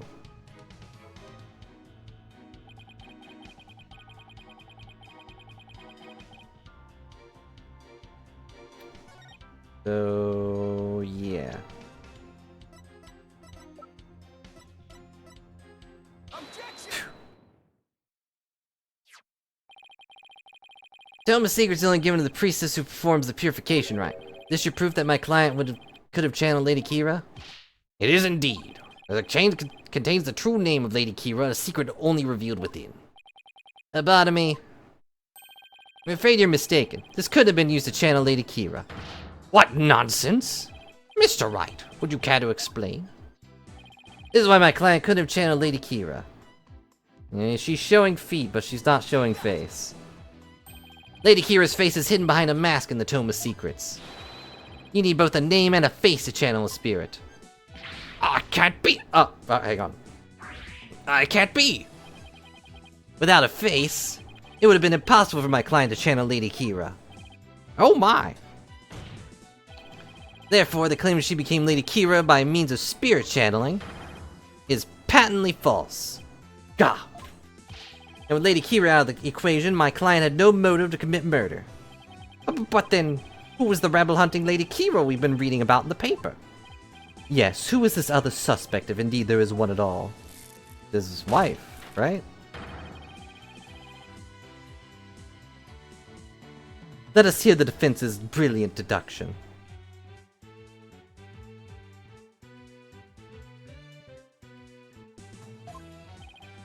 Think! True identity of Lady Kira is the key to solving both murders. Thought Mrs. Emmy was suspicious, but her pregnancy takes her out of the running. True. Huh. And Mr. Arbol is a rebel, so that doesn't make sense. That leaves us with...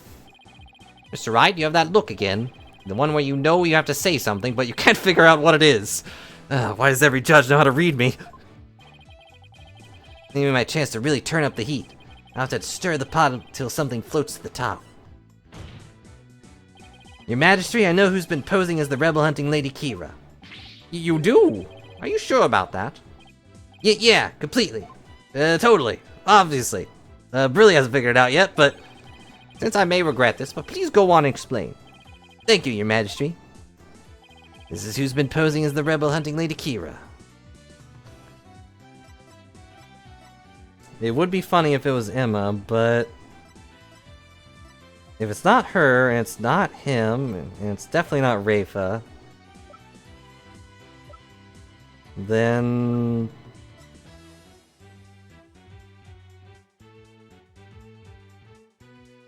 Take that! Huh.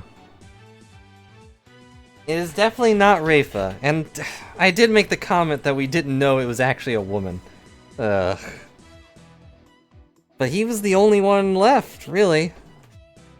True identity of the rebel-hunting Lady Kira we seek is... Perez Zealot! Well, what's this? The High Priest's murdered disciple was Lady Kira, you say?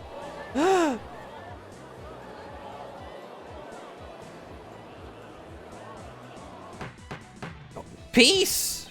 Peace, I say peace. Defense will continue. Yes, Your Majesty. I whittled down the list of suspects till there was only one left. Quite literally. But a process of elimination is not the same as solid evidence. I assume you have evidence to back up your claim? Yeah, of course. I'll have some in a moment, that is. At least I hope so. Maya wasn't Lady Kira, neither was Mrs. Emmy or even the other possibilities. That leaves Zealot, and I have the evidence to prove it. Well, he was in the house.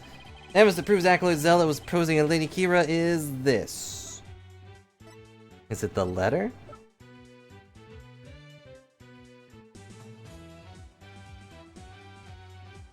Cause let me think.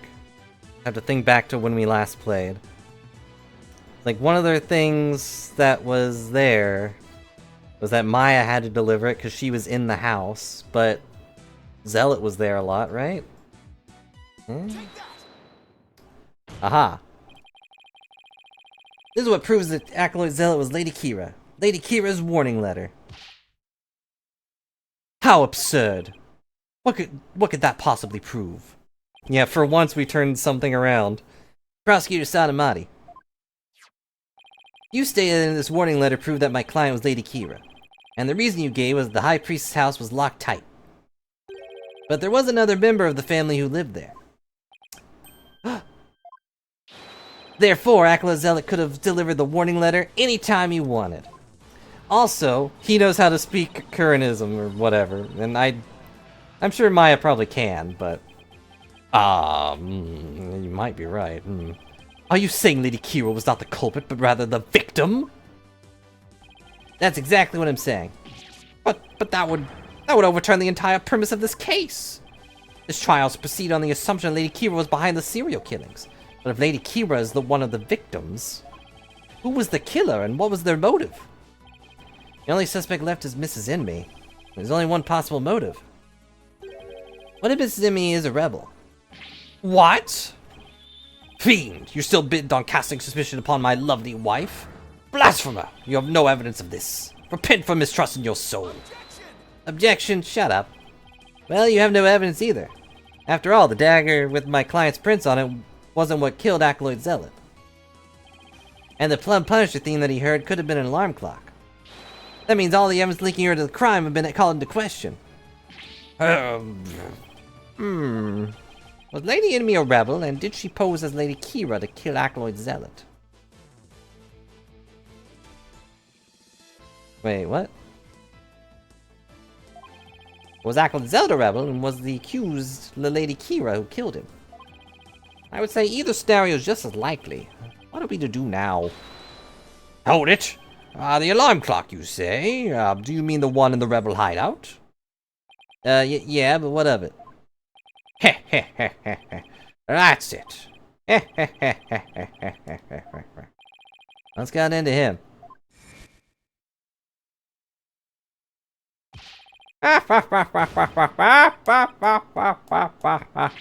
A botany, just what is so comical?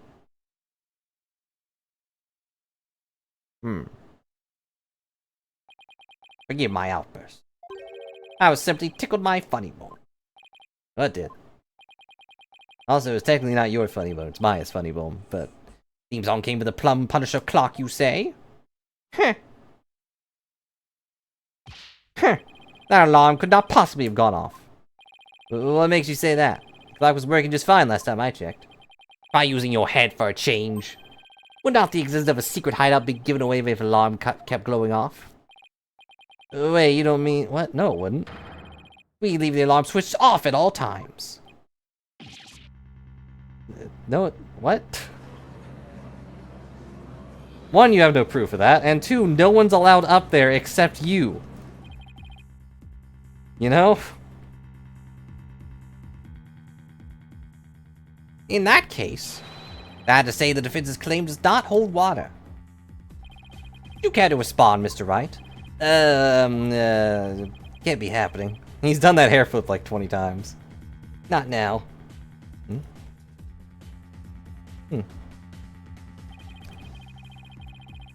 This should put an end to the lawyer's futile struggles. The theme song the victim heard was from the accused strap, just as we suspected. Therefore, the accused is a rebel hunting Lady Kira and the victim's killer. I need an opening, something I can raise an objection to. That Plum Punisher theme Acolyte Zealot heard in his final moments. How do you know about that? I too heard it by way of the listening device. But did you really? If you had heard it, why didn't you testify the fact before? Yeah, we could check the clock, although Rafa did, mess with it. Is it not obvious? I did not know such a tune could come from a key matter of dispute. Yes, the matter of the theme song came out before Abotomy was channeled.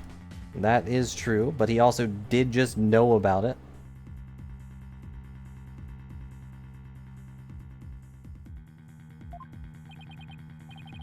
And yeah, you have to press the button on the strap, but, well, she did it accidentally. Obviously. You know, that's a thing you do while you're getting murdered. Alright, well, what if he's lying about the clock's alarm being switched off? Miserable wretch. That would be a pointless lie. One easily disproven. If you check the clock, you will see that the alarm is in fact switched off. Ah, come to think of it. What a fine item. And this switch, if I'm right. Yeah, Rafa did mess with the switch. We set the switch back to the off position before we left. I remember hearing it clearly. Distinctive taiko drums, the intro, were etched in my mind. They went... Daka don don don. Wait, Daka don don don don don don don. Distinctive taiko drums in the intro.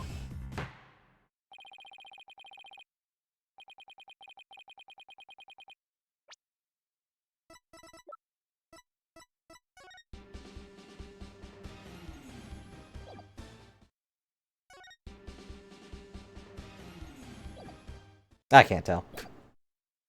But I'm sure that's going to be very important. Trial's gone on for far too long. Shall we move ahead to the verdict phase now? By all means, and let us so return to Abotomy's spirit to the Twilight Realm. Before I go, let me say a word to my darling. Objection!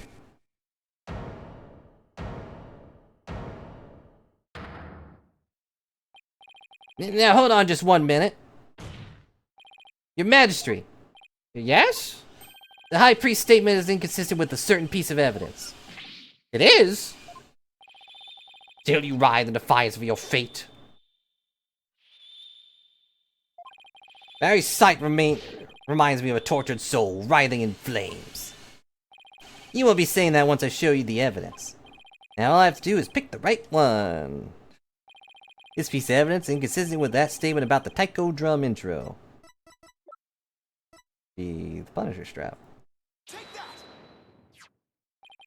This is what's inconsistent with this statement. My client's plum Punisher strap, which I apparently have even though the prosecution had it a second ago. What does that have to do with anything? It plays the Plum Punisher theme song.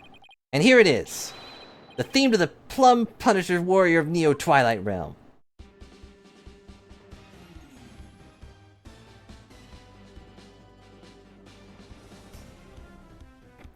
He looks so serious.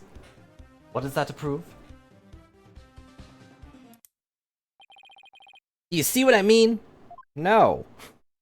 The music the victim heard in this final moments might not have been the Plum Punisher theme song.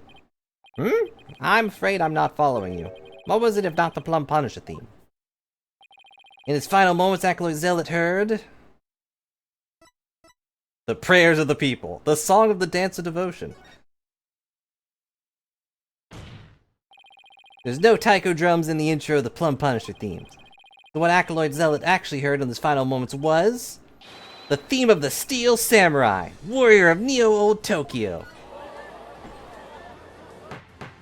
I don't actually know what a taiko drum is, but, you know. Peace, peace, I say, Mr. Wright. What is this Steel Samurai of which you speak? The Steel Samurai Warrior of Neo Old Tokyo is an action hero show from America. Not from Maya's phone. Oh, whoops, I missed it. If you didn't know about the Steel Samurai, you could easily mistake the two. But the fact that the Acolyte Zealot heard music from an American action hero show is irrefutable evidence the accused was the secret hideout. Nope. Actually, no. You have it backwards. Backwards? That's right. Miss Fame met an avid Plum Punisher fan here in Kararan. And as a token of their friendship, she traded a certain Steel Samurai item she had for the Plum Punisher strap. Huh? That avid Plum Punisher fan was the one who killed Acolyte Zealot? Yes. And that avid fan is none other than the High Priest's wife. Believe in me. Objection. Do you have evidence to back this claim up, Mr. Wright? For as forgiving as the Holy Mother is, I doubt she would tolerate yet another dose of your baseless slander. I suggest you prepare yourself to face Her Holiness' wrath. Oh, I'll die. Oh, I'm prepared. To turn this entire case upside down, that is. You know, I'm pretty sure I do have the thing. My last chance, I better take a deep breath and review the evidence. Very well then, please present your evidence if you would, defense. Well, my eye caught it as soon as I saw it. Evidence that proves Mrs. Inme was the one who killed Acolyte Zealot is this. Ta-da. It's right here in this family photo. Proof that Mrs. Inme and Miss Faye traded items featuring their favorite characters. A family photo? And what exactly should we be looking at here? Literally anything. Proof that they exchange items featuring their favorite characters is right here. And then... It's so hard to get this to work with a controller. Good enough. Look at Mrs. Emmy's left wrist. You can see the Steel Samurai's trademark top knot right here. Which clearly makes this a Steel Samurai watch. Oh, hang on. I'm back. Why, I never knew your wife had such hobbies about me. This family photo was taken right before Acolyte Zealot was murdered. By that point, my client had the Punisher strap and Mrs. Inme had the Samurai watch. So what the victim heard in his final moments was none other than the sound of the watch Mrs. Inme was wearing. I wish to amend my testimony. What I thought were Tycho drones was something else. My wife never had such a watch. As the truth I tell you, you must believe me, your majesty. Silence. Oh, this again?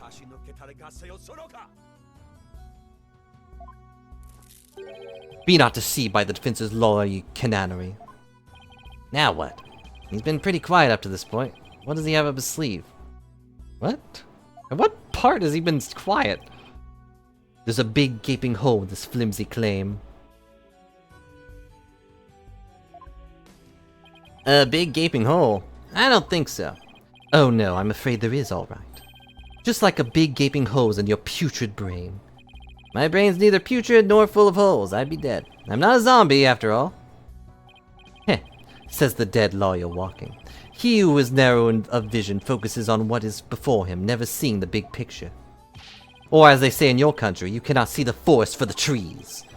Or if it is as you said, and Lady Inme, the rebel, slew Acolyte Zealot, the rebel-hunting Lady Kira, then the rebel hunter would have been dead before the High Priest was slain. Ah, that means High Priest could not have been slain by the rebel-hunting Lady Kira. Ah, how could I have missed that? That's not really the point here. So tell me, who are you going to say killed the High Priest now? No! I mean...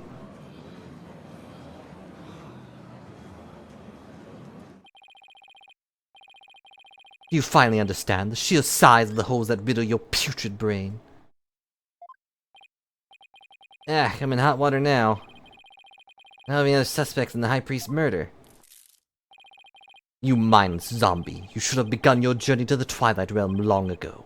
Now let it go and move on! No, I'll never give up.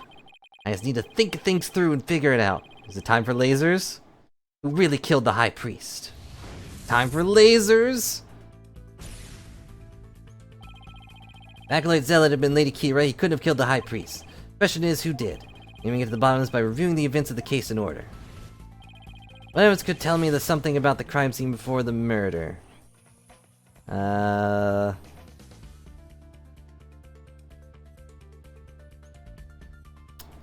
don't remember what Maya's testimony was.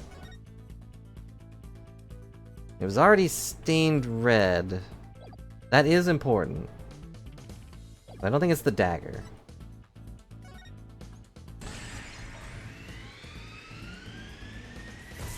The spring was stained red before he got there. Maya said the spring had been stained red before the rite even began. Okay. Spring was already red before the High Priest's murder because of... I'd assume Zealot's blood. It was in the water.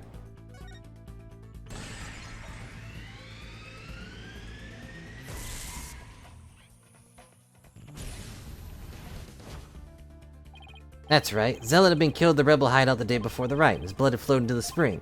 Wait a second, the High Priest knew that Zealot had been killed in the hideout. Why didn't he report it to the authorities? If Maya had been the killer, he could have easily had her arrested on the spot. Why didn't the High Priest inform the authorities right then? Keep the hideout hidden. Obviously.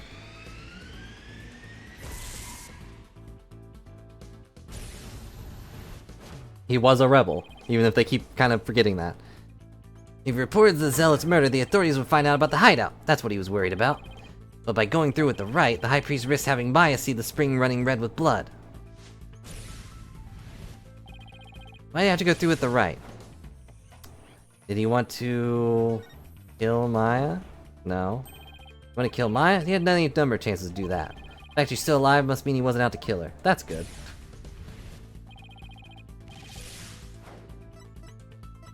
Yeah, definitely set up the scene. I just wanted to know if he would actually consider killing Maya. Wanted to set up the crime scene to conceal the hideout. But how is he planning on concealing the source of the blood of the spring?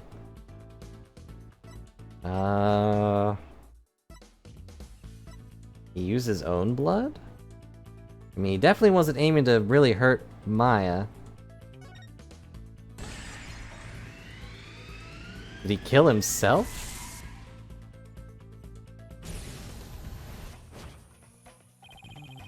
Concealed the source of the blood with his own. That's how he kept the rebel hideout a secret. It's all starting to fall into place. Know who killed the High Priest? It was...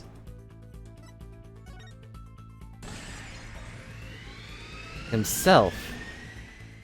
So dedicated that he killed himself? I can't believe it! High Priest took his own life to keep the rebel hideout a secret.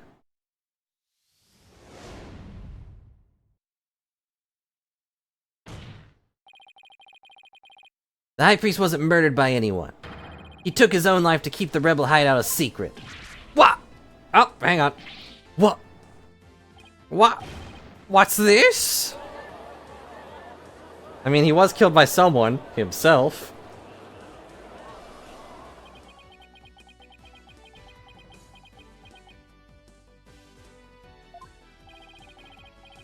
The High Priest committed suicide? Not allowed to say that on YouTube. Theoretically, maybe. Never heard of anything more absurd. Objection. The lawyer's placed a stain on the good priest's death with his putrid brain. Its putrid gaping holes are as large as the hole as its logic. What hole? You still fail to understand? You truly cannot see the forest for the trees. Do you just say things that you've heard on TV? You claim the priest took his own life, the High Priest. You considered who brought the dagger to the Plaza of Devotion? After the High Priest was killed, the dagger was thrust into Acolyte Zealot's dead body. Only the accused Maya Fey could have done that. It is as Prosecutor Sadamati says.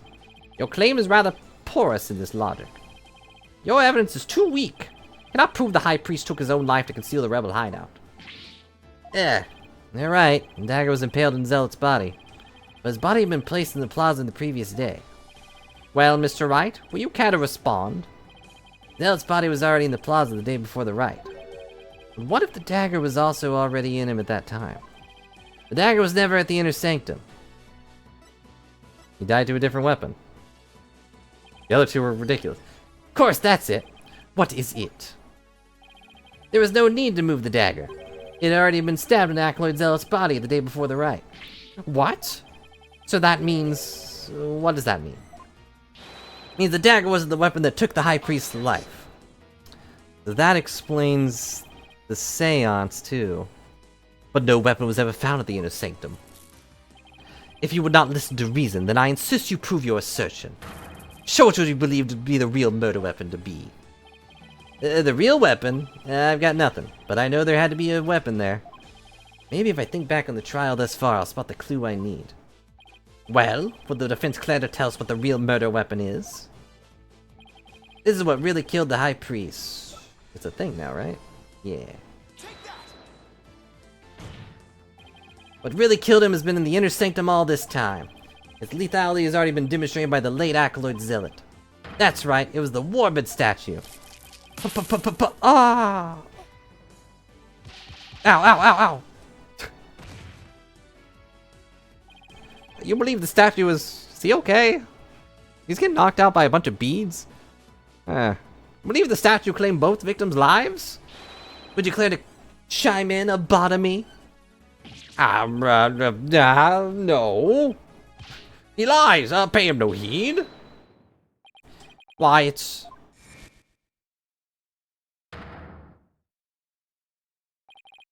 Lady in me. Darling, don't you think this has gone on long enough? Hold it. Believe, no. Your Majesty, my wife knows nothing. Please, Abotomy, let your wife speak. Now, Lady in me, please continue if you would. It's that time again. What time would that be? 2:30 in the afternoon, the time when my husband conducts his daily prayers. And the time Purre was slain.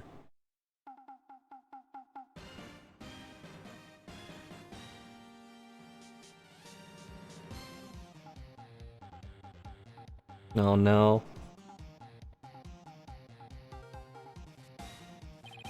That sound, it's... the Steel Samurai alarm! I too like to pray at the same time as my dear husband. So I set an alarm to remind me each day. But I had no idea it would come to this.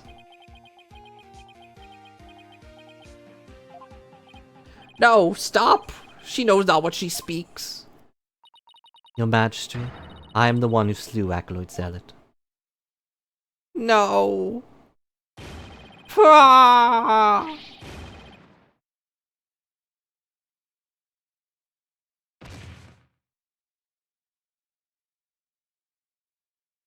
Abotomy.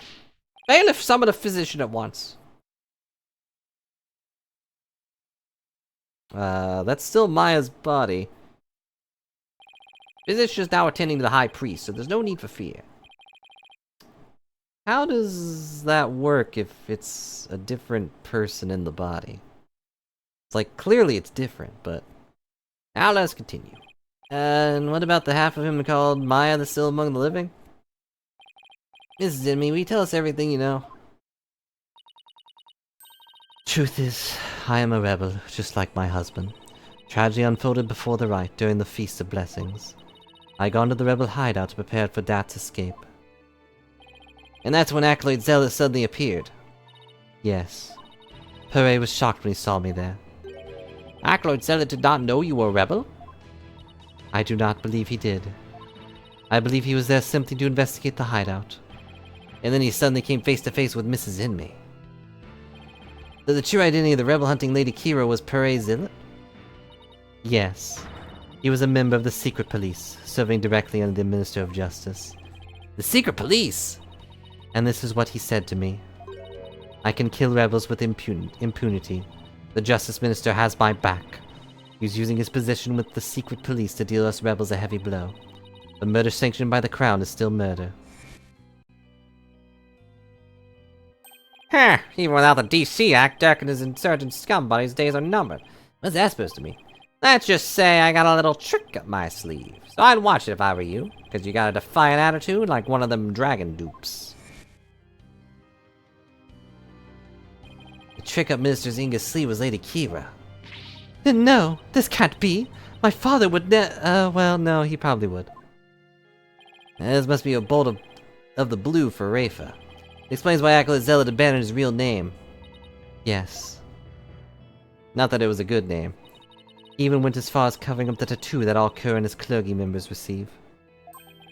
Lady Kira was a member of the secret police? That explains why no order was given to investigate her attacks. I guess I'm not alone in hearing this for the first time. But this cannot be. Is true? The Justice Minister is a sanctioning state-sponsored murder? Peace! Now, lady and me, please continue. Hooray suddenly lunged at me. That's when I pushed the stone slab towards him with all my might. Now, he didn't even hesitate to try and kill her, but I never meant for what happened next to occur. Hold it! Allow me to take it from here. Apotome! Are you sure you're alright now? I am sorry you had to see that, but you need not to worry about me, I am already dead. Please, we need to know what was so important that you would take your own life. After I learned my wife had accidentally slain Zealot, I chilled his body with some snow to make it seem like as if he had died more recently than he did. Then I later moved it to the Plaza of Devotion and inserted the dagger into his wound. Plaza was empty at that time, but it was before the prayer had started. Finally, I placed his body into the prayer pose, knowing that no one would ever notice anything was wrong until the rite had concluded. Perfectly possible that no one would disturb him if he seemed to be praying. We do treasure our prayer time, after all. So you admit you tried to pin this crime on Maya Fey? Yes, this was all my doing. I never told my wife of my plan. For sure, she would have tried to stop me.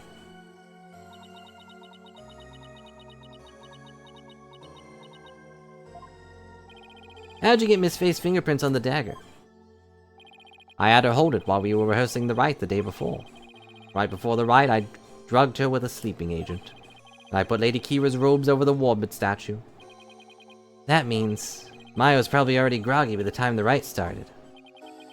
Finally, I ended my own life, to ensure the crime would appear to have been by Acolyte Faye's own hand. Well, when your body was discovered, Lady Kira's robes were on the ground. How'd they end up there if they were in the statue? After I impaled myself on the statue's dagger-like feathers, I used the last ounce of my strength to hurl my body backwards. As I did, I grabbed onto the robes, taking them with me as I fell back to the ground. How terrible! What possessed you to do such a thing? You needn't have committed suicide simply to frame the accused. Whoa. Something just flashed? What was that? Weird. Prosecutor Sadamati is one well-versed in our kingdom's legal system. I would expect you of all people to understand. Understand what? This kingdom's legal system kinda sucks. Mrs. Enemy's crime, your suicide. Can't be. That would be sadder than sad. Why, I believe the defense knows of what the High Priest speaks. Yeah, finally understand. This explains why the High Priest took his own life. No.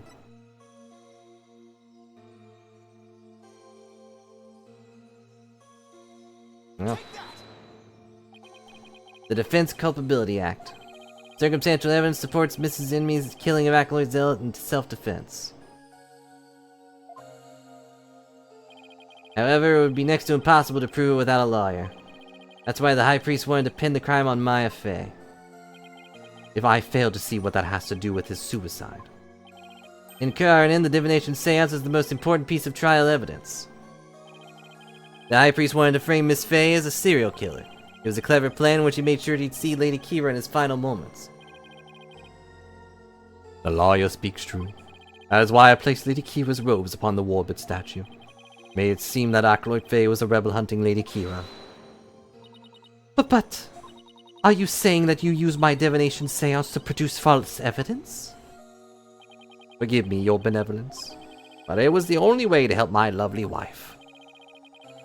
You'd approached me first, I could have proved the murder was in self-defense. Perhaps, but I had little faith in lawyers despite being a rebel. How utterly foolish that the castaways won life for such a reason. There must have been other ways to cover up the crime. Yet had I done so, my wife would rush to my defense, and when the case went to trial, she would suffer the same fate as I under the Defense Culpability Act. I could not have lived with myself had she been convicted because of that fiendish man. This cannot be. All I have done under the laws of our kingdom, it has all been... Poor Rafa, you're really taking this hard. But I can't say I'm surprised.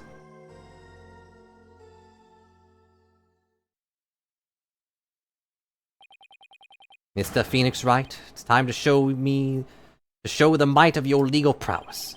You mustn't allow another innocent soul to be charged under that despicable law. Of course, I'll do whatever I can.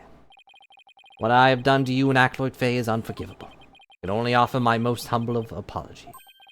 Your Majesty? Yes? I ask that you please look after my wife. You have my word. Your benevolence, it's time that I return to the Twilight Realm. The Magatama are parting, if you please.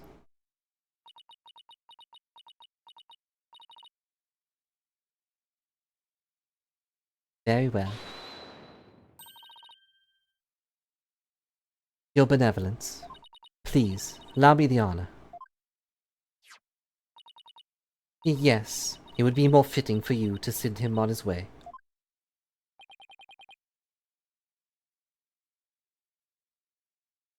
What's his circle of hell?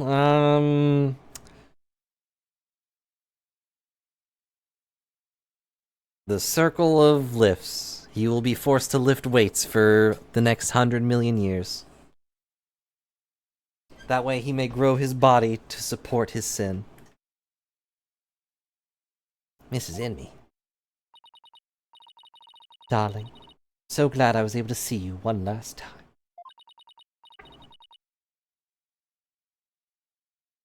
Thank you for everything.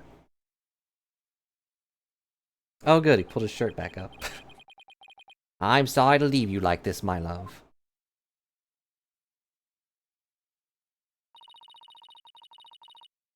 But now you can watch over me from the world beyond.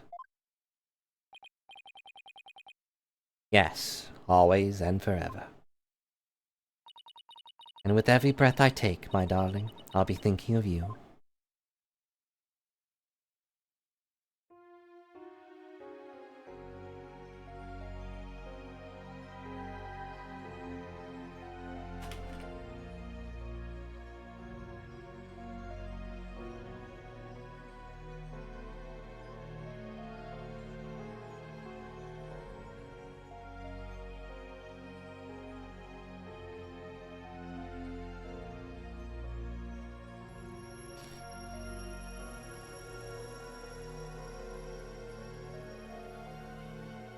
No, it's nice that he went up. Oh.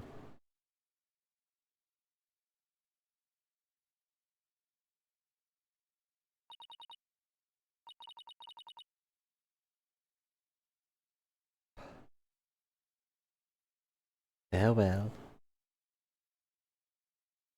Hey guys, I'm back! What'd I miss? The High Priest has returned to the Twilight Realm. Maya! I feel great! I guess that means he didn't leave any regrets behind. Oh, but what about the trial, Nick? What happened? Also, I feel real stiff. It's over. It was a sad reality born of love and a great tragedy born of the Defense Culpability Act. Well, see no need to continue this trial. Prosecution have anything to say? Mr. Phoenix Wright, I owe a debt to you, one that I will pay back in court someday. What does he mean by that? Now deliver today's verdict and overturn that of yesterday's trial. With respect to all current and previous charges against them, I hereby declare the accused Maya Fey and her defense, Phoenix Wright, not guilty.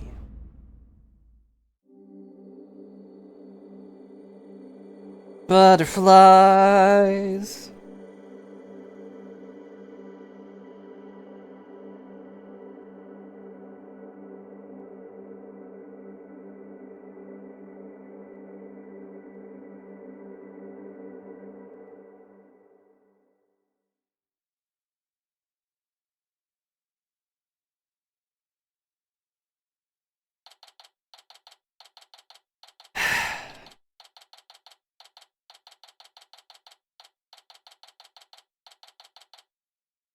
It's weird that I can't skip those anymore. So I was thinking, Nick, the legal system here is really stacked against the defense. It's totally unfair. Honestly, it's the same as usual. Yeah, it even forced the High Priest to make the ultimate sacrifice just to protect his wife. Well, I mean... when Phoenix lost, he did just lose his badge. He didn't lose his life, so... it's definitely more stacked here than it is at home, but, you know... it's just so sad. Take the status quo or join the revolution. If the real Lady Kira were here, I wonder which side she would take. We'll never know since we don't know her face. Your benevolence? Huh? What? I was, just wondering. You alright? Quiet you! How could I possibly be alright? Yeah, she's not doing well at all. Who do you think you are? Suddenly... I had always believed that communing with victims Midama would lead me to the absolute truth. But each time you overturned my insights, it was revealed that they served to support false charges rather than the truth. I am left now with that heavy truth in my heart. I'm sorry, Rafa. Perhaps I'm not worthy of hearing the voices of the Midama. That's where you're wrong, your benevolence. Oh, it was Maya. Maya? How dare you! Your role is to bring forth the voices of the Minima into our world. If you don't do it, who will? You know nothing, Maya Fey! It was spirit channeling, not a divination seance that brought the truth to light. How dare you, an outsider like you, employ the Queen's secret art? But what can I do? My spiritual power does not even approach yours. Ha ha! Is it not a cruel joke, the royal priestess bested by a lowly outsider? Don't be so hard on yourself. Why not? It's worth at least a laugh or two. You shouldn't talk like that. Huh? Listen, your benevolence. You were just fulfilling your duty, weren't you? And you're the only one capable of performing the divination seance, right? The station of a royal priestess is not something to abandon lightly. The station of royal priestess? People of your kingdom believe in you. But if you really mean that all of what you just said, then what are they supposed to believe in? You know not of what you speak. Actually, I kinda do. After all, I'm only here training so I can become a master in my village back home. A village master, you say? I did not know. Seems I owe you an apology. But even today, I called you a neophyte practitioner. It's alright, your benevolence. Thank you for finally acknowledging me. A future queen, a future village master? I guess it shouldn't be a surprise. Also, this is when Maya really shows that she has grown up. I'm getting some Mia vibes here. Considering they may have a common ancestor. Maya's right, your benevolence. But Bobhead, your insights were a crucial piece of evidence in the last trial. Doesn't matter if they weren't always 100% accurate. You should be proud of what you did. You played an important role in assuring that justice was served.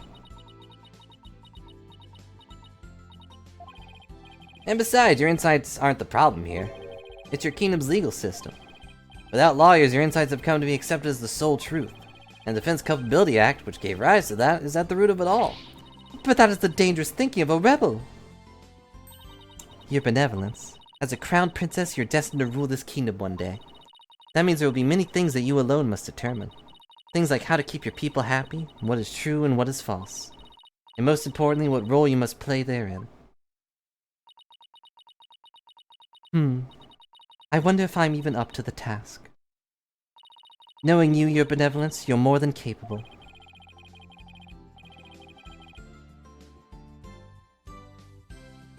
Never heard Maya talk like this before. She's really come a long way. And hey, I was gonna make a joke about getting food, but what was that? Came from the hallway. Smoke! Better go check it out, hurry! Mrs. Emmy! Alright, Mrs. Wright, Acolyte Faye. I'm so sorry for what transpired. You almost sentenced to death because of me.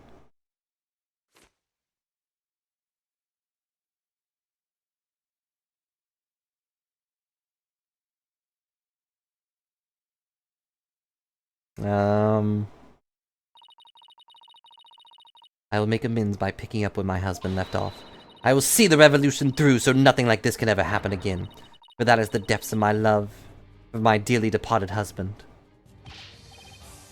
Lady Emmy, we gotta hurry! That voice! Is that Mr. Rabol? I must tell the people. They must learn that the peace we enjoy is a false one. One built on the backs of innocents charged with a false crime under the Odysseus D.C. Act. We have it in our power to forge a society in which law judges all of us fairly. Hey there, PW! I wish I had more time to talk, but Dirk, everything's ready. Go time. Dirk. Hey, how's it going?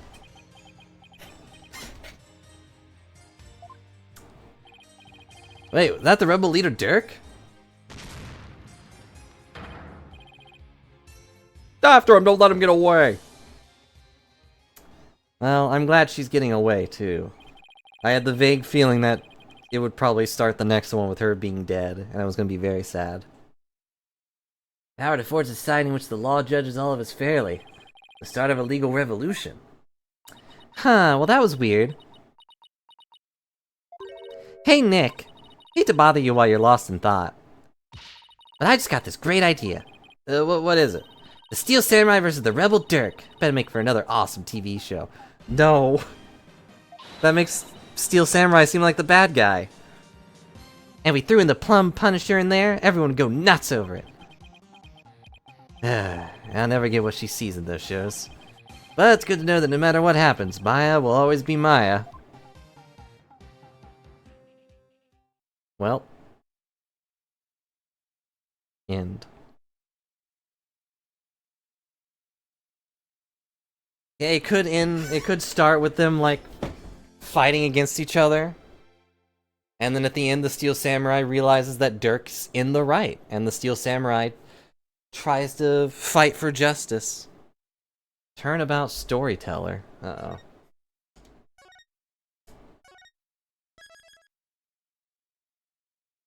Well, that will be it for today. But first, what anime opening do we have?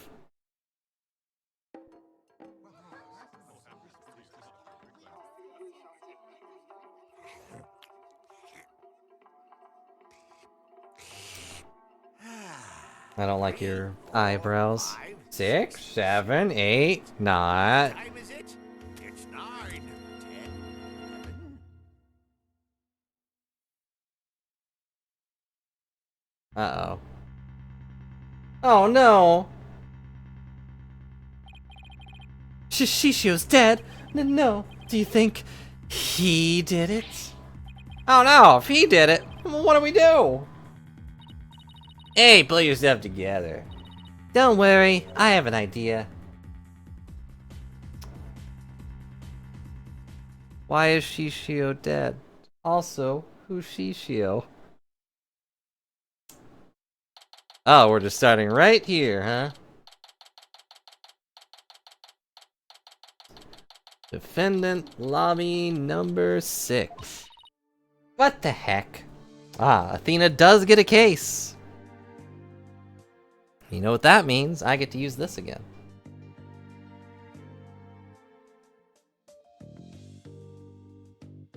Ta-da! It was Shishio, for sure. For sure, Shio. It was Shishio.